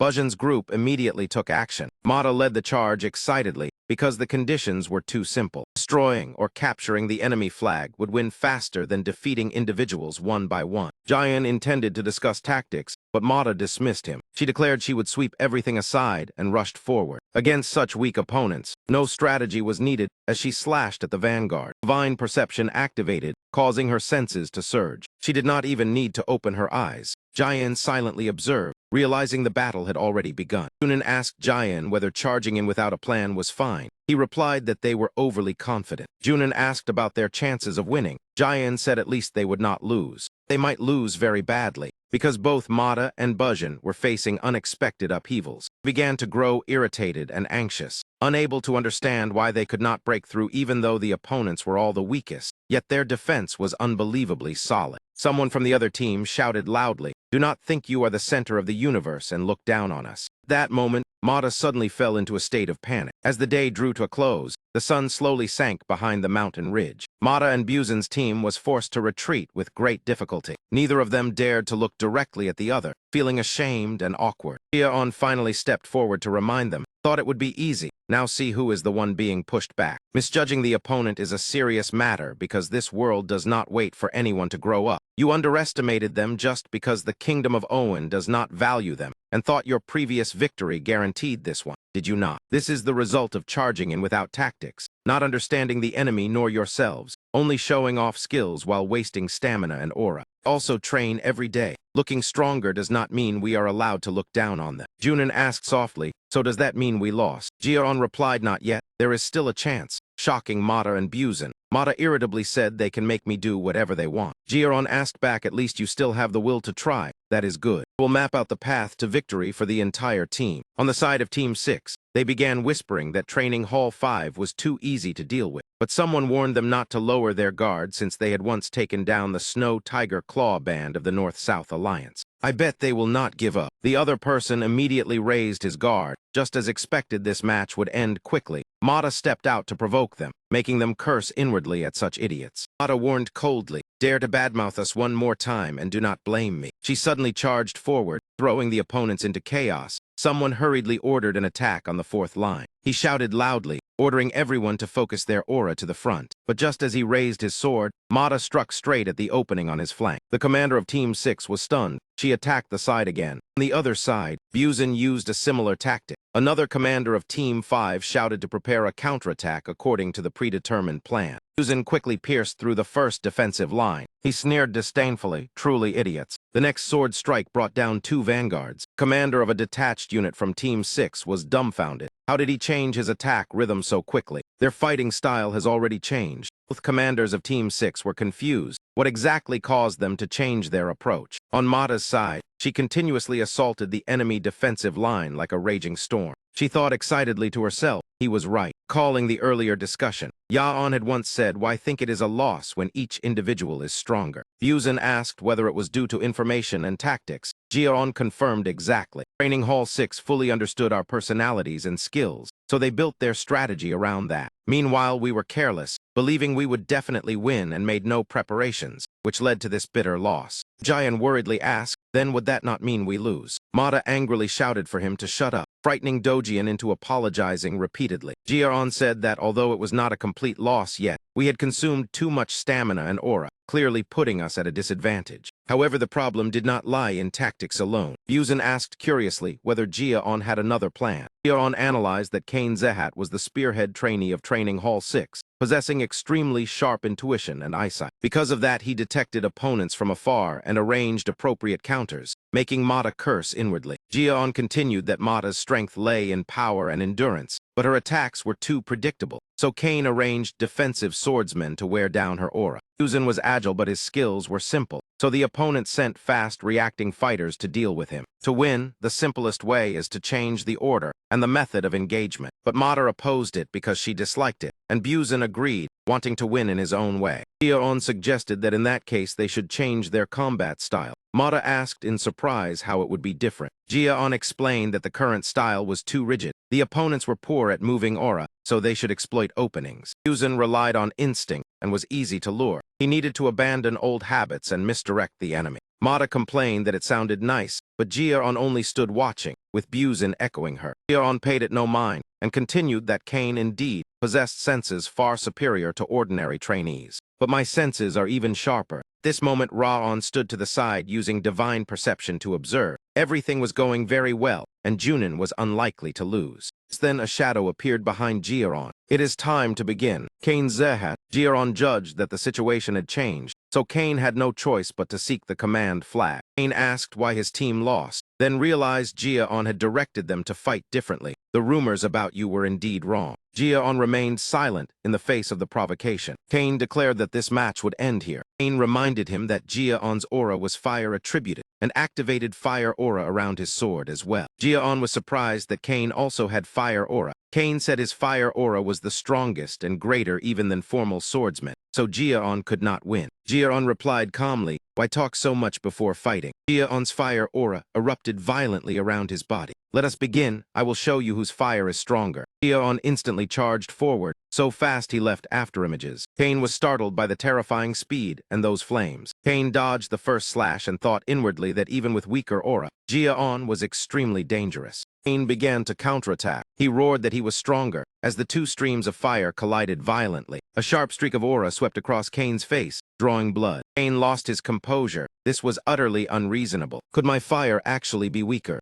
Jiaon broke through the defensive stance. Cain struggled desperately to block. Cain shouted loudly, trying to escape the relentless assault. An aura explosion rang out, shaking the entire forest. Cain collapsed beneath Jiaon's sword tip. Jiaon repeated, "Your fire is stronger." "Indeed it is." Remaining group returned in shock. Dojian stammered, asking who that person was. "Why did Cain Zehat appear here?" Jiaon said the fastest way to turn the tide was to defeat the enemy leader. Buzan added that it was not over yet. Buzan admitted Jiaon was right. Without him, he likely would have lost to Team 6. Mata also reluctantly acknowledged that Jiaon's judgment was accurate and that they had won. The entire team understood Jiaon's capability and effort and promised to follow his command. Jiaon smiled in satisfaction. After this battle, they had grown more mature. This was truly the training hall 5 he knew. Afterward, he gathered everyone together to offer praise. He emphasized the consequences of resting on past victories and acting without thought. If this were a real battlefield, everyone would already be dead. Do not forget today's lessons. Cain looked at Jiaon with eyes full of admiration. Cain admitted that Jiaon was stronger than imagined and possessed leadership qualities. Cain admitted that he himself was the arrogant one. Cain stepped forward and said he had learned a great deal from Jiaon. "You taught me not to be careless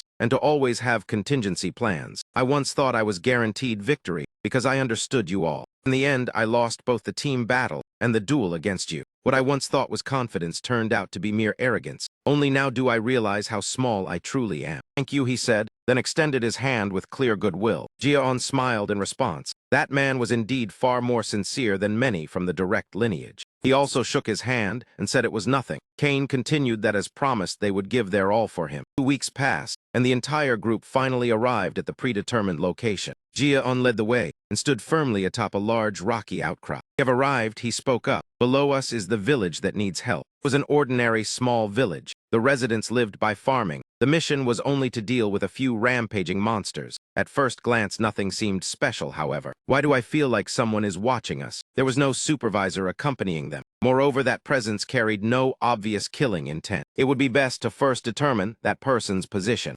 "Buzan, I need to ask you for something." Buzan asked curiously what it was. Jiaon assigned him. "This time you will serve as the mission commander." Buzan was startled and flustered. "Why me?" Jiaon explained that during the previous mission, only Junin and he could handle Snow Tiger Claw, so letting you command now would be better. "Did you not want to become like me? If so, then prove it with what you have learned." Buzan hesitated, then nodded. "Fine, I will show you. I will be a commander worthy of it." Jiaon spoke loudly so everyone could hear. "From now on, we will follow Buzan's commands." The entire group responded in unison that they understood. He turned to Mata and said he would explain later. "Just act as usual." Mata turned her back and replied there was no need to talk privately. "I will follow the arrangement. I am the same as always." Jiaon observed quietly, taking note of that reaction. He asked Thin No, "You also sense someone following us?" Thin No replied, "So you noticed." "That is only natural since you inherited my abilities." Jiaon asked how many there were. Thin No laughed slyly and asked if you could guess if I gave you a hint. Jiaon cut him off and said there was only one. Thin No was surprised. Jiaon explained because he said he and not they. "Thanks for the reminder," Jiaon said. Thin No snorted coldly in displeasure.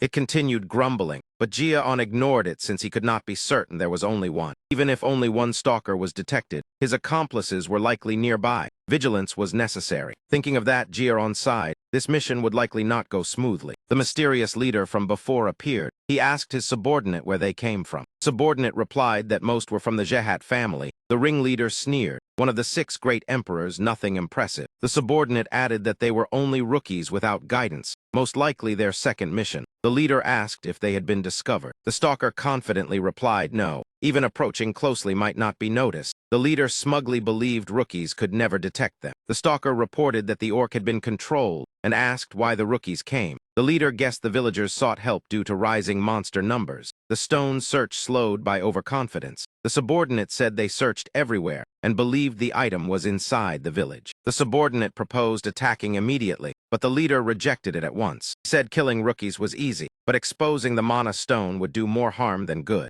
Let them eliminate the monsters and withdraw, as if completing the mission. After speaking, the ringleader pulled his hood over his head. His body swelled, muscles bulging with power. His figure grew massive like Oro's. He said coldly to attack the village once they left. Destroy everything that stood in the way. Night fell over the staging area. Everyone gathered together for dinner. Raon glanced at the person across from him, preparing to eat, and thought silently that it was Buzin Jehat. At first he had been a little worried about him, but Buzin had performed far better than expected. Calling earlier events, Raon realized Buzin did not rely on family prestige, but proactively comforted the village chief and villagers. That showed he was truly striving to improve. Prodding the egg on his plate with a fork, Raon thought there was no need to worry too much about Buzin. Even without him, Buzin and the other trainees could handle the monsters. Looking out the window toward the snow-covered mountains and pine forest, he felt the Watcher was the real problem. Perhaps that man had retreated into the mountains when they entered the village. Whether it was a test by the Jehat family or someone else, the unease remained. Perhaps tomorrow would bring answers. The next morning, everyone looked down at the deep footprints imprinted on the white snow.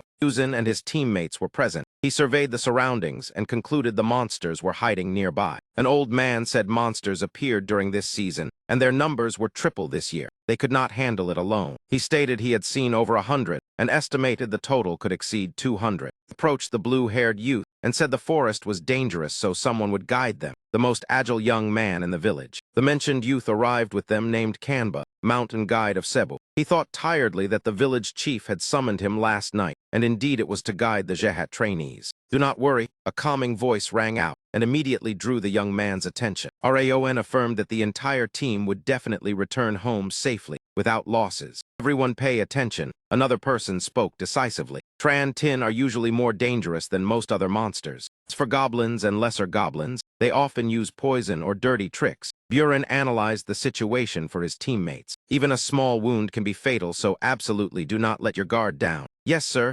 everyone replied in unison. Right after that, the blue-haired young man turned to the side and ordered the sealing of Training Hall number 6. Kens replied at once, "All right, leave it to us. Then let us begin the raid and wipe out all the monsters threatening this land. Show them the power of the Jehat family." The shout ignited the team's morale, and everyone moved immediately. In the distance, the silhouettes of the Tran Tin appeared. Seeing this, Buren did not hesitate and charged forward to lead the advance. Meanwhile, Thinno whispered to Aon, who was observing, "Truly a bunch of fools, preparing an ambush for so long only to shout and expose their position. Then what ambush is left?" Raon thought differently. They were just shouting to steady themselves. For a first raid mission, such mistakes were understandable. The energy cat thought silently. This one was also on his first mission, yet instead of worrying, he observed the whole situation. He looked like a seasoned veteran. Its gaze turned toward Min to evaluate him. At this moment, Buren's group was fiercely engaged in battle with the giant Tran Tin. Ada, Buren, and Runnin charged together. The black-haired girl roared with battle lust, saying she would wipe them all out. Deal with the goblins and lesser goblins first, then fight the Tran Tin. Buren commanded the rear line while swinging his sword. One team member noticed something wrong and shouted that they had broken through the formation. 2 Tran Tin were circling around another direction. Kamba panicked when he saw the monster rushing in. Tran Tin already, but to reach him it would have to get past Min first. "I should not have come here." Despite the guide shouting, Raon calmly leapt forward. With just one clean slash,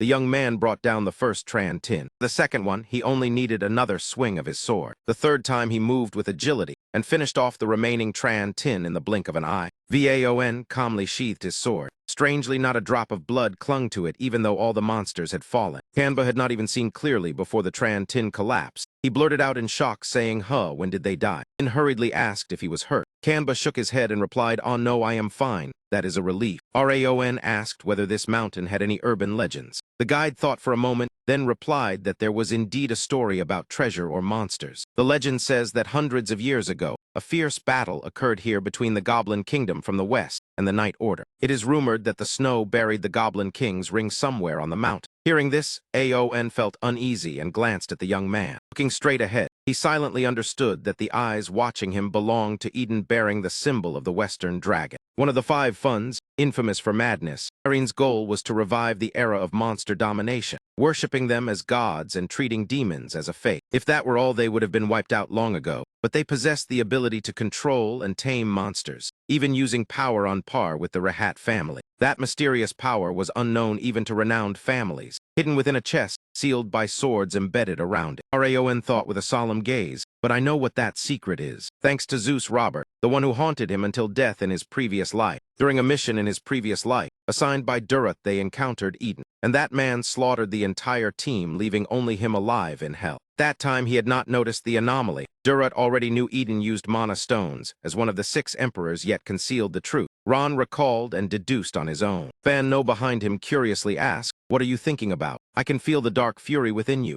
Raon placed a hand on his left chest as his emotions stirred. "Calm down, Eden is what matters." The young man closed his eyes to steady himself. "I suspect Eden's target is the Goblin King's mana stone that fell here hundreds of years ago. Surely an extremely powerful mana stone is buried. Their plan is to wait until we leave before searching. If that is the case, the scene shifted to the battle where Buren charged at the ogre leader and shouted that he would finish it with the ultimate strike. But suddenly, a huge explosion occurred and stopped his action. Buren was astonished when he saw the person appearing after the smoke cleared. Mata was the one who intervened and casually declared that this one was hers. Buren could only sigh mockingly, truly without any sense of dignity. After that, he turned back to report that the leader was dead, and now they just needed to clean up the rest. The whole team cheered with joy. "Brother Kanba, about that Goblin King, has anyone ever seen treasure or jewelry in the mountain?" Raon asked. Guide slowly recounted that actually when he was young, there was. The village chief once went up the mountain and brought back a red piece of jewelry that looked very much like the mana stone you are looking for. So where is it now? Everyone knew, but the village chief buried it under his own house, which left Raon astonished. The young man clenched his fist, thinking the situation was worse than expected. Kanba asked blankly, "Is something wrong?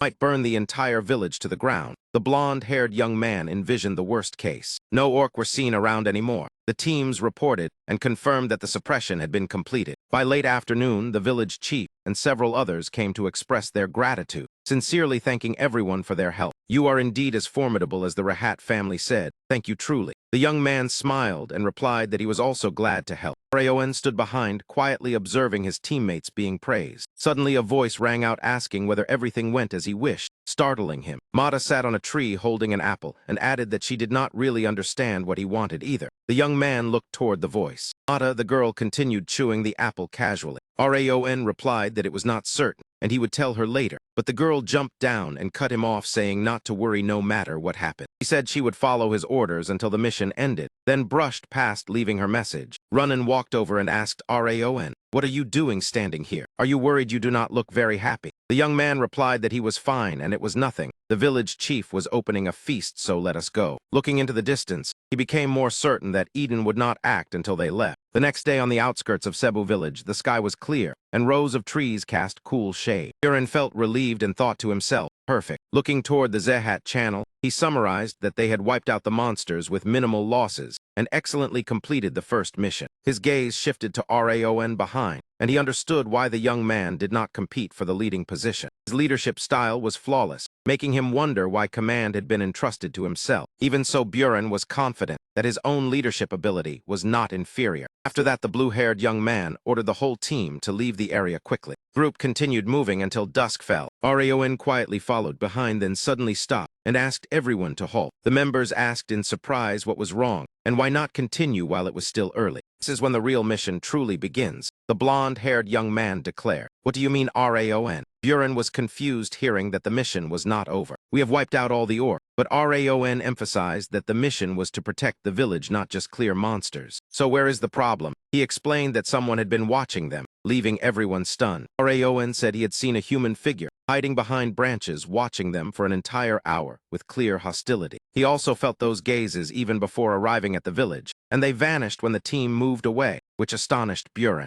Mata stepped forward and asked that meant since setting foot on the hill. Raon confirmed. "That is why you handed command to Buren," Mata realized. "Yes, I hid myself to sense the enemy better." Ken, though surprised, still calmly deduced that Raon's tactical senses far surpassed the other instructors. Buren asked again to be sure that was why you gave command to me. Raon admitted it and said he took good care of the rookies. Recalling how Buren maneuvered the troops, Raon praised him and said the enemy had mistaken him for the true leader. Placing a hand on his teammate's shoulder, Raon affirmed that he was worthy of being a member of Rahat and would recommend him for top 2 rookie placement. Buren lowered his head in embarrassment, realizing he had been too complacent, while Raon quietly investigated the enemy. Raon analyzed that monsters normally do not cooperate, but the Oros and goblins coordinating proved there was controlling magic. The mission to protect the village was not yet over because a hidden danger still lurked with red eyes craving mana stones. Returning to the present, he decided to go back to Cebu discreetly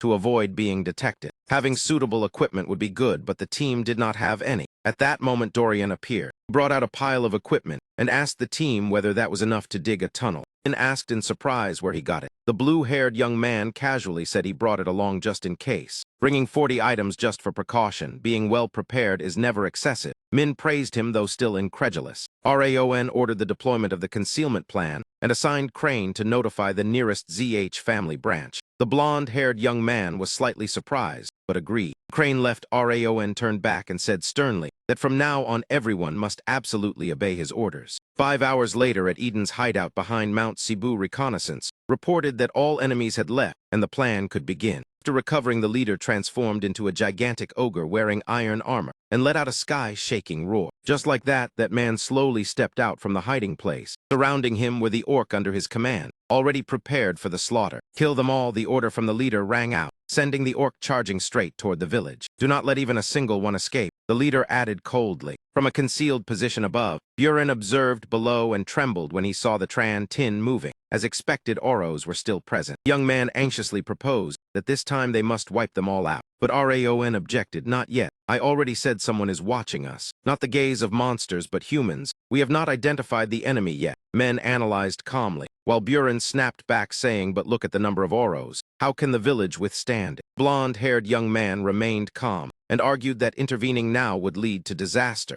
Buren retorted that without action the village would be destroyed, but Raon repeated that it was still not the time. After that, he shared crucial information with those possessing special abilities. The enemy was connected to Eden. Ken and Mata were instantly stunned. Black-haired girl confirmed again. Eden from the 5 demons. If so, then either Eden himself or a Lord-level monster. We must be cautious. Buren looked down and gradually understood men's words. However dangerous Eden was, he was right. The blue-haired young man turned to the captain and argued that if they did not act, half the village would die. Were they supposed to stand by and watch civilians be slaughtered? I once thought you were worthy of the name Zehat, but now you are not. We must act immediately. Buren's patience was running out. Placing a hand on his chest, Buren asserted that this was the true conduct of a swordsman of the ZH family. I was wrong to believe you worthy of the Zehat name. If you hesitate like this, it will be a grave mistake, Buren said with bitter harshness. He placed his hand on his heart again, emphasizing that this was the duty of a Zehat swordsman. After speaking, Buren ignored the teammates behind him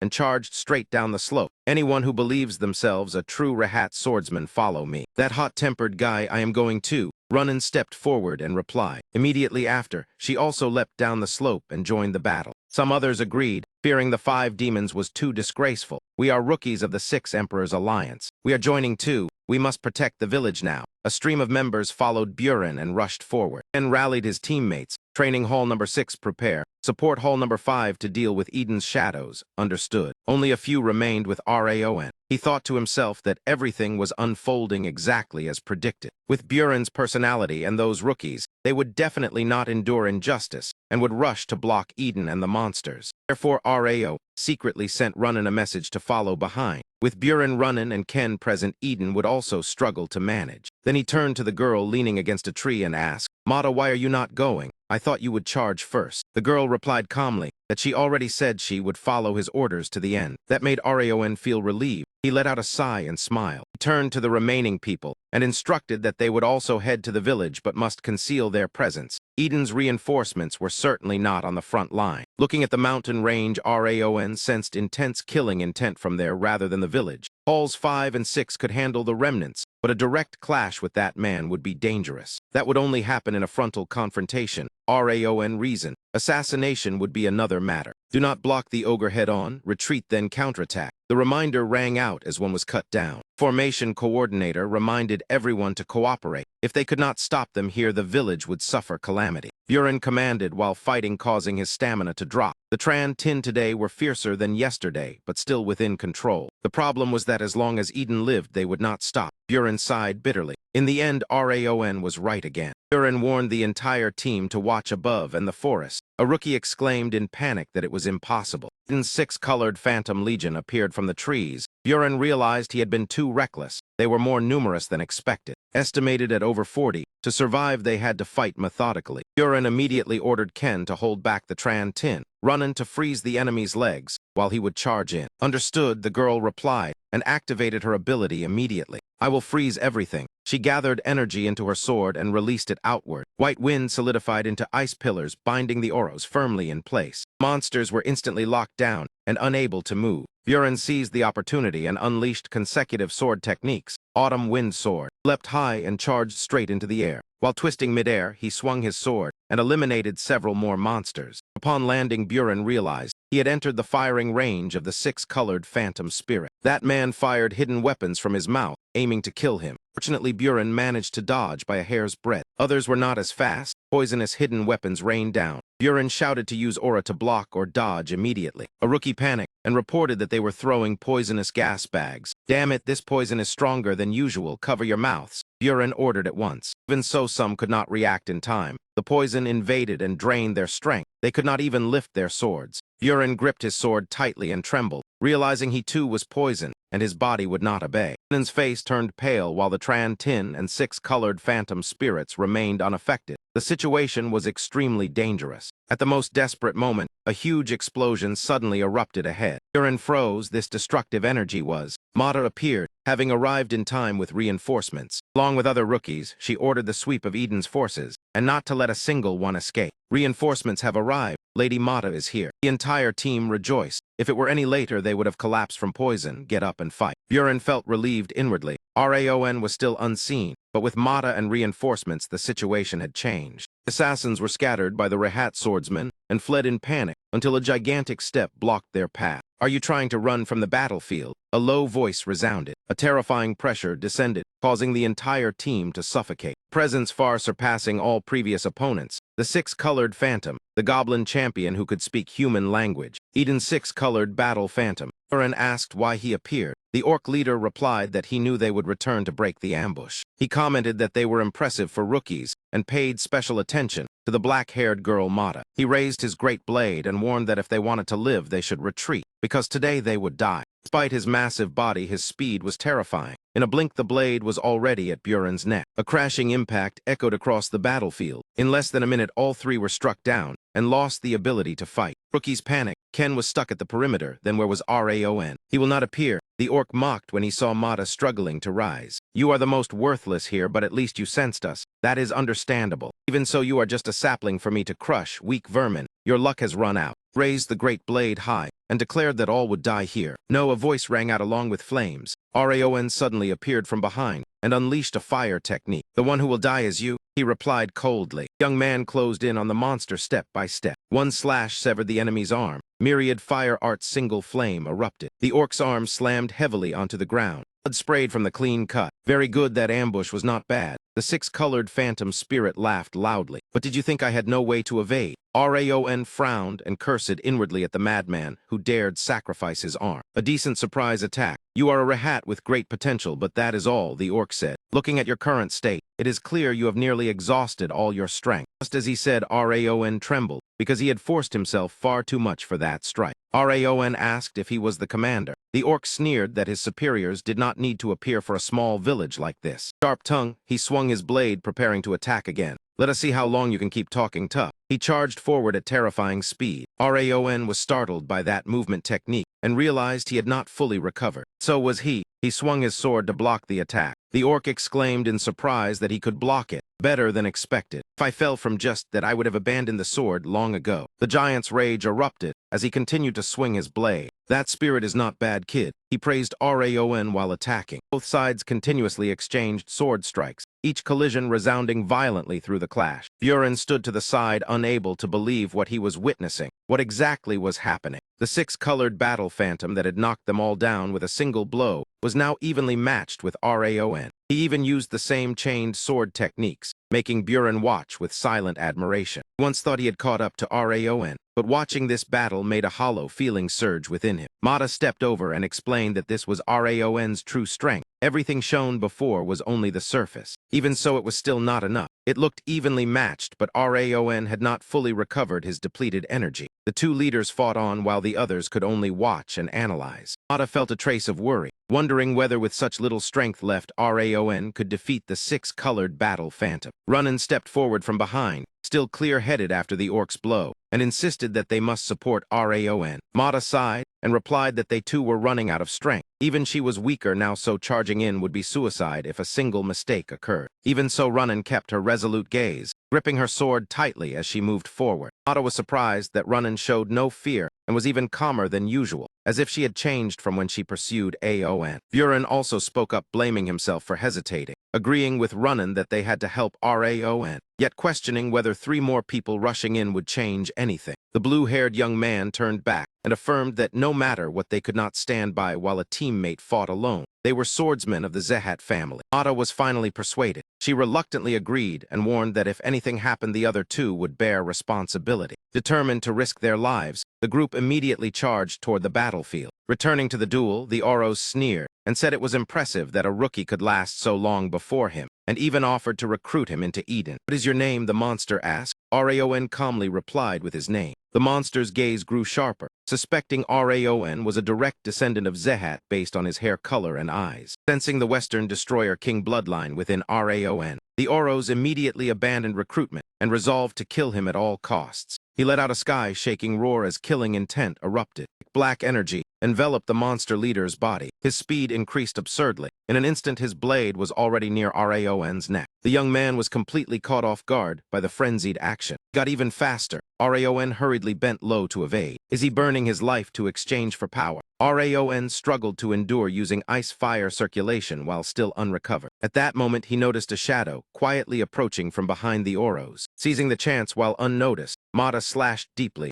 leaving a massive wound on the monster's body. Oros whipped around in rage, roaring that a mere insect dared attack. But immediately after, another wave of cold energy surged in. Ronan cast ice magic, clearly slowing the Tran Tin's movements. Ice energy spread, the breath of winter enveloping the battlefield. Finishing her skill, she instantly signaled Buren to charge. Buren dashed forward in a flash, leaping high and entering an offensive stance. Heavenly Flow sword art was unleashed, starlight flashing as he repeatedly struck the enemy's weak points. Unfortunately, Buren was still seized by Oro's gigantic hand. The Tran Tin mocked him, claiming such tricks were not enough to bring him down. Despite being injured, Buren confidently replied that it was indeed hard to defeat him, but at least it was enough to buy time. That moment, Mata below was gathering all her strength to accumulate energy. Giant spirit energy erupted, the ground sinking under the pressure radiating from her body. Entering an attack stance, she shouted a challenge, asking whether he could block this strike. Carrying giant spirit power descended, giving the orc no chance to defend. This enraged the monster leader. He roared curses and swung his arm in retaliation. Buren was hurled straight toward Mata. The two collided and were flung back toward a nearby tree. One man and one woman slammed heavily into the tree trunk. Oros shifted his target to the earlier attackers, mocking that the weak should know their place. But behind him, Raon had finished preparing his decisive strike, thinking that none of their efforts were meaningless. "Thank you, everyone. Because of you, I had enough time to recover." Abundant energy surged from Raon's body. Seeing his teammates unconscious from helping him, Raon vowed not to let the chance they traded with their lives be wasted. Sensing danger, Oros turned back in shock and asked why Raon still had so much strength. Raon raised his sword and replied that facing Eden's six-colored battle phantom, "You should feel honored, because this is the first time I use this skill." Drawing on insights from the battle, Raon unleashed myriad flame fire art blazing fist tempest, a colossal pillar of fire erupting along his blade. His face was icy cold, completely contrasting the raging flames surging forth. The orc leader realized this flame was entirely different from before, instinct warning of extreme danger,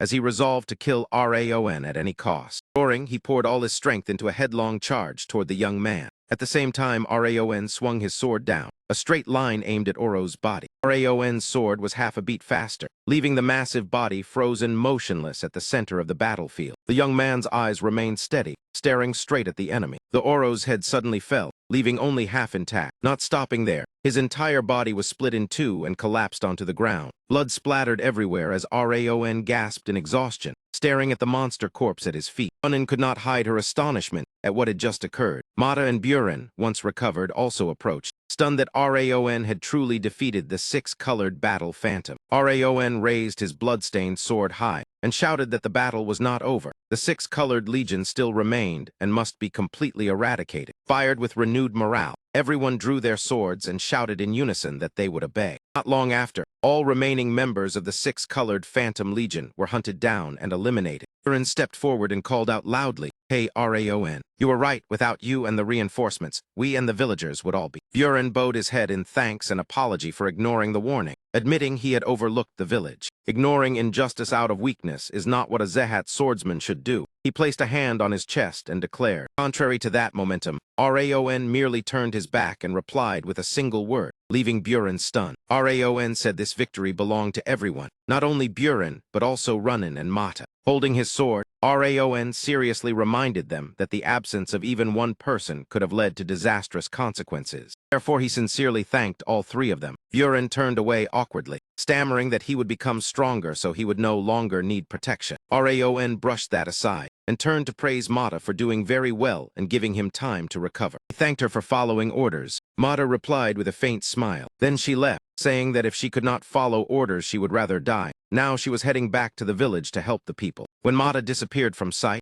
Raon bent forward, bracing his knees, wondering whether everything was truly over. Exhausted after the final strike, he slowly fell backward, cursing himself for relaxing too early as he could no longer feel his legs. At that moment, Ronan caught him from behind, just in time. Ronan asked if he was all right. Raon was surprised that she somehow knew he was about to fall. Ronan coldly replied that the sensation was exactly like at the academy, when all strength was completely drained. Raon sluggishly replied, and thought to himself that it was not only him who cared about them, they cared about him as well. He softly said, "Thank you." Then something else caught Raon's attention. System notification panel appeared announcing that all stats increased by 1 after he surpassed his limits. He obtained the special skill Shadowless Strike and the title Unmoving Heartbearer for defeating a stronger opponent. Status window displayed the details. Raon thought that the rewards from killing the six-colored battle phantom were truly generous. Deciding to review later, Raon told Ronan to return to the village to help the people while he checked the surrounding area. Sitting on a concealed rock, he reviewed the information and realized the Unmoving Heartbearer title was more useful than expected. This title increased stats when facing stronger enemies. Initially, 3% seemed small, but over time it would be extremely valuable. Shadowless Strike reduced presence and increased critical rate. Raon reasoned that if he had it earlier, the battle would have ended much faster. Ath appeared, astonished at the massive rewards from just a low-level monster.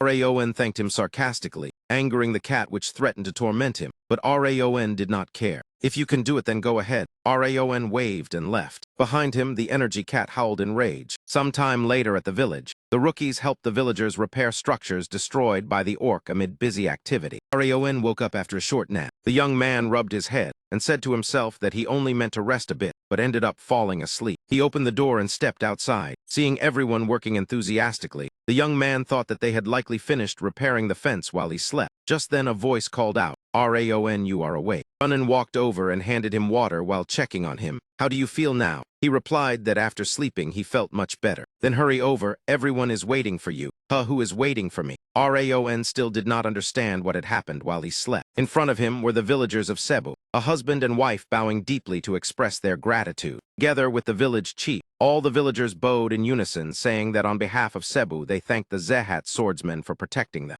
Braved danger to shield the village. Without you, this place would have been destroyed. Everyone was indebted for being saved. We will never forget this. Raon stood stunned at the sight. The young man turned his head to look back. His teammates were standing behind him as well. Could feel the gazes and words directed toward those who had lived and died together. It was respect from his comrades and the sincere gratitude of the villagers. This was a feeling he had never experienced before. In his previous life as an assassin, he had never done good deeds. There was only darkness, living or dying without a name. Everything stemmed from D-Rus Dubert. The lifeless eyes of that man still haunted Raon. All the sins he committed were only to gain that man's recognition. But now it was different. I must live a different life. Thinking of that man's hypocritical face before the public, he told himself. Had I ever thought like this before? Raon asked himself while standing among the villagers and his comrades. Clenching his fist, he felt ambition and desire surging within him. From now on I will live as a swordsman. Scenes like this will happen again. He looked up at the moon and reminded himself. A light that may be faint but will never go out. That was the ideal he chose. As night fell, everyone happily enjoyed a peaceful evening on the streets. Raon went to see the village chief to ask something. Do you have time? I would like to ask a few things. The old man nodded in agreement. A while later, in a quieter place, the village chief asked directly what he wanted to know. Who controlled the orc attack on the village? Raon asked. The chief replied that he heard from the blue-haired swordsman that it was Eden of the 5 demons. He wondered why they would target a small, unknown village like Sep. Raon mentioned the red gem the chief once brought back from Mount Ebu. The old man was startled and admitted it as his tone suddenly changed. His right Eden targeted that gem. Raon confirmed, causing the old man to lower his head in regret for believing he nearly harmed the entire village. Even if they were stopped this time, as long as the gem remained, Eden would return. The chief was shaken as he had once regarded it as a protective charm. Then what should we do? Dig it up and throw it away? The old man asked for advice. No, I will take it with me. Raon replied, surprising him. Eden will always pursue the gem. I will take it back to Zehat. Even though the chief worried Eden would target him, Raon said it was fine. This is the path of Zehat. He placed a hand on his chest and accepted the responsibility. Village chief fell silent in thought for a long while. Then he bowed in thanks and said that Zehat had saved the village once again, leaving Raon confused. The village chief recounted that decades ago the family head Glen Zehat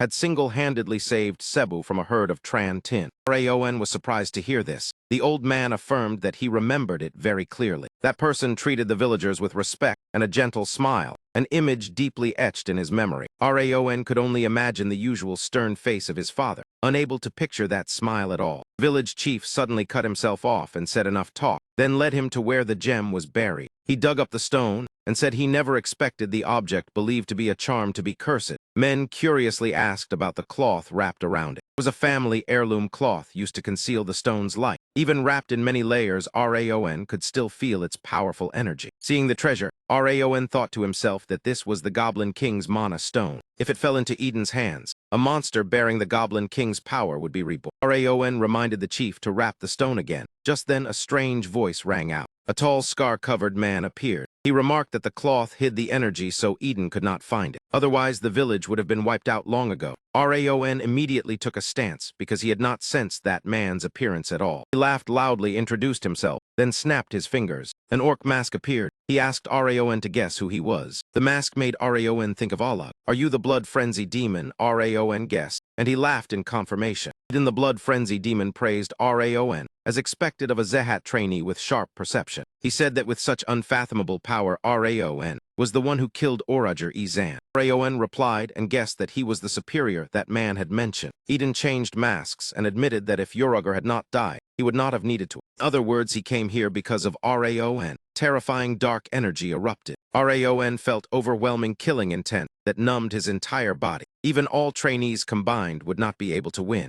Wrath appeared and bluntly stated that Raon had no chance of victory, and presented 2 choices: die in despair or hand yourself over to him. The cat mockingly suggested. Eden completed his transformation and stomped heavily on the ground. There are only those 2 choices. Wrath pressed Raon to decide. Meanwhile, the villagers were still gathered at the center. Buren saw Mata and asked what she was doing here. Mata replied that she came to see how they were repairing the fence, and added sarcasm that irritated Buren, snapped, telling her to shut up and leave. But Mata continued provoking, saying she only listened to one person. Both noticed Runnin with white hair, carrying a basket of fruit, approaching. Buren asked what she was doing. Runnin replied that she was bringing fruit. Runnin said she picked them herself, so they were fresher to bring to Raon. Mata sighed and teased that others might think they were husband and wife. Runnin coldly walked away. Suddenly, a huge explosion rang out, shaking the entire village. Runnin sensed danger and shouted Raon's name. She immediately rushed toward the explosion, leaving the fruit basket behind. She shouted for weapons and informed Ken and the 6 officers. The group ran to the village chief's house. Runnin shouted, asking if Raon was all right. Another explosion erupted before everyone's eyes. Raon held the village chief as they were blasted outside. The young man had held out for a while. Both of them were badly injured. Men panted with his head covered in blood.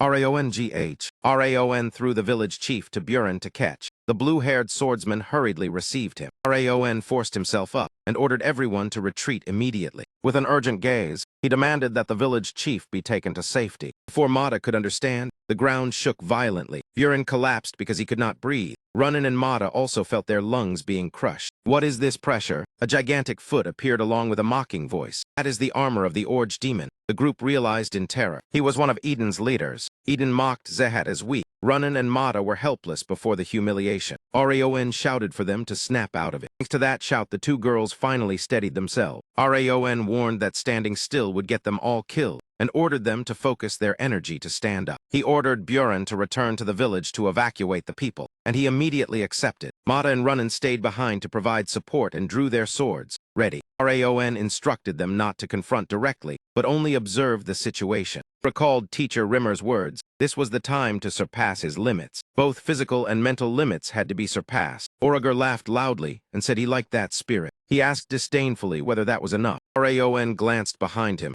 and thought that if he retreated even one step, everything would end. He had to find an opening to behead him. The young man shifted to the side and took a guarded stance, not daring to be confident that he could certainly do it. The feeling at this moment was no different from standing before a bottomless cliff. The previous life was already that arduous, let alone this one. Eden still spoke leisurely. So you chose to stand still and watch me. Then it does not matter. He lowered his body to gather momentum. Both hands braced on the ground as his legs drew back. In a single instant, a sudden burst sent his figure completely vanishing from sight. If you do not charge at me yourself, then I will come to you. In a blink, he closed in and prepared to strike Vaon. The young man only realized it when he was already too close. This speed was even faster than before. At once, Raon unleashed his skill. Myriad fire technique tenfold flames tore through the air. A fire technique shot straight toward the monster. Eden softly repeated, tenfold flames. Then he threw a punch forward, effortlessly dispersing the entire attack. When shifting, Raon did not expect his technique to be extinguished so quickly. He hurriedly drew his sword to block the punch, thinking at least he could keep his life. Even so, the weight of the blow still sent him sliding backward toward the rocky ledge behind him. In Raon's eyes, there was only dizziness. He was piercing through even the myriad fire cultivation. Damn it, I must hold on. If he had not redirected the punch with netherfire, in time he would have died on the spot. Gathering spirit energy around his body once more, Raon decided to prolong the battle so the others could observe more carefully. Just 10%, no even 1% chance of survival would be enough. Seeing Raon charge, Eden laughed loudly. That is right. He stomped heavily on the ground, sending shards of stone flying. Once again, Eden sprang into the air. If flames were broken so easily, then where would the fun be? Above, he began gathering power for the next strike. Borrowing the force of free fall, Eden plunged downward like a bullet. Raon could not deploy any skill in this situation, completely on the defensive, but he still managed to retreat in time to avoid the terrifying blow of the Eden leader. Thunderous explosion resounded through the forest. Eden straightened up and remarked that your flames far surpassed ordinary spirit energy. Now I understand why Izan was killed. More so, the more regretful I am. Flames are useless against me. Eden paused his attacks and chatted. I know, Raon replied while blocking with his sword. The helmet you wear carries Oroge properties. The Forest King Korzer once endured countless fire arrows. The blood frenzy demon inherited that trait. Eden sneered coldly. No matter how much spirit energy you release, it is useless before me. Raon replied that if fire was useless, then he would use something else. What would that be? The young man shifted his sword stance. Attributes converted. A wave of cold enveloped the battlefield. Wait, this spirit energy. Eden was shocked to realize that besides fire, Raon also controlled water at a comparable level. Advanced attributes and such control of spirit energy at this age was truly unbelievable. Who exactly are you? Eden asked Raon directly. The young man replied coldly. You do not need to know, because sooner or later you will die by my hand. I'm truly arrogant, Eden mocked. Let us see how long that will last. Both charged at each other simultaneously. At the same time, the other rookies also moved toward the sound of the explosion. Ren ran over and froze. Hey, you are. The blue-haired swordsman could not believe Raon was still holding on until now. Ice spirit energy replaced fire. The pressure radiating together with the spirit blade left him stunned. Since when had Raon mastered sword energy? Buren could not help being astonished at that growth speed. Weapon users were classified by spirit energy proficiency, from rookies to weapon wielders. Above that were those who could release spirit energy into the environment, called spirit specialists. Observing the battle, Buren realized Raon had reached the level of a sword energy specialist, something impossible. Yet he was facing the blood frenzy demon, a true specialist, making cold sweat pour down Buren's back. Sword strike and punch collided with terrifying shockwaves, yet Raon still had not inflicted clear damage. While analyzing, Buren suddenly noticed Raon's gaze directed at him. Within that gaze there seemed to be a message he wanted to convey. Buren understood that Raon would create an opening and needed coordinated assault. Their training allowed them to communicate through eye contact. Glanced toward Mata and Runnin. The two girls immediately understood and nodded. Tightening his grip on the sword, Buren thought, "That was right, we are people of Zehat. Must protect this village." All three shared the same resolve. Trusting Raon, Buren poured ice energy into his sword and thrust forward. Eden countered with a fist as hard as steel, but he began to feel cold spreading along his arm. Raon immediately shouted,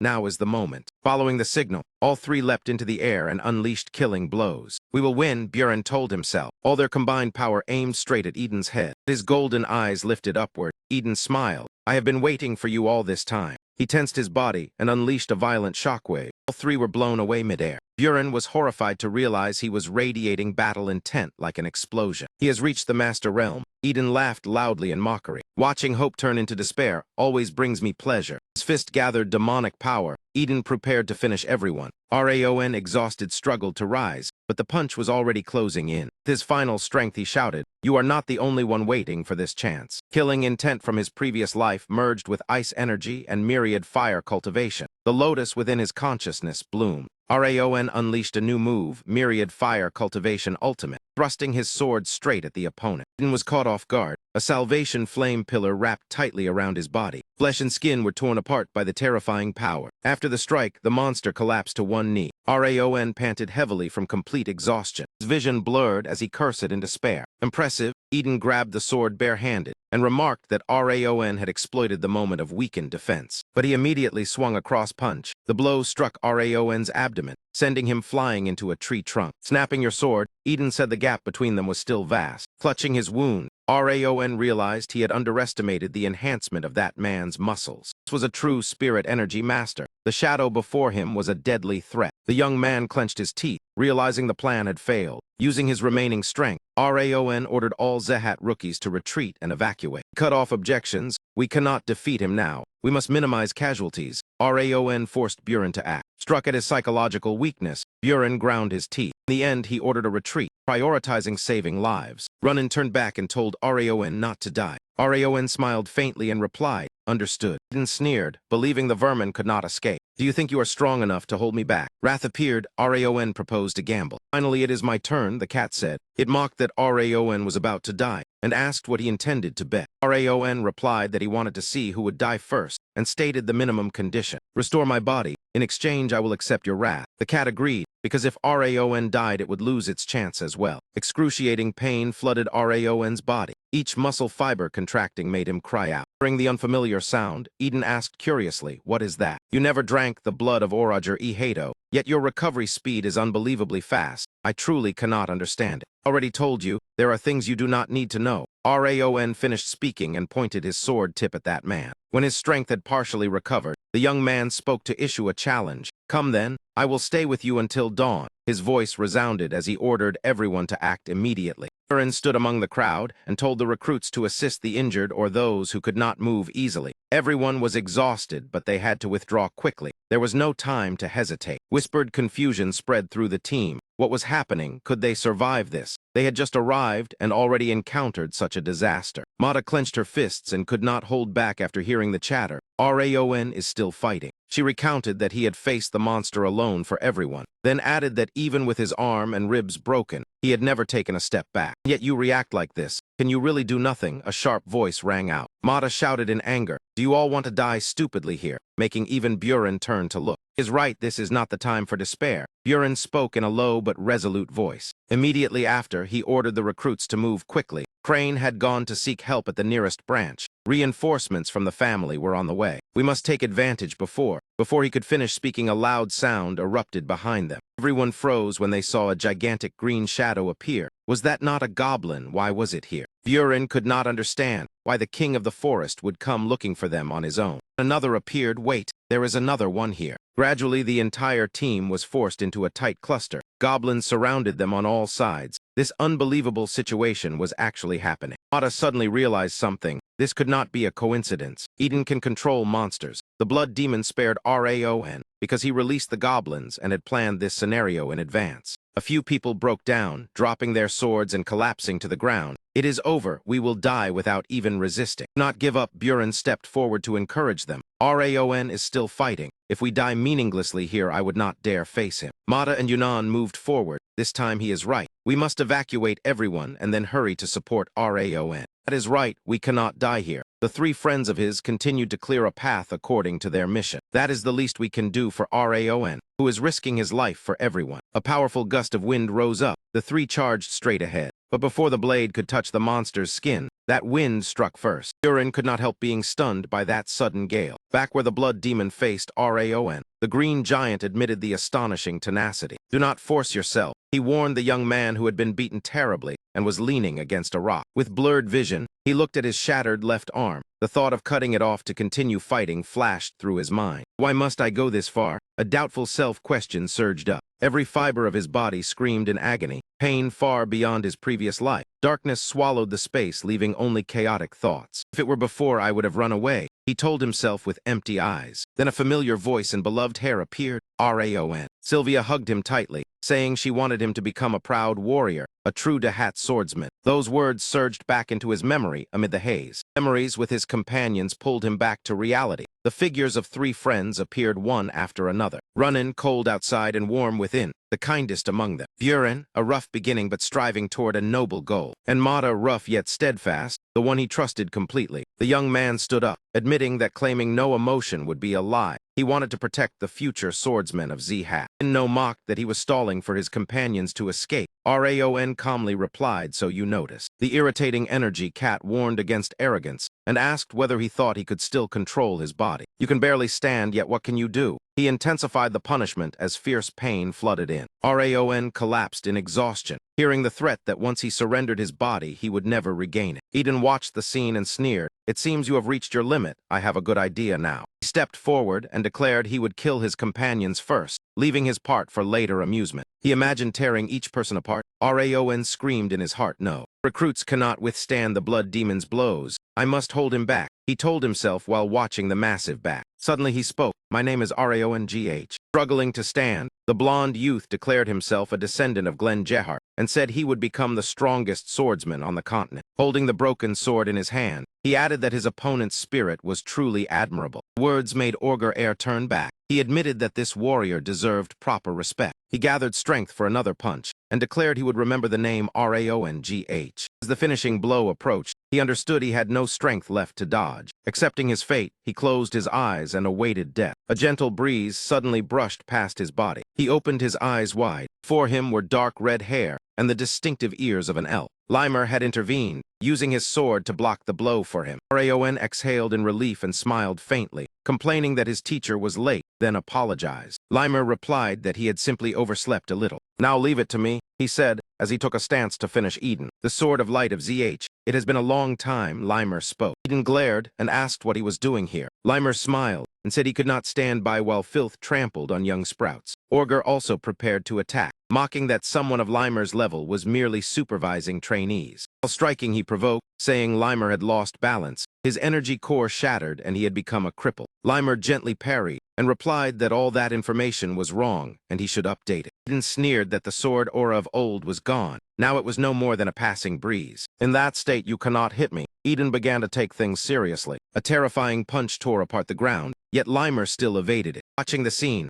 Limer remarked that the opponent only knew how to use brute force. Raon was pulled out, observing while analyzing every graceful movement of his teacher. Attacks were so perfect they were chilling. If his teacher were at full strength, this fight would already be over. Then why was he dragging it out? Suddenly he realized, could it be that his teacher was deliberately showing him swordsmanship? In a life and death situation, he was still teaching him through every fluid sword technique. It was the master swordsman's turn to attack proactively. Eden was puzzled by that arrogance. Eden counterattacked and threatened that Limer's helmet would be taken. Limer was swift as the wind and easily avoided it. It is time to end this, Limer thought. Sword of light, be serious now. Well, this lesson seems sufficient. Time to close the curtain. He turned toward his heavily injured disciple and told him to watch carefully. Spiritual energy erupted around his body. And you must learn this, he emphasized. The sword domain manifested. A raging tempest swept across the entire forest. Eden grew anxious upon seeing storm-like power crushing all escape routes. he decided to face it head-on, channeling all his muscles into a killing blow. Roaring in fury, he charged at Limer. The teacher's steps also moved. The two strongest attacks collided, sword and fist poised to decide everything. A horrifying explosion erupted in the forest. When the dust settled, the positions of the two had changed. Eden admitted that Limer had gathered half the power and the wind into his sword, truly befitting a swordsman. But he could not understand how someone not a Zehat descendant could form a sword domain. Limer laughed and said it was merely something similar that borrowed the power of nature. Urugger looked up at the full moon and exclaimed that an old tiger was still a tiger. Looking at the young man, he regretted that he could not yet kill that one. Limer cut in, saying they could not hand the young king to the likes of Eden. Eden admitted that Raon had the qualities of a king, but was not yet tempered. Today he had failed. After those final words, the URC collapsed from the fatal wound inflicted by Limer's sword technique. Teacher walked over and asked his disciple whether he had observed very carefully. That is what you must learn as a member of the Jihad family, the sword domain. Unlike mages who erect domains with mana, a sword domain is a space formed from a matured spirit and the explosive release of personal spiritual power. Vimmer explained slowly. A sword domain is composed of all your experiences, your achievements in spiritual energy, and even your future. Because you are a direct descendant, you will be able to use it sooner or later. Seeing him remain silent, he added that he should accumulate as much experience as possible until that day. After a long explanation, Rimmer kept his relaxed smile and asked, "You all saw it clearly, did you not?" Raon turned around and only then realized that Buren, Runnin, and Mata had been standing behind him for some time. "Why are you all here?" All three rushed over at once, shouting his name. "Raon, you bastard, you are really alive." Rimmer stepped aside, watching the children reunite, smiling as he asked Raongh, "Thank goodness you are fine. Are your injuries stable?" Maintaining complete calm was clearly not easy. The elf's body trembled slightly. For someone not a direct descendant to use a sword domain requires many conditions: experience, attribute affinity, and most importantly, vitality that consumes lifespan. With a broken energy core, still using a sword domain, even pretending to be fine, was already pushing the limit, Vimmer thought silently. Looking at the growing sprouts before him, the man smiled in satisfaction. It seemed he had nothing to regret. From the moment he appeared beside that child, he had noticed what Raon displayed when he arrived late to the battlefield. It was the sign of a new monarch about to be born. A special light was flickering in the boy's eyes. That very moment, he resolved to serve this child as his lord. His energy core in ruins, he himself no longer truly felt alive. But these children gave him new meaning, stirring painful memories from the past within his mind. Turning his head, what awaited him was brilliant light brought forth by the Zehat recruits. Understood that he had been given a new life. Dreamer felt satisfied with that. Looking at the children standing together, he thought that even if his lifespan shortened, he would have no regrets. He only wished to see that boy become king of Zehat before dying. At the estate of one of the most powerful forces on the continent, the story was retold. Glenn sat upon the throne and asked in a deep voice, "You say Raon confronted Eden's berserk blood demon. I swear every word is true. Not only me, but also all the trainees in this mission, including students from Squad 5, Squad 6, and even the villagers of Cebu, all witnessed it. They all saw Raon fight the berserk blood demon alone." The head of the Zehat family pondered. If that is true, then the blood demon's strength rivals a grand swordsman. Then what of the casualties? Rimmer replied that most suffered only light injuries, while Raon was seriously wounded. He still held on until you arrived. Glenn frowned. "Do you think I would believe that easily?" Rimmer calmly explained, "I understand it sounds unreasonable, but when you see Raon reach a higher realm of swordsmanship, you will have no choice but to believe. That child truly survived an encounter with a blood rampage demon, possessing power on par with a grand swordsman. Enough for me to use Elvrin resin without hesitation." Thinking of that treasure, Glenn grew more convinced. Elvrin resin is an invaluable treasure from the Second World Tree. He has proven himself worthy. Glenn smiled faintly upon hearing his subordinate. "It seems you are rather biased toward Raon." Glenn said. Rimmer only sighed. "I only wish to help Raon and the other children grow stronger." "Is that so?" Glenn narrowed his eyes. He then turned to the steward and ordered, "Lowell, summon the lords. When the students return, we will convene." "Yes, family head." "Well done, Rimmer," Glenn praised unexpectedly. The elf happily stepped forward, laughing. "How long has it been since you praised me?" "Nearly 20 years, perhaps." Glenn startled and scolded him to talk less if he wanted to hear more. By now the children should be on the streets, a line of young swordsmen returning together. They are about to arrive. Raon is among them. The young man with tired eyes thought to himself that because of Eden the whole team returned late, but the mission to protect Cebu was completed. The village had been heavily damaged, so the entire team stayed behind to help with repairs. As the most seriously injured, he rested in the village chief's house. Junin occasionally came by to talk. Upon waking, he confirmed the wager reward with the grudge spirit. Anger argued that Limer was the one who defeated the blood rampage demon. Even so, he still received stat points, and the cat cursed while looking at the status panel. Even Raon was stunned. The system notified him that he obtained the trait Unyielding Will. After suffering heavy damage, mental power temporarily increases, and pain is reduced. Unyielding Will, Raon reread it many times. He did not expect to receive this. That way, even if afflicted by the grudge spirit's anger, he can still resist. Raon thought happily. Seeing the cat's displeased expression, it muttered that it did not expect the brat to obtain this trait. The system was originally created to grant desired qualities. Without that trait, it would have already taken over the body. Though irritated,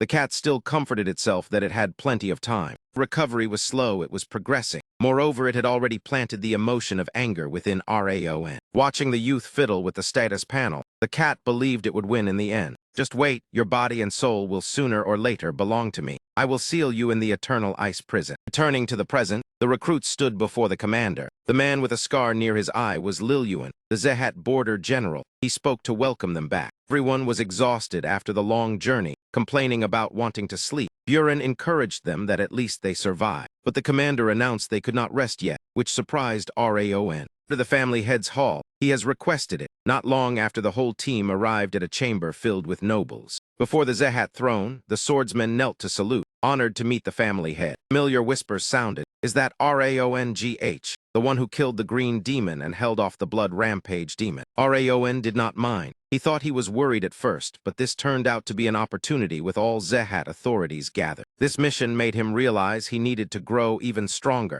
The image of the gigantic Orager was still an obstacle. Looking around, he saw not only elders, but also main-line commanders present, showing how much the family valued this matter. Raon calculated carefully. Glenn was famous for fairness in rewards and punishment, so he needed to do what was necessary. That was to prove his achievements and learn more sword techniques to grow stronger. Glenn called out Raon, I hear you were the key figure this time. Tell everything here in full, he ordered. The young man replied yes. First, we were warmly received by the villagers of Cebu, but afterward the demon Eden attacked to seize the Goblin King's mana stone. When we thought the mission was over, communication was cut, and the blood rampage demon appeared suddenly. As a student, I chose to act as bait. Karen shouted angrily, who do you think you are to dare lie like that? Turned to ask Glenn if he believed it, claiming a 15-year-old could not do such things. Understanding his intent, Raon turned and told Dorian to bring it out. Dorian nodded. Before long, on the cloth appeared the split head of the Green Goblin and Eden's severed head. The hall erupted when they saw Orager's green helm mounted on the blood rampage demon's head. Every word was true. Raon asked permission to draw his sword. Glenn agreed. Drew the sword from its sheath. Mana surged around the blade. When the sword was only halfway out, fire attribute spiritual energy erupted violently. The entire hall was stunned. 10 years ago, he only had average mana. Now this power was enough to kill a green Orager. Without words, Raon proved it with his sword. Is this enough? Cullen ground his teeth, unable to refute with Eden's helm before his eyes.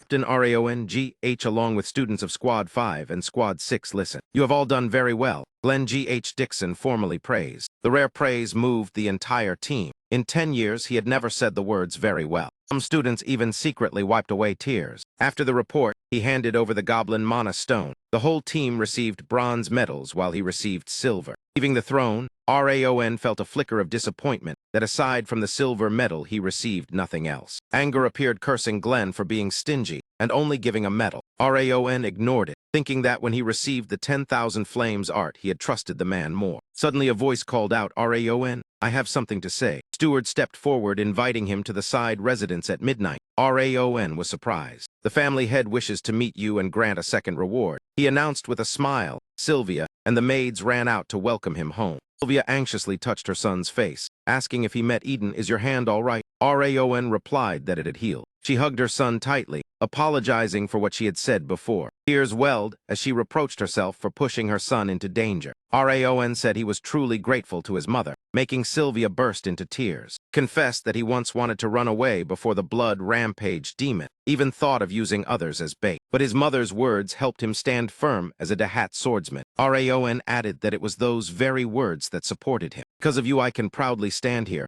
Raon gently expressed his gratitude. Tears streamed down Sylvia's cheeks. Maid also cried. The mother, kneeling and sobbing, left Raon flustered. As night fell, the lights in the estate flared brightly once more. Another maid entered his dim room and reported that she had received orders to return to Trung Vo Hall and was certain she would be silenced. Seeing her dejected appearance, the young man guessed she would be punished for failing to obtain news of him becoming a swordsman, and also for the incidents that occurred in the observation room. I cannot abandon Judiel, the double agent I struggled to save. Thinking that the blonde youth called out, Judiel, if you want to live, then do exactly as I say. What? The girl jolted. Do not return there. Send a letter saying you have become a personal maid of Vaongh. My mother chose you out of concern for my condition. That way they will not suspect you, and will even think you can gather information more easily. Raon continued. If you fear suspicion, then say I am treating my injuries. Only the family head and Master Limer know this. The suggestion shocked her, yet she remained silent and listened. Then they will think you still have value. If you agree, then report to them immediately and remember to stay calm so you do not reveal anything. The young man added. The maid bowed and stammered, I understand. At this moment anger appeared behind him,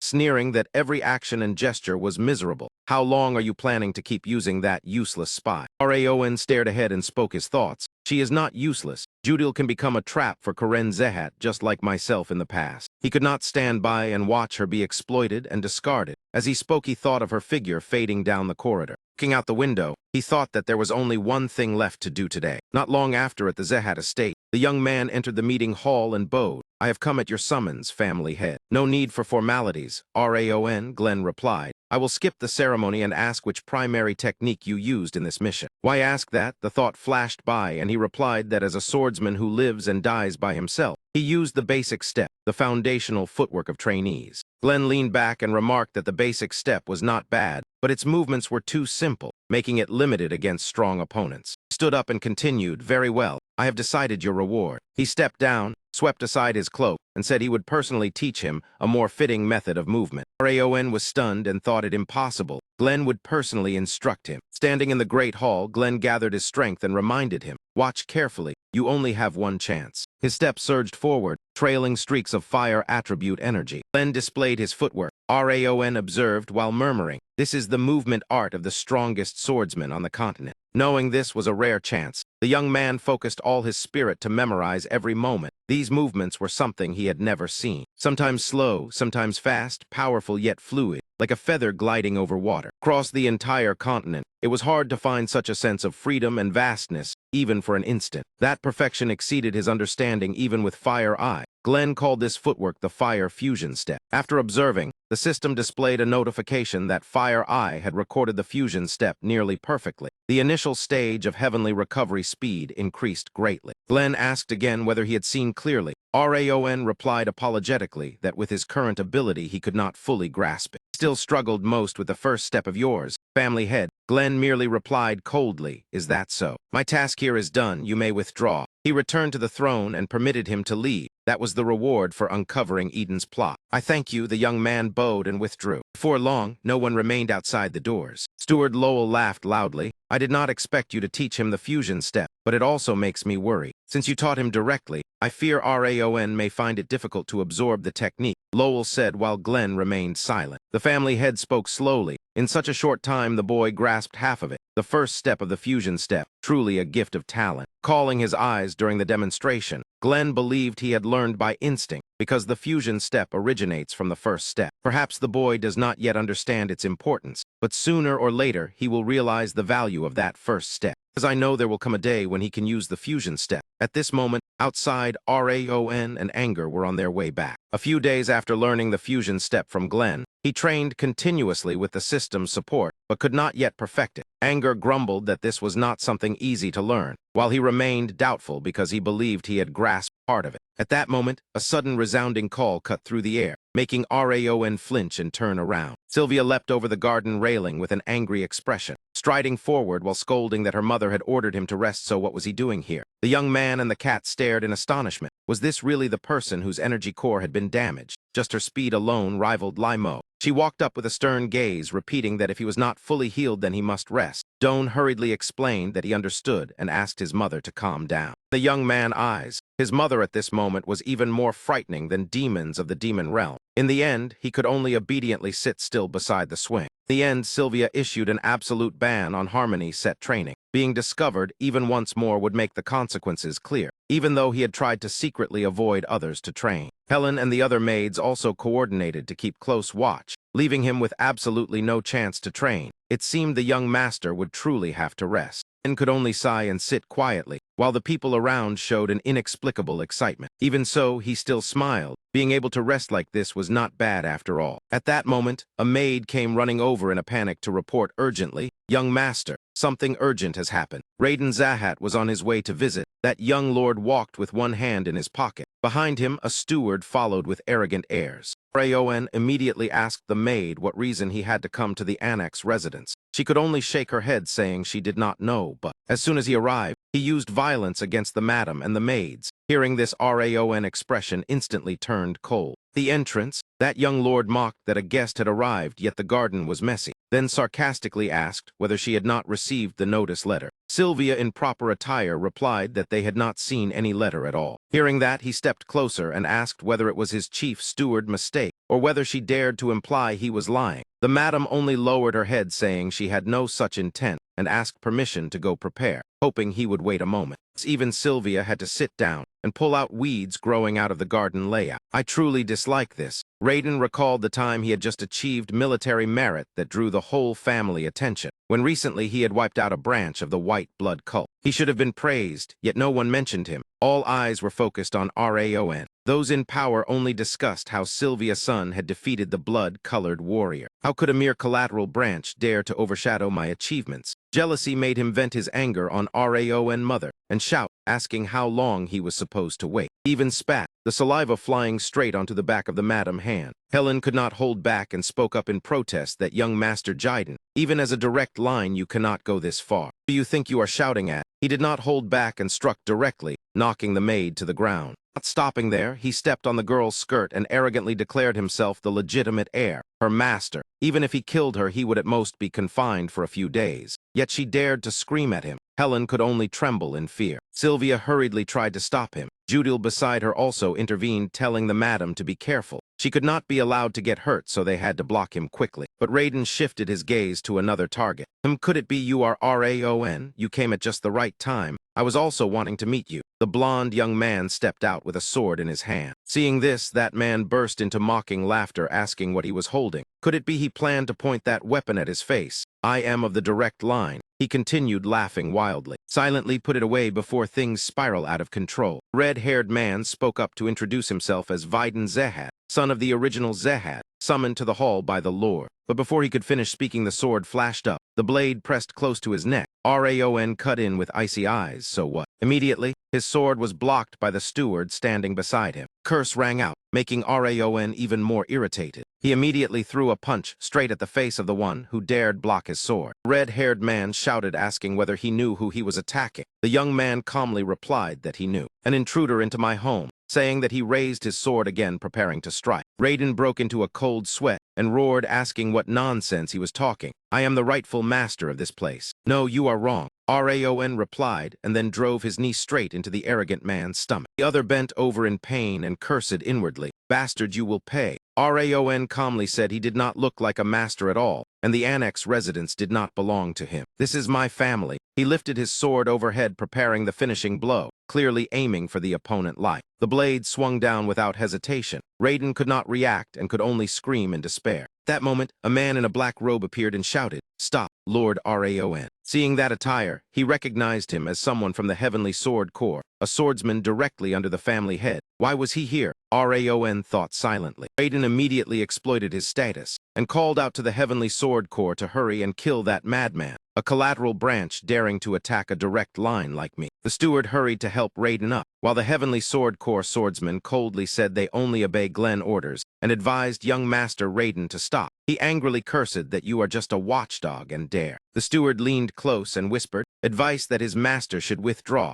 Confronting the Heavenly Sword Corps now would only pile on more trouble. With nothing he could do, he could only grind his teeth in fury. Before leaving, he threw out a threat that he would not forget today matter. Raon just wait, daring to lay hands on a direct line. I will make you taste humiliation and pain worse than death. Regardless of his ranting, Raon remained silent. Helen apologized to the madam for failing in her duty, Sylvia gently touched her face, saying she had been very brave protecting me. Helen had done nothing wrong. Sylvia was about to say she would handle today's matter herself when she was interrupted. No, let me handle it myself. Raon stood before the two and stated firmly that he would personally resolve those insults, telling his mother not to worry and to trust him. Sometime later, the two had to go to the family head estate. Glenn spoke, saying, "The two of you need not kneel as if meeting a demon. Stand up." He asked that he had heard an act of disrespect occurred yesterday. Raon replied that was correct, family head. Aiden recounted with a wronged expression that he had sent a notice letter but was ignored, not received, and was even attacked by Raon and the steward, nearly losing his life. Raon stood to the side listening to his embellishments and thought that this man acting was better than wielding a sword. What Judil had described was completely different. It was his turn.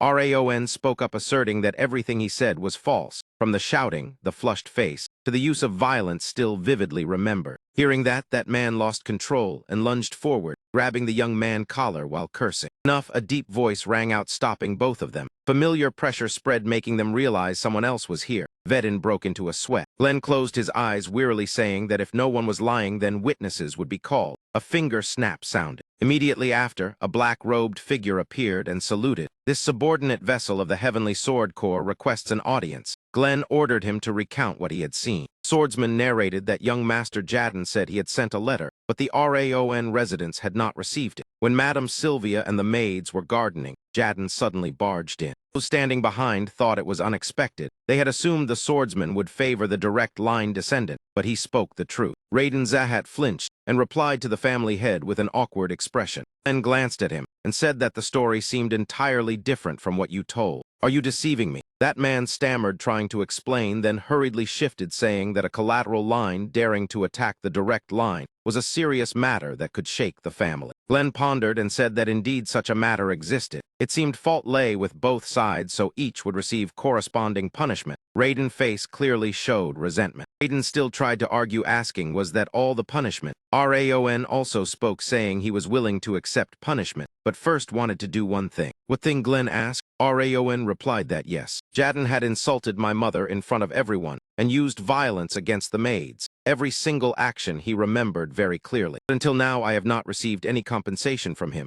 Raon said with resolute eyes. Glenn's face darkened, saying that I already said this was fault on both sides, yet you all still dare to raise your voices. The old man released his aura to intimidate. Do you still remember who you are speaking to? Jadden thought the overwhelming pressure made the entire hall feel on the verge of being crushed, a shock that made both youths feel heavy. But Raon still placed a hand on his chest and firmly expressed his stance. Family head, you once said this is the land of swordsmen. Then a swordsman should prove it with the sword. Please allow us to compete. Raon clearly stated his intent. Glenn snorted lightly, then nodded in agreement. This sounds interesting. Fine, I allow the two of you to duel. 1 week later, the match will take place at the main training ground. He announced the time and place. So in the end, I will duel with that brat. That is right, father. At this time, Vedin was in his private room recounting being beaten, and the family had approval of the contest. The red-haired man recounted that Raon dared stand before grandfather and challenge a sword duel. The condition being, if I win, I will cripple his dantian. If I lose, then I and the steward will apologize to the annex residents, and from now on the martial hall will not step foot there. No matter how talented he is only Sylvia's son and a nameless man-child. Show him why you are of the direct line. That man was Bander Zehat, father of Vedin. Encouraged by his father, he confidently said, do not worry. Last time was due to carelessness. Now I have reached the middle tier of Chi Master, so he cannot do anything. The father laughed loudly, saying, just remember not to accidentally kill him. Cutting his arm tendons is enough. Cripple him to completely extinguish hope. Truly like father, like son, both equally despicable. Yes, I understand, father. That man clenched his fists, showing determination. At the annex residence, Sylvia and Helen stood on the upper floor watching the young master focus on training for the duel. Helen worriedly asked that the young master will soon duel with Lord Zayden. Are we truly doing nothing? Lord Zayden is a mid-tier expert, while the young master is only at beginner level. There may still be time to stop it, the maid said uneasily. The mother was also troubled, worrying for her son. As Helen said, this match was too dangerous. Raon would not be in this situation if not for Jadden panic. Even so, Bander practices the soft sword, his swordsmanship unpredictable and specializing in exploiting openings. Raiden learned from his father, so once in battle it will be completely different. Sylvia analyzed her son opponent. However, Raon gaze at that time made her recall the moment he said he could handle everything himself. In the end, she replied, telling the maid to trust the boy. The maid then asked whether the madam would truly let this happen. I'm also worried, but there must be a reason for RAON confidence. So the lady added, trust in RAON. Her eyes followed the child training tirelessly. At this time, Judil came to the training ground, calling the young master, and said she had brought a light meal. The young man asked in surprise why Judil replied that she prepared sandwiches for easy eating. He had been exercising a lot, so should eat slowly to avoid stomach pain. RAON accepted and thanked her. But then something caught his attention. In his hand was a book. Opening it and skimming through, he realized it contained complete information on the illusion sword that Jaden practiced, neatly arranged and very easy to grasp. She really gathered this much information in just one day and compile it into a book, thinking of the workload Judil handled and how she once protected his mother, and then proactively brought the materials. He could not help being surprised. Thank you, Judil. RAON looked at the orange-haired maid with gratitude. Time passed as both sides prepared in their own ways, one side training diligently, the other waiting leisurely. The day of the duel finally arrived, drawing all attention within the estate. The two young men entered the martial hall for a life-and-death sword match. Raiden placed his hand on the sword hilt, thinking he had waited for this day a long time. Since that day, he had yearned to behead his opponent. His gaze locked onto RAON, filled with killing intent, vowing to crush the other body. The referee signaled readiness. The red-haired man also threw out taunts. RAON calmly replied. The sound of a gong rang out along with the referee announcement. The sword duel officially began. Raiden was the one who struck first. He charged forward, shouting that your empty boasts were useless now. A thrust filled with fire spirit energy was unleashed, but instead of hitting its mark, it pierced straight into empty air. It turned out RAON had vanished too quickly, leaving the opponent stunned. Where did he go? With only a faint whistle of wind, RAON appeared behind him, the sword tip gently resting against his neck. Jaden broke into a cold sweat, screaming inwardly, when did this bastard appear, and how was he behind me? RAON warned coldly that this was only the first time. Putting the sword aside, RAON decided to fight bare-handed. Today you will die 8 times. The first punch slammed straight into the face of the direct line young lord, twisting his features. The terrifying force sent the opponent flying several meters away. Blood spilled from the corner of his mouth. Vedin struggled to rise in shock. What just happened? He had not seen the movement at all. What did you do? RAON calmly picked up his sword and continued. Get up. What are you waiting for? RAON repeated. I already said it. Today you must die at least 8 times. 1 time is for lying about sending the letter. The direct line heir went mad with rage, roaring and swinging his sword while cursing, arrogant bastard. I will make you regret not killing me with the first strike. But before he could counterattack, RAON had already rushed forward at astonishing speed, leaving the red-haired man dizzy and unable to react in time. The sword swung but only cut through air. He panicked, thinking had that man vanished again. He clearly thought he had hit. I am on your left. RAON replied and drove the sword hilt straight into his face. The blow made Vedin scream in agony. RAON stood behind him, coldly saying, this is the price for spitting on the flower bed my mother planted. Another punch followed. He continued, this is the punishment for trampling my mother flowers. Yet another smash straight to the face, and this is the price for hitting Helen. In his dazed state, Vedin kept asking himself why the opponent before him was so different from his expectations. This should not be possible. He only used refined chain sword and leg techniques. Moreover, he was certain RAON was only at the beginner level, lower in realm than himself. Yet the next blow was about to fall while his mind still reeled from where that power came from. Why am I losing? The thought barely formed when a fist slammed into the cheek of the one who dared touch RAON family. Helen stood beside Sylvia, watching in shock. Young Master. Young Master RAON could have ended the battle from the very start, but deliberately chose to crush his opponent. This was not just about victory, the maid analyzed. The point her hands trembled slightly. She raised a hand to cover her mouth, tears streaming down her cheeks. He is taking revenge for the violence directed at us. Even though we are only maids with no value in a house where bloodline decides everything, he still fought the direct line for us and even defeated him. Sylvia's heart trembled. She unconsciously called RAON name. She recalled the past when her father obsessed only over power. The house grew cold. Even as a direct line, she was always alone. In the end, she could no longer endure it and fled, each step carrying her farther from a place that gave her everything except affection. Watching RAON fight for his own grievances, she thought she too should have used strength to overcome this cruel land, something the boy was now showing everyone. No matter how weak one is, one must have an unyielding will. RAON knocked Jaden's sword away and prepared to throw another punch. Fight until the very last moment so no one dares cross the line again. That was what Sylvia believed she should have done, while Vedin could only gape before taking yet another punch. The child was teaching everyone to move forward instead of running away, and at that moment the red-haired man was officially knocked down. The referee spoke up from the side. Vedin Zehad has been incapacitated. The result of the duel is clear. The winner is. Raongh showed no emotion, only gazing emptily at the defeated man lying motionless. Winner of this sword duel is Raongh, the referee announced loudly. Vander watched and could not contain his anger, shouting at his son lying miserably on the ground. Vedin, what on earth happened? In another area, Limer celebrated joyfully. Ha ha, I told you Raon would win, ignoring the strange looks around him. At the trainee zone, Dorian, Lunan, Mata, and Bren also cheered in congratulations to Raon. Truly our young lord, I knew he would win. An old retainer standing beside the family head whispered that he had served House Zehad for many years, but this was the first time he saw everyone cheering for a branch line without regard for status. Glenn thought inwardly that seeing friends support the boy was unexpected, but what caught his attention more was the flow of the battle, though he still lacked experience. The boy had already mastered the harmony step. He recalled the moment Raon approached Jadin using the footwork he had only demonstrated once before him. The harmony step was a movement technique he created after overcoming the darkness in his mind, not something ordinary warriors could learn even in a lifetime. Yet Raon grasped it in just 2 weeks. The old man looked at his grandson with deep emotion. The boy's fame at this age had already spread. Chants of Raon echoed endlessly throughout the stands. Recalling the past, Glenn thought he once worshipped strength too much, using it as the measure of family worth, and now he was too old to change. The boy was born into the direct line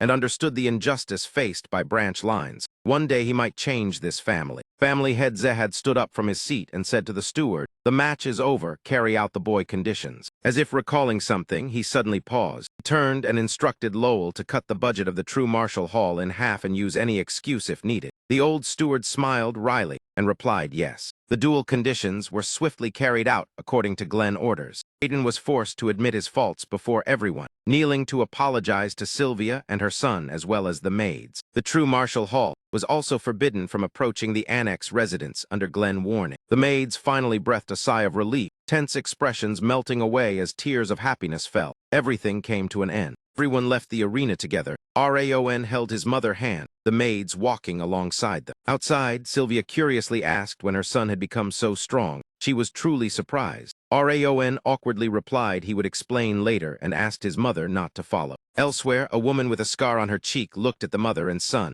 and remarked that he now looked like an ordinary young man, his aura completely different from before. The silver-haired woman beside her replied that with that level, Limer was right about him surviving the blood-radiant slaughter. The man behind added that both his footwork and swordsmanship were nearly perfect. If he joins my unit, he would be extremely useful, the scarred woman evaluated. The man also did not hide his intention to bring him to Black Lake after graduation. But before he could finish, he was cut off by the red-haired woman. "Forget it. You have no chance." The silver-haired woman remained calm. Indeed, the trainees of Academy 5 are about to graduate. After the final test, they must choose their own paths. Thinking about it, although Raon stood out the most, he was not the only outstanding one at Academy 5. Mata, Buren Zehad, and Runan Sulian, all three possessed enough talent and strength to rise to the top anywhere. The upcoming selection will surely be interesting, she said excitedly, mentioning the remaining names. Turning to his private room, Judil asked whether the young master had planned everything in advance when requesting the duel. Raon replied vaguely that was about it. Either way, he would win. She smiled softly, saying that he truly felt frightening, at the same time incredibly kind. Even more than that, Raon was slightly surprised. Judil stood straight and said she was truly grateful that he saved her from Karen back then. She asked permission to withdraw so the young master could rest, then turned and left. Raon stood there somewhat unsure what to say. Looking out the window,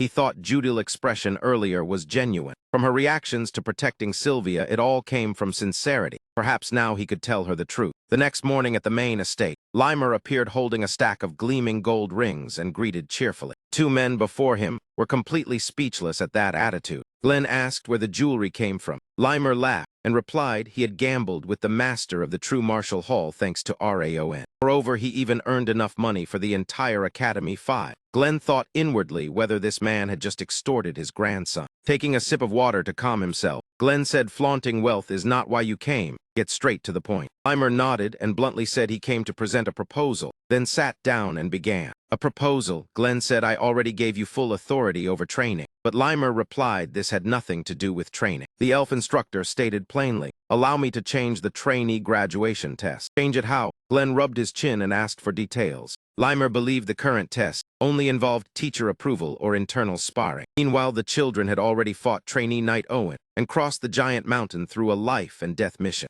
Though only trainees, they had overcome countless trials from white-armored warriors to the giant Oroge. Based on that, Limer asserted that Academy 5 needed a new trial. What I mean is, yes, I have been thinking about this. Survival test, forcing trainees to survive under harsh conditions. If they survive outside and make use of the Zehad name, they will reach higher realms even if they cannot yet become swordsmen. What do you think? This proposal is not bad. Limer stood up and extended his hand, awaiting approval. Glenn fell silent in thought for a moment. Instead of answering immediately, he commented, you have changed. He said that before your face was always gloomy since the day your energy core shattered. But since meeting the children of Academy 5, it has not been so. Now your expression is filled with longing just like the trainees themselves. Limer listened in silence. After that he waved his hand shyly and said, do not say that you are making me embarrassed. Lowen beside him also nodded in agreement. Limer scratched his head and admitted that perhaps he was more suited to training children than being a swordsman. Moreover, I can train the successor king for you with these very hands soon.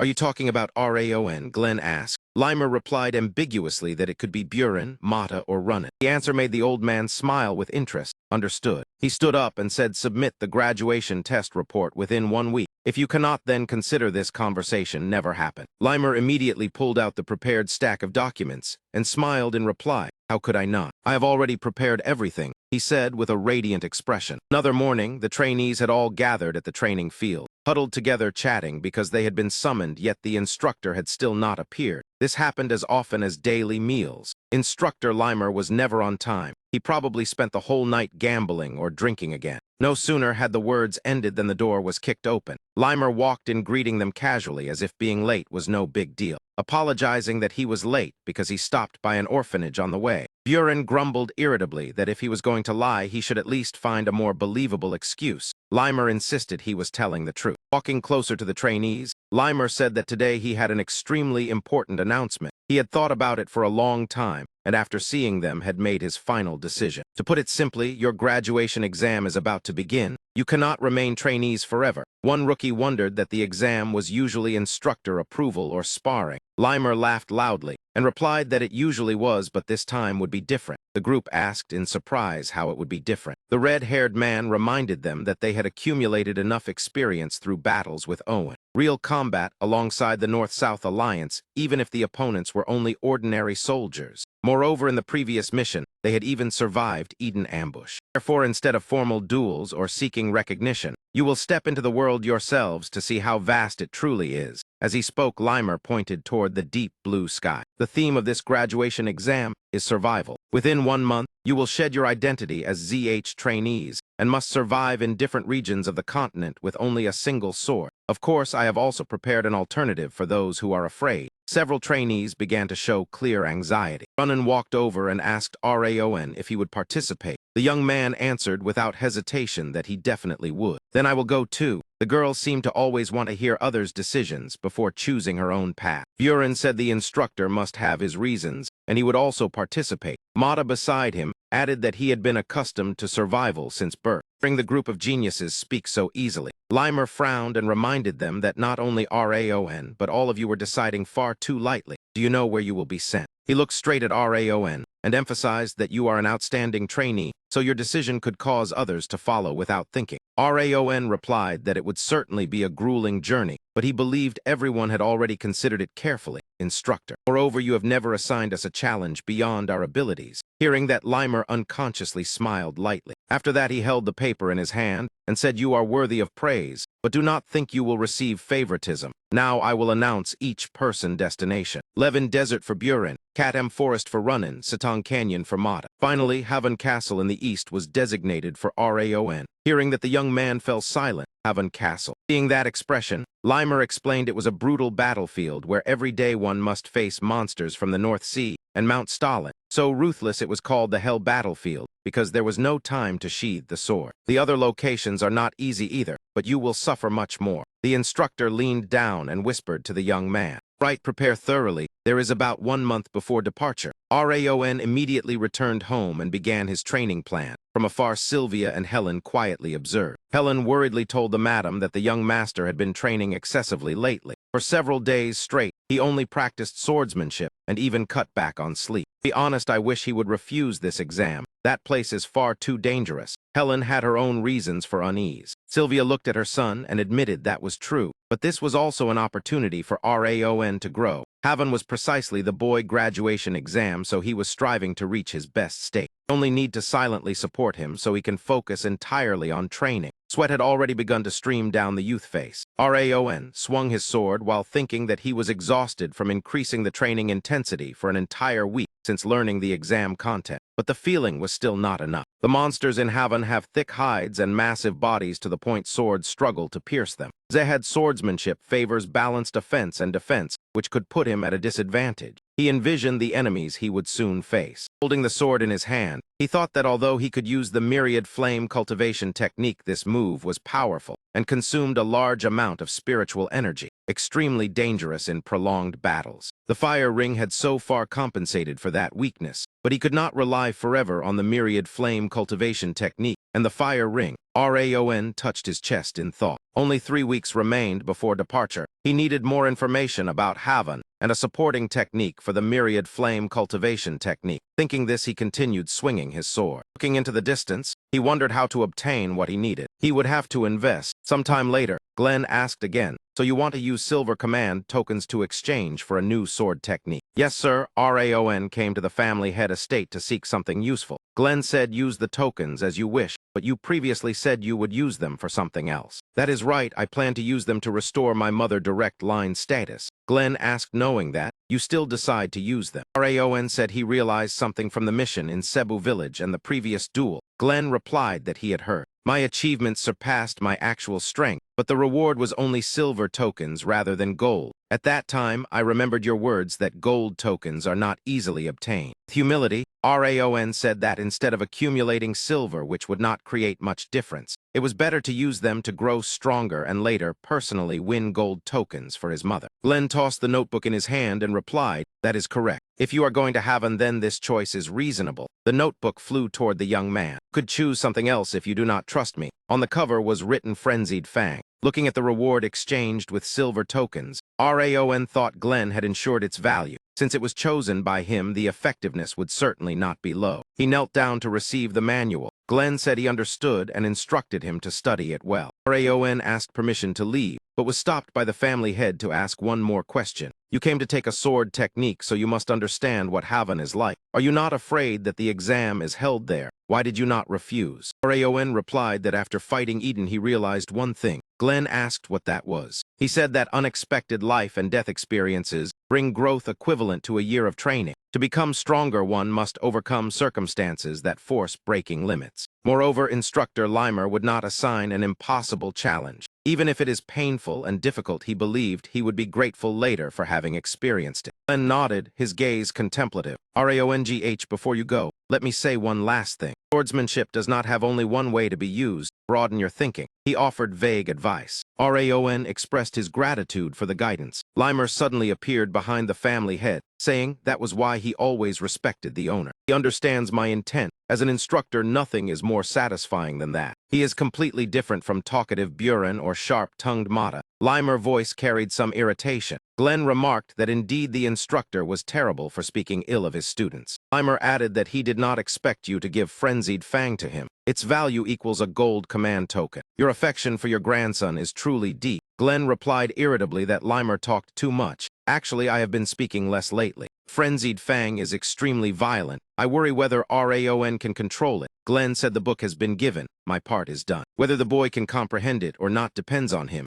Outside, Raon opened the book to study. In the hall, Limer continued teasing that despite saying so, you still gave him crucial advice. That his grandfather loved. Veins bulged on Glenn's forehead because of that annoying man. He immediately cast a binding spell on Limer and said he could not endure it anymore. After binding him, he said that being so talkative proves you have recovered. Limer panicked and begged, saying he was not fully healed. The family head raised his hand, gathering spiritual energy, preparing to slap, saying, "If you have recovered, then I will teach you a lesson." Limer turned pale and pleaded. Just as Raon left, a miserable scream echoed through the estate, causing him to flinch. That night, sitting in his private room, he wondered whether this sword technique was worth a silver command token. Reading and pondering, but this sword technique certainly was. Frenzied Fang lived up to its name. A supreme instinctive sword art with relentless assaults that tore through an opponent's throat like the fangs of a wild beast. Instinctive swordsmanship cannot be learned through theory, but must be comprehended through battle. Therefore, Raon asked Buren to assist in training.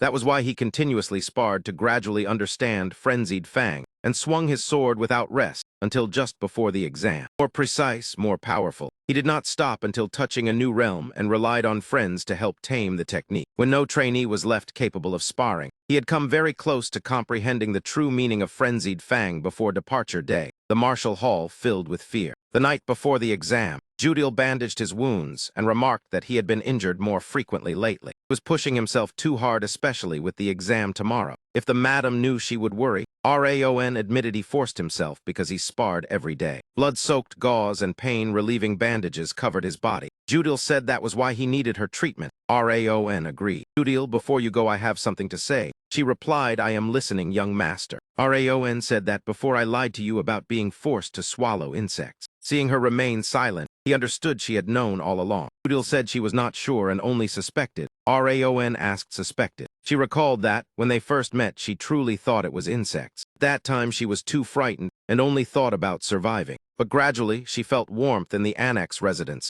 and was treated like a human without needing to repay. "You even prepared a way to help me avoid suspicion from the Martial Heart Hall just to save me." She recalled the time living with Sylvia family. After many events, she realized the truth through his gaze towards Sylvia and his warning to her. He only wanted to protect this annex residence. In her heart, she thought of Helen and the madam. "So I guess you did not use insects, but was still not sure." Judil asked why he spoke out. "Because you have changed, Judil. Just as you observe me, I also observe you. Beneath your mask, genuine emotions have appeared," Raon said. "On the day Jadden caused trouble, you were ready to rush forward to protect my mother and Helen. The information about Haven on the bed was prepared by you, right? Thanks to it, I was greatly helped." Raon held the book and asked, "Thank you, Judil," but her expression still carried hesitation. She said she has a younger brother. She does not know where he is now because they were separated when sold, but they said one day they would meet again. Before she was forced to obey them, Judil recalled the time when the two sisters were slaves. "I am sorry, young master." Her tears began to fall. Suddenly, Raon said, "I will save your brother," leaving her stunned. "Put on your clothes." Raon said that when still confronting Karen, there would sooner or later be a clash. And after finishing things, he would search for her brother at all costs if he was still alive. Judil asked why he dared to tell the truth about the frenzy insect if she reported it to Karen. Raon smiled confidently and said, "I believe you will not do that." Judil smiled bitterly, saying that answer was truly ridiculous. "I will follow you, my master." Judil solemnly declared she was ready to do anything he needed. "All right, I entrust the annex residence to you while I am away." Judil knelt to receive the order and replied, "Please rest assured." That night passed quietly, and the morning of the graduation exam finally arrived. Everyone prepared their luggage ready to depart. On the high platform, Limer stood and announced that it was time to begin their graduation exam. The task was very simple. They had to survive on their own for 1 year and then return. If they succeeded, they would certainly take a great step forward on their path. Now let the top trainee say a few words. Hearing this, Raon sighed inwardly that the instructor always gave him tasks that did not suit him. Even so, as the representative, he still stepped forward, turned to look at his classmates, then slowly spoke. "There is a saying that warriors who survive their first battle do not easily fall, and all of you have gone through that battle even if it was by chance. Everyone survived and completed the mission in circumstances where only death should have awaited. Therefore you will not die, just as that saying goes." The trainees below listened intently. "Temper yourselves and return with strength worthy of the title of trainees of the 5th Training Ground," Raon said firmly. "Victory and survival, move forward." Those closing words ignited everyone's spirits.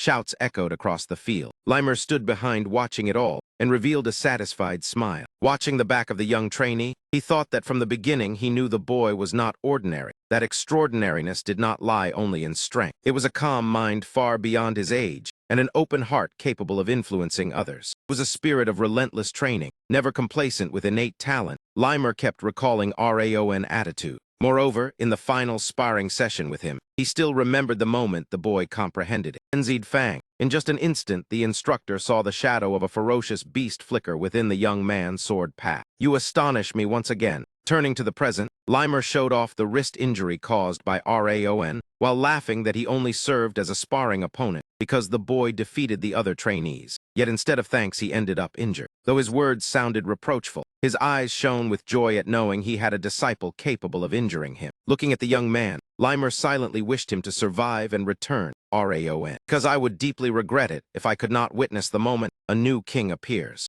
All right, you brats, say goodbye to your instructor. The group bowed together and shouted thanks for everything. I will wait here, grow stronger, and come back, Limer replied. Beside him, Buren told Raon that over the next year he would give it everything to grow stronger, so Raon had better do the same and not disappoint him. Too, do not die there because you still owe me. If you dare die, I will come beat you up. The warning left Raon at a loss. Before he could react, Runnin had already run over calling his name. Take this with you. She handed him a small box. It is cake. Are you sure you want to give it to me? It is fine. I still have plenty, she replied with a smile. Thank you for the precious gift. I have to go now. Wish you a safe journey, Raon. Runnin waved goodbye and prepared to depart. Looks like there is still something unfinished. Let us go, Dorian. Raon looked down at his friend sprawled on the ground and wondered inwardly why he had to go to Haven together with him. He pulled the blue-haired swordsman up. Raon added that before that they still had to stop by one place. Dorian asked curiously, where to? Emelown Trading City,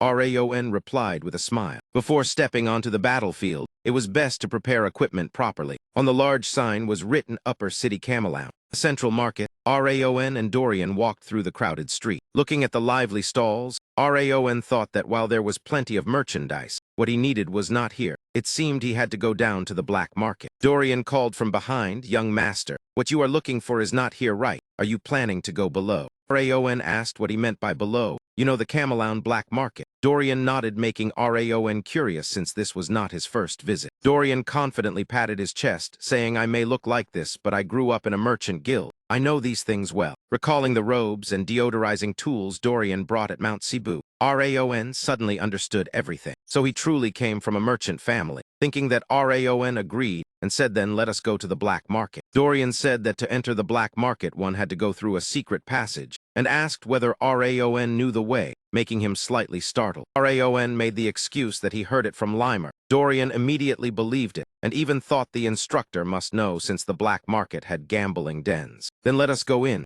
The two donned black cloaks and entered a shop hidden in an alley. Thanks to that, they smoothly went deeper inside. After some time, they finally reached the black market, gate concealed by thick curtains. Camelown Trading City underground black market. Seeing its scale, Dorian could not help but marvel. This place is even cleaner than the surface market. Have you found what you need yet? Dorian asked while walking. Raon took out the catalog and said he had to check the auction to know. After that, the two found a place to sit and rest while researching. In the book appeared the image of a butterfly. Raon thought he had found it. The black butterfly would be auctioned tonight with a starting price of 10 gold coins. Dorian asked if he planned to buy it. That price was quite expensive. Raon thought that was true, and using all their travel funds would be too risky. Perhaps they had to visit a pawnshop to gather more money. Raon pulled Dorian along. After 1 hour, they had enough, but still looked around for something else useful. Often there were treasures undervalued waiting for the right person. Just as he was about to head to the auction house, Raon noticed something, making him blurt out aloud. It was the ring of the first-generation Zehad family head. Memories flooded back from when he learned the myriad flame cultivation technique. He never expected to encounter it here. Raon asked the price. The shop owner enthusiastically said the ring enhanced strength and kept the mind clear. As soon as he said the price was 5 gold coins, Dorian rushed over shouting that it was an outrageous rip-off since the owner clearly bought it with silver. Dorian slammed the table and loudly demanded to be heard. He analyzed that if the ring were truly worth 5 gold, it would already be in a magic artifact shop. Moreover, the craftsmanship was crude, and it had nothing outstanding, so he proposed another price. In the end, Dorian settled it at 1 gold coin, after a long round of persuasion. The owner had no choice but to accept. Dorian raised his thumb in triumph, prompting Raon to praise him for doing well. Raon thought that Dorian was indeed good at bargaining, though not necessarily at judging quality. Regardless, this was still a huge bargain. Just then, an orange-haired girl approached and asked whether they had paid. Raon replied that they had. The girl wore a mask covering her face, with a tall steward standing behind her. He proposed to buy it back for 10 times the price. guessing Raon was a desperate adventurer in need of money. Dorian and the owner were both stunned, bought for 50 silver, and now it became 10 gold. Dorian urged him to sell. Raon calmly evaluated the woman. She clearly understood the value of the ring, and subtly implied it was worth more than 100 gold, making Raon even more cautious. Raon refused even when she raised the price to 20, then 30 times. He turned away, saying he had no habit of selling his belongings no matter the price, leaving her flustered. The steward stepped forward, warning him to know his place if he did not want trouble. Raon replied that he would not change his mind because of anyone's identity, and asked them not to disturb him further, making the girl widen her eyes. She angrily shouted that Raon was arrogant, and demanded he hand over the ring while she was still being polite. Raon only glanced at her and said bluntly that it was simply because he did not want to sell it, suggesting they end it here. She warned that the world was terrifying, but Raon calmly replied that in that case he would take his leave, and then left the shop. The girl trembled slightly, then told the steward to head to the auction house immediately, since those leaving the pawn shop usually went there. "I will seize whatever he wants to buy at any cost," she declared with resolve. At the auction hall, the host called out prices for each item and announced the winners. Item after item was presented. This auction goods were extremely sought after. Raon observed, silently thinking the black butterfly had not appeared yet. When he heard the introduction of a black butterfly that fed on demonic stones, Raon's eyes immediately changed. Black butterfly, the red curtain was drawn aside, revealing the cage containing the butterfly he needed. The host introduced its dazzling beauty, despite its short lifespan and high maintenance costs. The auction began with prices being raised continuously. Raon stood up and called out 13 gold coins, drawing much attention. He thought that price was high enough that no one would follow since it was just a decorative butterfly. Suddenly someone shouted 50 gold coins. The host announced in shock that it was a record price. The auction ended. The masked girl revealed a satisfied smile. She told the steward to leave and confirmed that the black butterfly was exactly what Raon wanted to buy. "I no longer need to worry about that man," she said. Dorian panicked and told Raon about her, worrying that it would take a long time before another black butterfly appeared. Raon reassured Dorian and told him to go look for clothing suitable for night movement. Raon clearly stated the plan to steal the butterfly she had just bought, leaving Dorian stunned. Every top assassin had a specialty such as speed or sharpness, but in his previous life,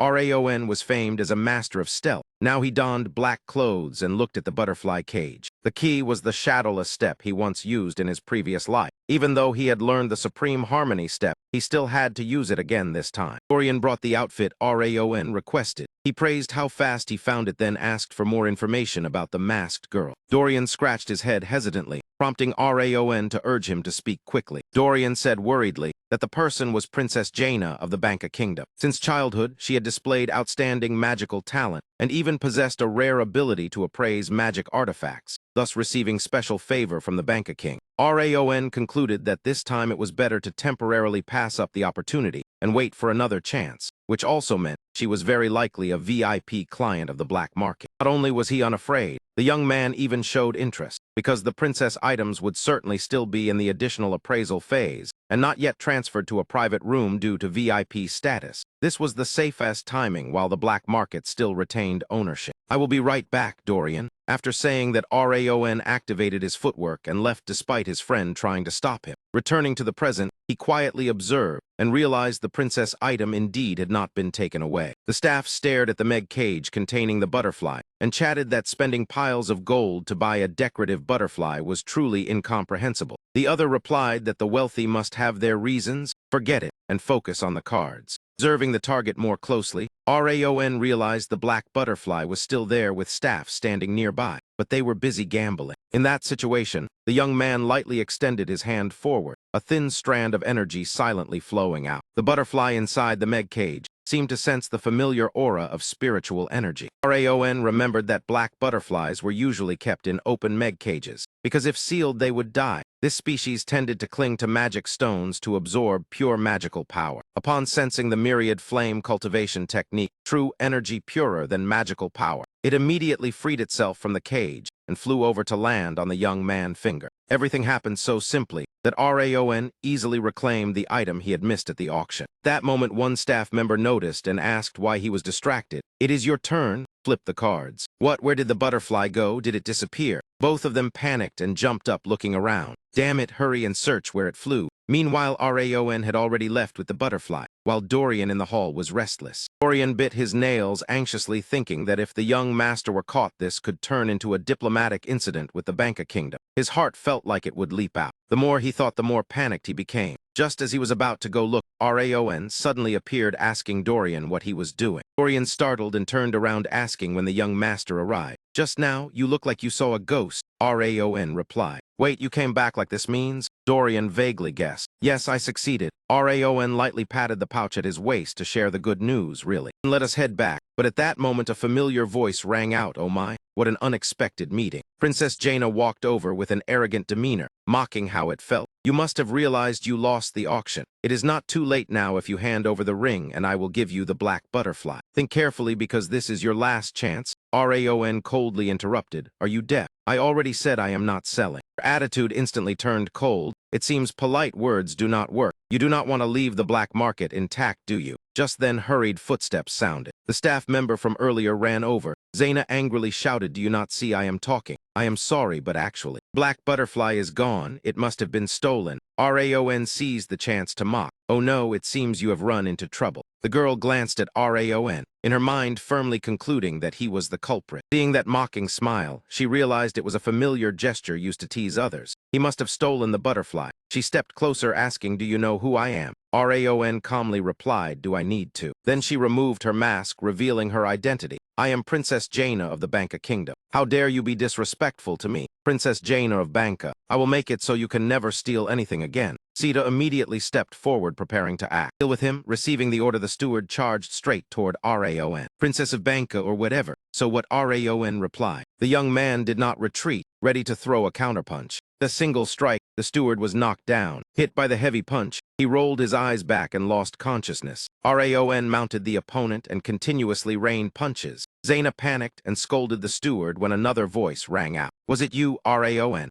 Zaina stiffened upon hearing the familiar voice. Following slow approaching footsteps, she thought silently that it was that voice. A blond young man appeared and greeted them. "Oh, Zaina is here too. You two know each other?" The girl asked if he knew this person. The man smiled and said he had previously mentioned a swordsmanship genius at ZH. That would be him. Raongh? The girl froze upon hearing that name. Zehad was a force under the northern tyrant. Blonde hair and red eyes. Could he truly belong to that bloodline? Zaina fell into confusion. "Did you just call me a despicable thief?" Raon spoke, making her flinch. "I have endured enough. Do you want this to become an official accusation from Banka against Zehad?" Raon used a threatening tone, forcing her to apologize. Jaina stammered that she did not know his identity. Raon continued to apply pressure, saying otherwise he would submit an official protest for these rude actions. The girl ground her teeth in fury, but for the sake of the bigger picture, she still bowed her head to apologize. Raon turned and left, saying he did not want to escalate matters, so this was where it ended. "Maintain proper conduct if you do not want to disgrace your nation." Hearing that, Jaina suppressed anger flared within her. Evening fell over Camelin. A voice rang out. "Did I arrive at a bad time?" Gia sat chatting with Dorian and Raon. Raon said that thanks to him, he avoided false accusations. Gia smiled. Gia politely said there was no need to worry about Jaina and asked what brought them to Camelin. Raon replied that they were in the middle of the graduation exam and needed to buy equipment. Gia curiously asked what type they were seeking. Raon said he was looking for a new sword since the current one had been used for a long time. Gia sipped his tea, then offered to recommend a good place. "On the west side of Camelin there is a small forge, but the smith is extremely skilled. I cannot go with you, but directions will suffice." Raon thanked him. Gia left first, promising to meet again at Owen. Raon wished him good luck. Dorian sighed in relief, saying they narrowly escaped disaster. He did not expect Raon to be so bold. Raon calmly replied that he had a plan, and fortunately Gia helped. After that, they prepared their supplies. Dorian asked whether they would go straight to the forge. Raon said they would go tomorrow since there was still private business tonight. Night fell. Raon sat alone in the dark room with only moonlight faintly illuminating. Holding the black butterfly in his hand, he said, "It was time for you to perform your task. The black butterfly cannot digest mana, while the dual-color flower does not store mana. Only when they meet will the curse be released. Raon knew the dual-color flower only became a divine medicine when absorbing mana from the black butterfly, combining fire and water. Few people knew this truth. Raon trusted his memories from a past life and swallowed the flower. The system panel appeared notifying that the frost curse had disappeared. All attributes and strength increased. The status window displayed the name RAONGH, along with numerous attributes, and stats greatly increased. Looking at the status panel, RAON appeared satisfied. Next morning, the two finished preparing. RAON told Dorian to head to the forge. Dorian noticed RAON aura and energy had surged overnight and wondered what had happened. He grew more astonished by the moment. Dorian recalled how RAON was once regarded as the shame of the family, yet silently endured and trained. The closer he got, the more different he felt. He was more worthy of the Zehad name than anyone else in Team 5. That was why all of Team 5 chose to follow RAON. Dorian believed borrowing his strength could even resolve his own family matters, but that was not the main reason. Dorian told himself he followed out of trust. RAON voice calling pulled him back to reality. Why are you still standing there? Hurry to the forge, then depart. The road ahead is long, RAON reminded. Dorian smiled and resolved to follow and grow stronger. Just being by his side is enough. Dorian ran after him, saying, I am coming. RAON added that he would adjust Dorian's sword grip posture on the way to Hava. Dorian broke into a sweat, thinking he should be fine. Not long after they arrived at the smoking building, RAON said he came by Gia recommendation. A burly man with his back turned asked if it was Gia the third Prince of Owen. That is right. RAON said he trusted the place Gia recommended. The old man laughed, saying, why would that brat recommend this place? When he turned back to look at RAON, he was surprised to find the young man energy on par with Gia, sharp as a blade. The blacksmith recognized RAON as someone from ZHA. Dorian whispered, wondering how he knew. Kubi Rut explained angrily that a skilled blacksmith could see origins and potential. RAON complained that Dorian talked too much. The old man praised that he had never seen such a young swordsman. RAON introduced his name, and Dorian hurriedly introduced himself as well. He introduced himself as Kubi Rut, the undying one who still wields the hammer. RAON was startled, recognizing the reputation. He was the legendary equipment craftsman, renowned across the continent. RAON explained his reason, saying he needed a good sword for the journey, but was not yet an official swordsman, because he had promised to receive his first sword from someone else. That person is Van Tan Wright, the old man guessed. RAON nodded. He laughed loudly, saying, no wonder that old fellow refuses to retire. I cannot compete with the one already chosen. Allowed RAON and Dorian to choose temporary swords. Dorian happily asked permission to pick one. Thank you, sir. The two spent time browsing inside the forge. RAON noticed a stream of dark energy within a sinister sword, standing out among countless exquisite blades. The old man was startled, sensing something abnormal. He turned back and saw RAON, already holding that dark sword. The young man's eyes seemed drawn by a demonic presence. The old man warned that it was a demon sword and demanded it be taken from his hands before demonic energy invaded. Dorian did not understand what was happening. The old man was shocked to see that the energy did not approach RAON at all. Terrifying demonic energy radiated but could not touch him. Kubi Rut concluded. Anger sneered, disdainfully cursing that energy source as a lowly insect. Within the sea of consciousness, the energy cat growled, threatening anything that dared intrude upon RAON. How dare you be so insolent? I will freeze you and crush you into ashes. The cat kept raising his voice with verbal threats. Enough. Another sound suddenly stopped him. Rage surged violently, and men could not restrain himself. That thing dared to touch my possession, so why should I stop? Without me, you would have been devoured by demonic energy long ago. The young man glanced around with his hand still gripping the sword and replied, I do not belong to you,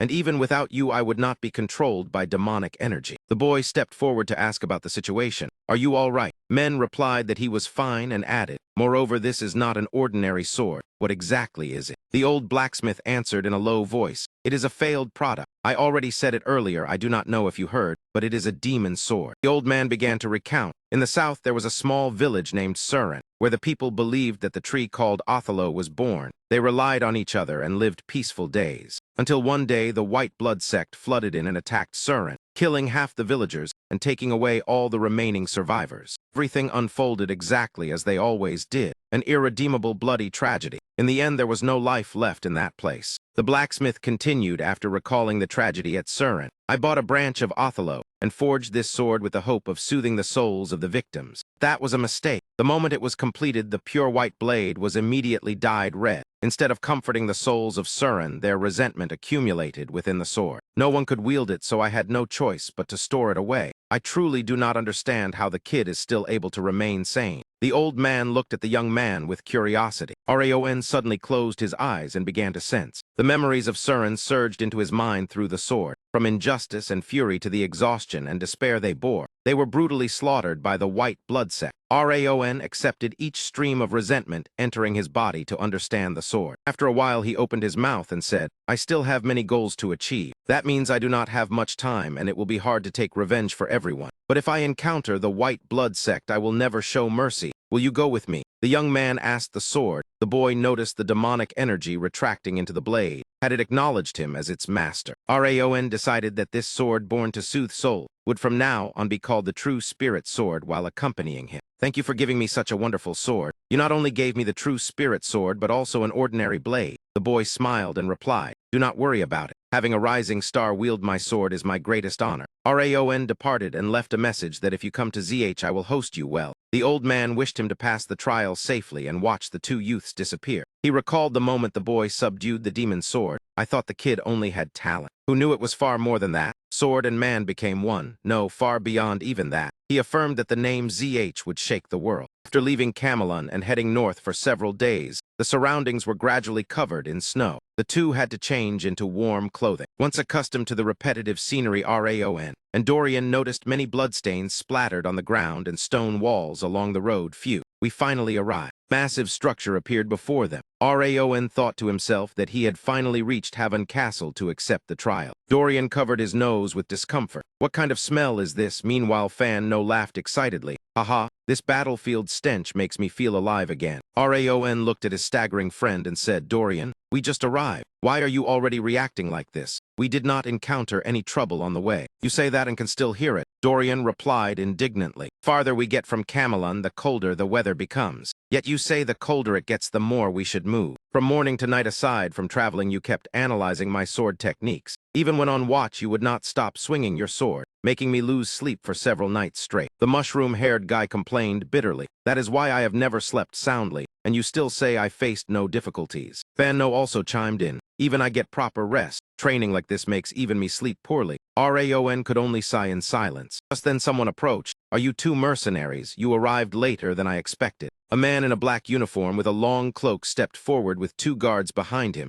I am Tarian, Deputy Commander of Haven Castle. During your time here, I will be responsible for guiding you. Raon looked at Dorian, who was already exhausted, and turned to Tarian and said, Please help us. Tarian asked if that one was all right. It is just a normal reaction, so do not worry. Good, then follow me. While dragging his friend along, Raon reminded him, Dorian, stand up and walk on your own. Please let me go back, Dorian muttered. Inside the castle, men accidentally saw many injured people. There were even elderly women and children in poor condition. Raon thought to himself that seeing it with his own eyes was worse than imagined. The patched walls showed collapse and rebuilding. The fatigue on the residents' faces was obvious. Stench of blood seeped from the stone walls, mixed with the aura of death in the air. Looking toward the snowy hillside, he saw rows of graves neatly lined up. Everything was exactly as Judil had described, even though she had not stayed here long. Raon recalled the maid words. At this moment, a woman carrying a bag of materials passed by and suddenly noticed the two who had just entered. She was from the Mist Tavern named Yua, and muttered that she had never seen these two before. Who were they? Mercenaries. The old man beside her turned and called out, Iwa, what are you doing there? We are about to open. I am coming right away, sir. The girl turned and left. At the same time, Raon curiously glanced in the direction of that voice. The young man could not help feeling confused. While later in the main hall, a voice rang out. Commander, the people you mentioned have arrived. The trainees of ZH had appeared. Raon and Dorian were led in to meet the master of the castle. An elderly man sat behind a desk with silver hair but sharp eyes. He was the commander of Haven Castle, Milan Brazan. Welcome, trainees of ZH. I am Milan Brazan. It seemed they already knew his identity, and that man was Milan Brazan.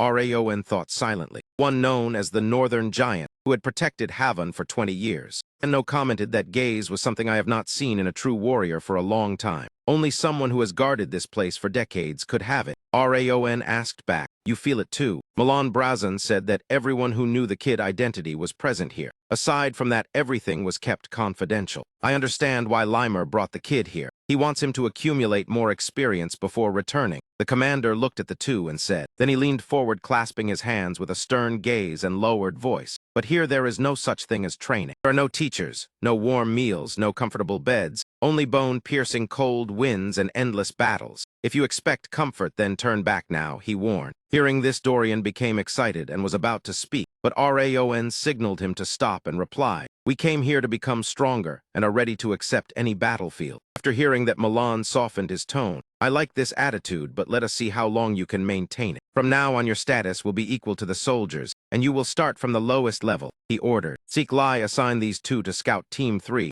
Milan said to the old man beside him, "Let them experience everything and take them to their quarters." "Take our leave, Commander." The old man led the two young men away and told them to follow him. The room quickly returned to silence. Tarion said bluntly, "I do not like those kids." Milan asked what he meant. As you can see, Dorian trembles in fear while Raon is far too calm, like on vacation. They will only cause trouble and be of no help. Moreover, the wreath on Rayon hand makes it impossible for me to see him as a warrior. It is best to send them back early. Tarion quickly analyzed every detail and concluded to Milan. But Milan interrupted. "I understand your concern, but do not judge people by appearances. Based on the reports they passed the harsh training of ZEH, those two are not as green as they look. Before drawing conclusions, observe them more. Now go to your work." Tarion reluctantly complied. Milan added, "Actually, I also do not understand why they asked for reports on those two every 2 weeks. Was that a letter from Limer?" He shook his head. "No, it was requested by the head of the Zehat family himself." Tarion was surprised to hear that name. "You mean the Northern Tyrant personally requested it?" "Yes, he wants reports on all their actions." "This is the first time I have encountered such a thing," Milan said. "Do not know what he is plotting." At this moment, the Northern Tyrant is leisurely drinking tea in the Grand Hall. Returning to the two young men, Raon was surprised when he saw his room.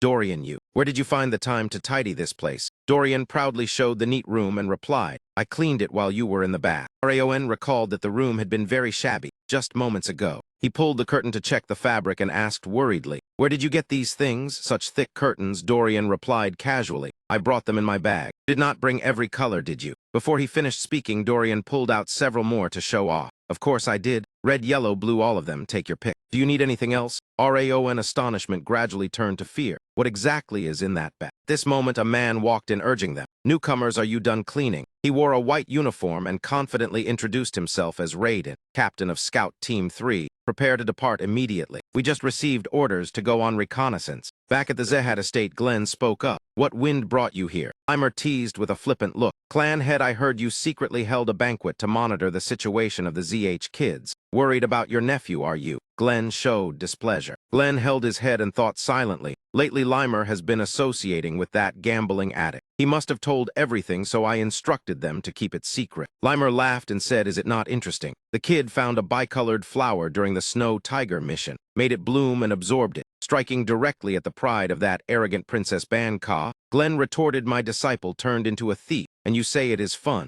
Limer replied, "The theft I admit, but the princess' defeat is not his fault." Leaning against a pillar, Limer analyzed. He merely responded to provocation. Even the secret banquet could not find the culprit. Does that not make things even more interesting late? "Unfortunately, there will be no next time. I have called everyone back," Glenn said. Limer was stunned. "What? Was it not that you were very curious about the next move? I also heard he was gifted a new sword." The Northern Tyrant closed his eyes and said, "I redeployed them to avoid any involvement with the clan, so I withdrew them all." "So you chose to receive reports from Haven Castle." Limer hit the mark and made Glenn uncomfortable. Glenn turned to glare at the steward as if realizing something. "Lowell, you." The old man hurried to explain. "This time I did not say anything." Young elf commented, "You are wrongly accusing him. Contacting Haven is too obvious. Instead of abusing authority, just say my nephew is the best and be done with it. If everything goes smoothly, the misunderstanding with the side branch will be resolved, and relations with Sylvia will improve. This benefits both sides," Limer concluded. Suddenly Glenn stood up as his aura erupted violently. It seems the lesson last time was still not enough. The red-haired young man immediately looked for a way out. "I have urgent business, so I will take my leave." But Glenn did not stop, stepping forward while cracking his joints.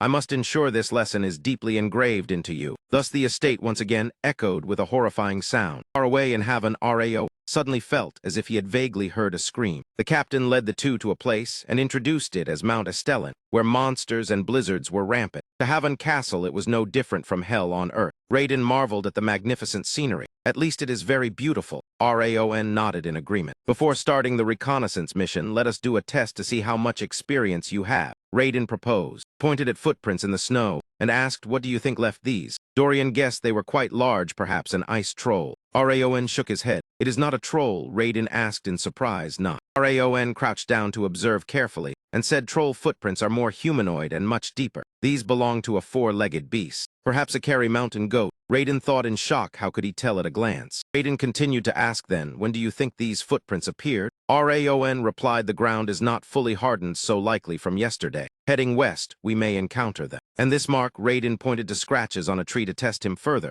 Raon answered immediately, marks of a dire wolf. Looking at the scratches at the base of the tree, Raon analyzed that dire wolves usually leave sharp claw marks to mark territory. But this one is dead. How do you know? Before Raiden finished asking, Raon explained that dire wolves usually stay within their territory. These claw marks are old, which proves it is no longer alive. Raiden glanced at the new recruit and felt a trace of jealousy rise within him. What kind of freak is that man exactly? How could he know so many things? Their team had always had a tradition of suppressing newcomers, but in the scout team of Haven Castle, it went far beyond errands or a few warning punches. The goal was to make rookies understand that knowledge from books held little value in the field, and to show them how dangerous this place was. Yet in the end here, that thing unintentionally became a catalyst for the growth of thought. Raiden recalled. He turned to look at Raon and thought to himself, where did this guy learn all of that? Then how are we supposed to bully newcomers anymore? Realizing Raon was not easy to deal with, Raiden shifted his attention toward Dorian. He tossed a small branch to the mushroom-haired guy and ordered him to hurry and identify the source of those traces. Why is it me? Dorian widened his eyes in shock. Raiden grabbed his head and scolded him. Idiot, you do not even know this. This is a molting trace. Save me. While Raon did not bother to care and thought he would just leave Dorian alone and inspect the surroundings instead. Thanks to legendary sense, he could grasp the situation of the entire area. Just as he was thinking, the demon's sword at his waist suddenly reacted. Raon picked up the sword and realized the true spirit sword was also scanning the surroundings and transmitting information to him through spiritual power. He suddenly remembered that since arriving here, the sword had started acting this way. It absorbed spiritual power from the monsters they defeated and transferred it to him, allowing him to comprehend an ability related to spiritual power. It was doing its utmost to support him. Thinking about it this way, it was not bad. At that moment, Fan No emerged from Men's body and roared, "That bastard! What trick are you playing? My imperial legendary sense far surpasses that pile of trash." Raon replied calmly, "I value it because it is trying to help me. That way I do not need to use your power." Upon hearing this, the energy cat was immediately left speechless. After a while, it muttered an explanation that legendary sense only accounted for a small part of my power, yet it is still far superior to that parasitic sword. How do you know which one is better? This emperor is the greatest and strongest existence in the world. Seeing it ramble on endlessly, Raon simply walked away. Sure, of course. The attitude only made Fan No more irritated. That arrogant man, forget him. More importantly,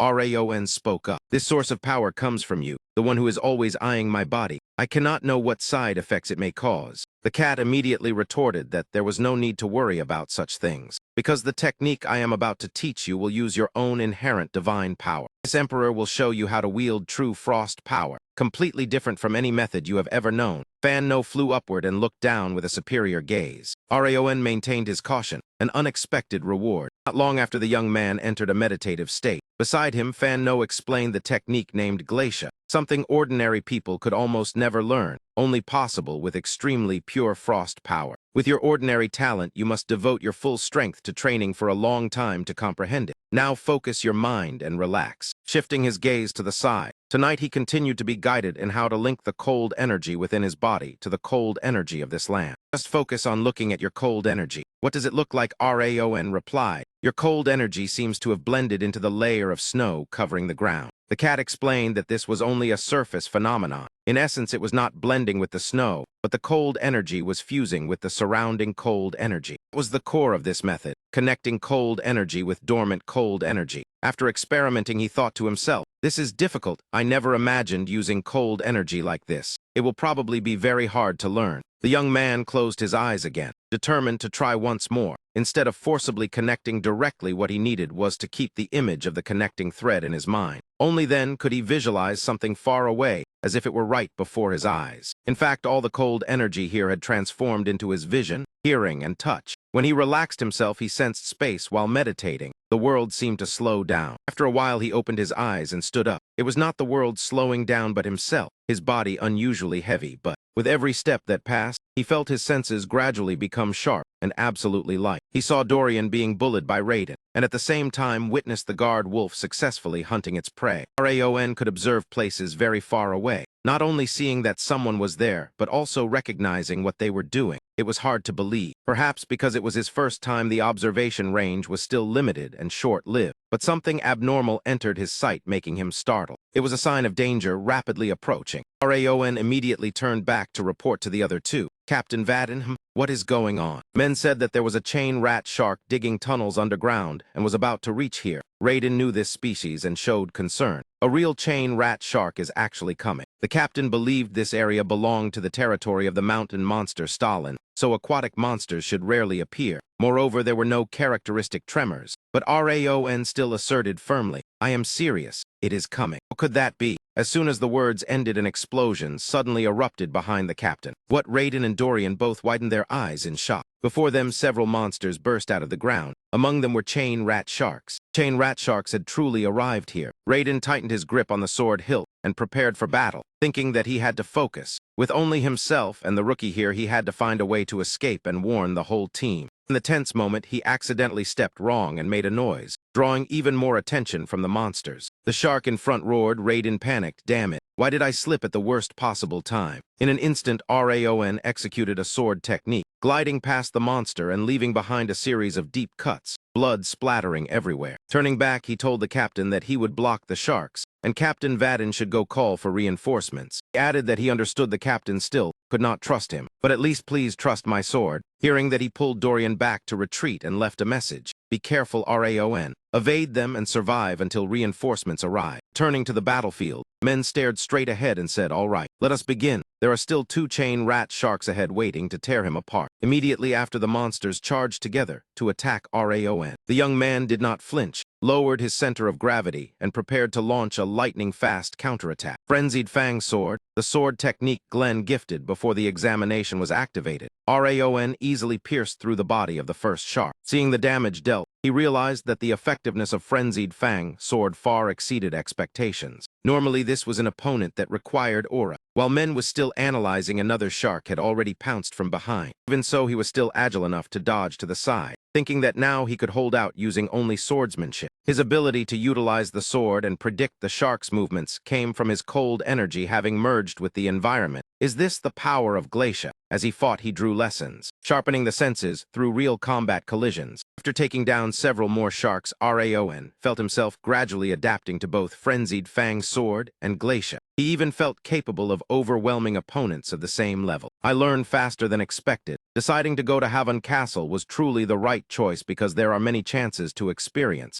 Thinking that, he sheathed his sword. At that moment, Raiden arrived with reinforcements. He shouted loudly, Raon, are you all right? Reinforcements are here, so retreat. But then he stared wide-eyed toward the front. Seeing the pile of monster corpses scattered everywhere, Raiden thought to himself, did he defeat all the sharks by himself? These are extremely dangerous monsters even when the whole team works together. Who exactly is this kid? Raiden looked toward Men, unable to suppress his doubts about his identity. In silence, Raon thought that the man was probably left speechless. After all, he had not trusted the newcomer and nearly pushed everyone into danger. Now it would be hard to say anything. His pride was hurt. Raiden suddenly let out a low sound from his throat. I am sorry. Thanks to you, we survived. The captain stepped forward and bowed to Men in apology. With lowered eyes, he said that because he did not trust him, the dangerous situation occurred. I will no longer use greater experience as an excuse. Thank you, Raon. Men thought to himself that he did not expect such a quick apology. The young man placed a hand on the captain's shoulder and replied, It is fine, Captain Varden. I would have done the same in your position. Now I understand who you are. The long-haired man suddenly spoke, making Raon startled. What could he have recognized my identity?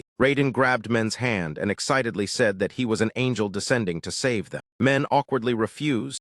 No, that is not it. Ignoring the rookie's explanation, the uncle turned away to announce to everyone that to commemorate the first mission they would gather at the tavern, and he would pay. The whole team was stunned, then excited, since no one refused free drinks. At night in the tavern, everyone laughed and chatted noisily. Ha ha ha. You flatter me too much. No, I am serious. He chopped them all down, then turned back and told me to trust his sword. Raiden enthusiastically recounted Raon's feats, but his teammates remained skeptical. If he is that strong, why is he a rookie? Moreover, he does not even look 17 yet. How could that be reasonable? Are you doubting me and the rookie? Raiden turned and scolded. Wrath instead curiously enjoyed the combination of the fatty taste of cheese and the sourness of pineapple. Believing the flavor to be supreme, Raon chewed pizza while thinking, why eat it this way? Something felt off. Dorian beside him spoke teasingly. My lord, your sense of taste is truly unique. Mushroom-headed young man said that he once ate pizza with garlic before but could not swallow it. Hearing that, the energy cat became furious and turned to scold. What, you pig? Do you not understand flavor? Suddenly a girl came over to strike up a conversation. Wow, the rumors are true.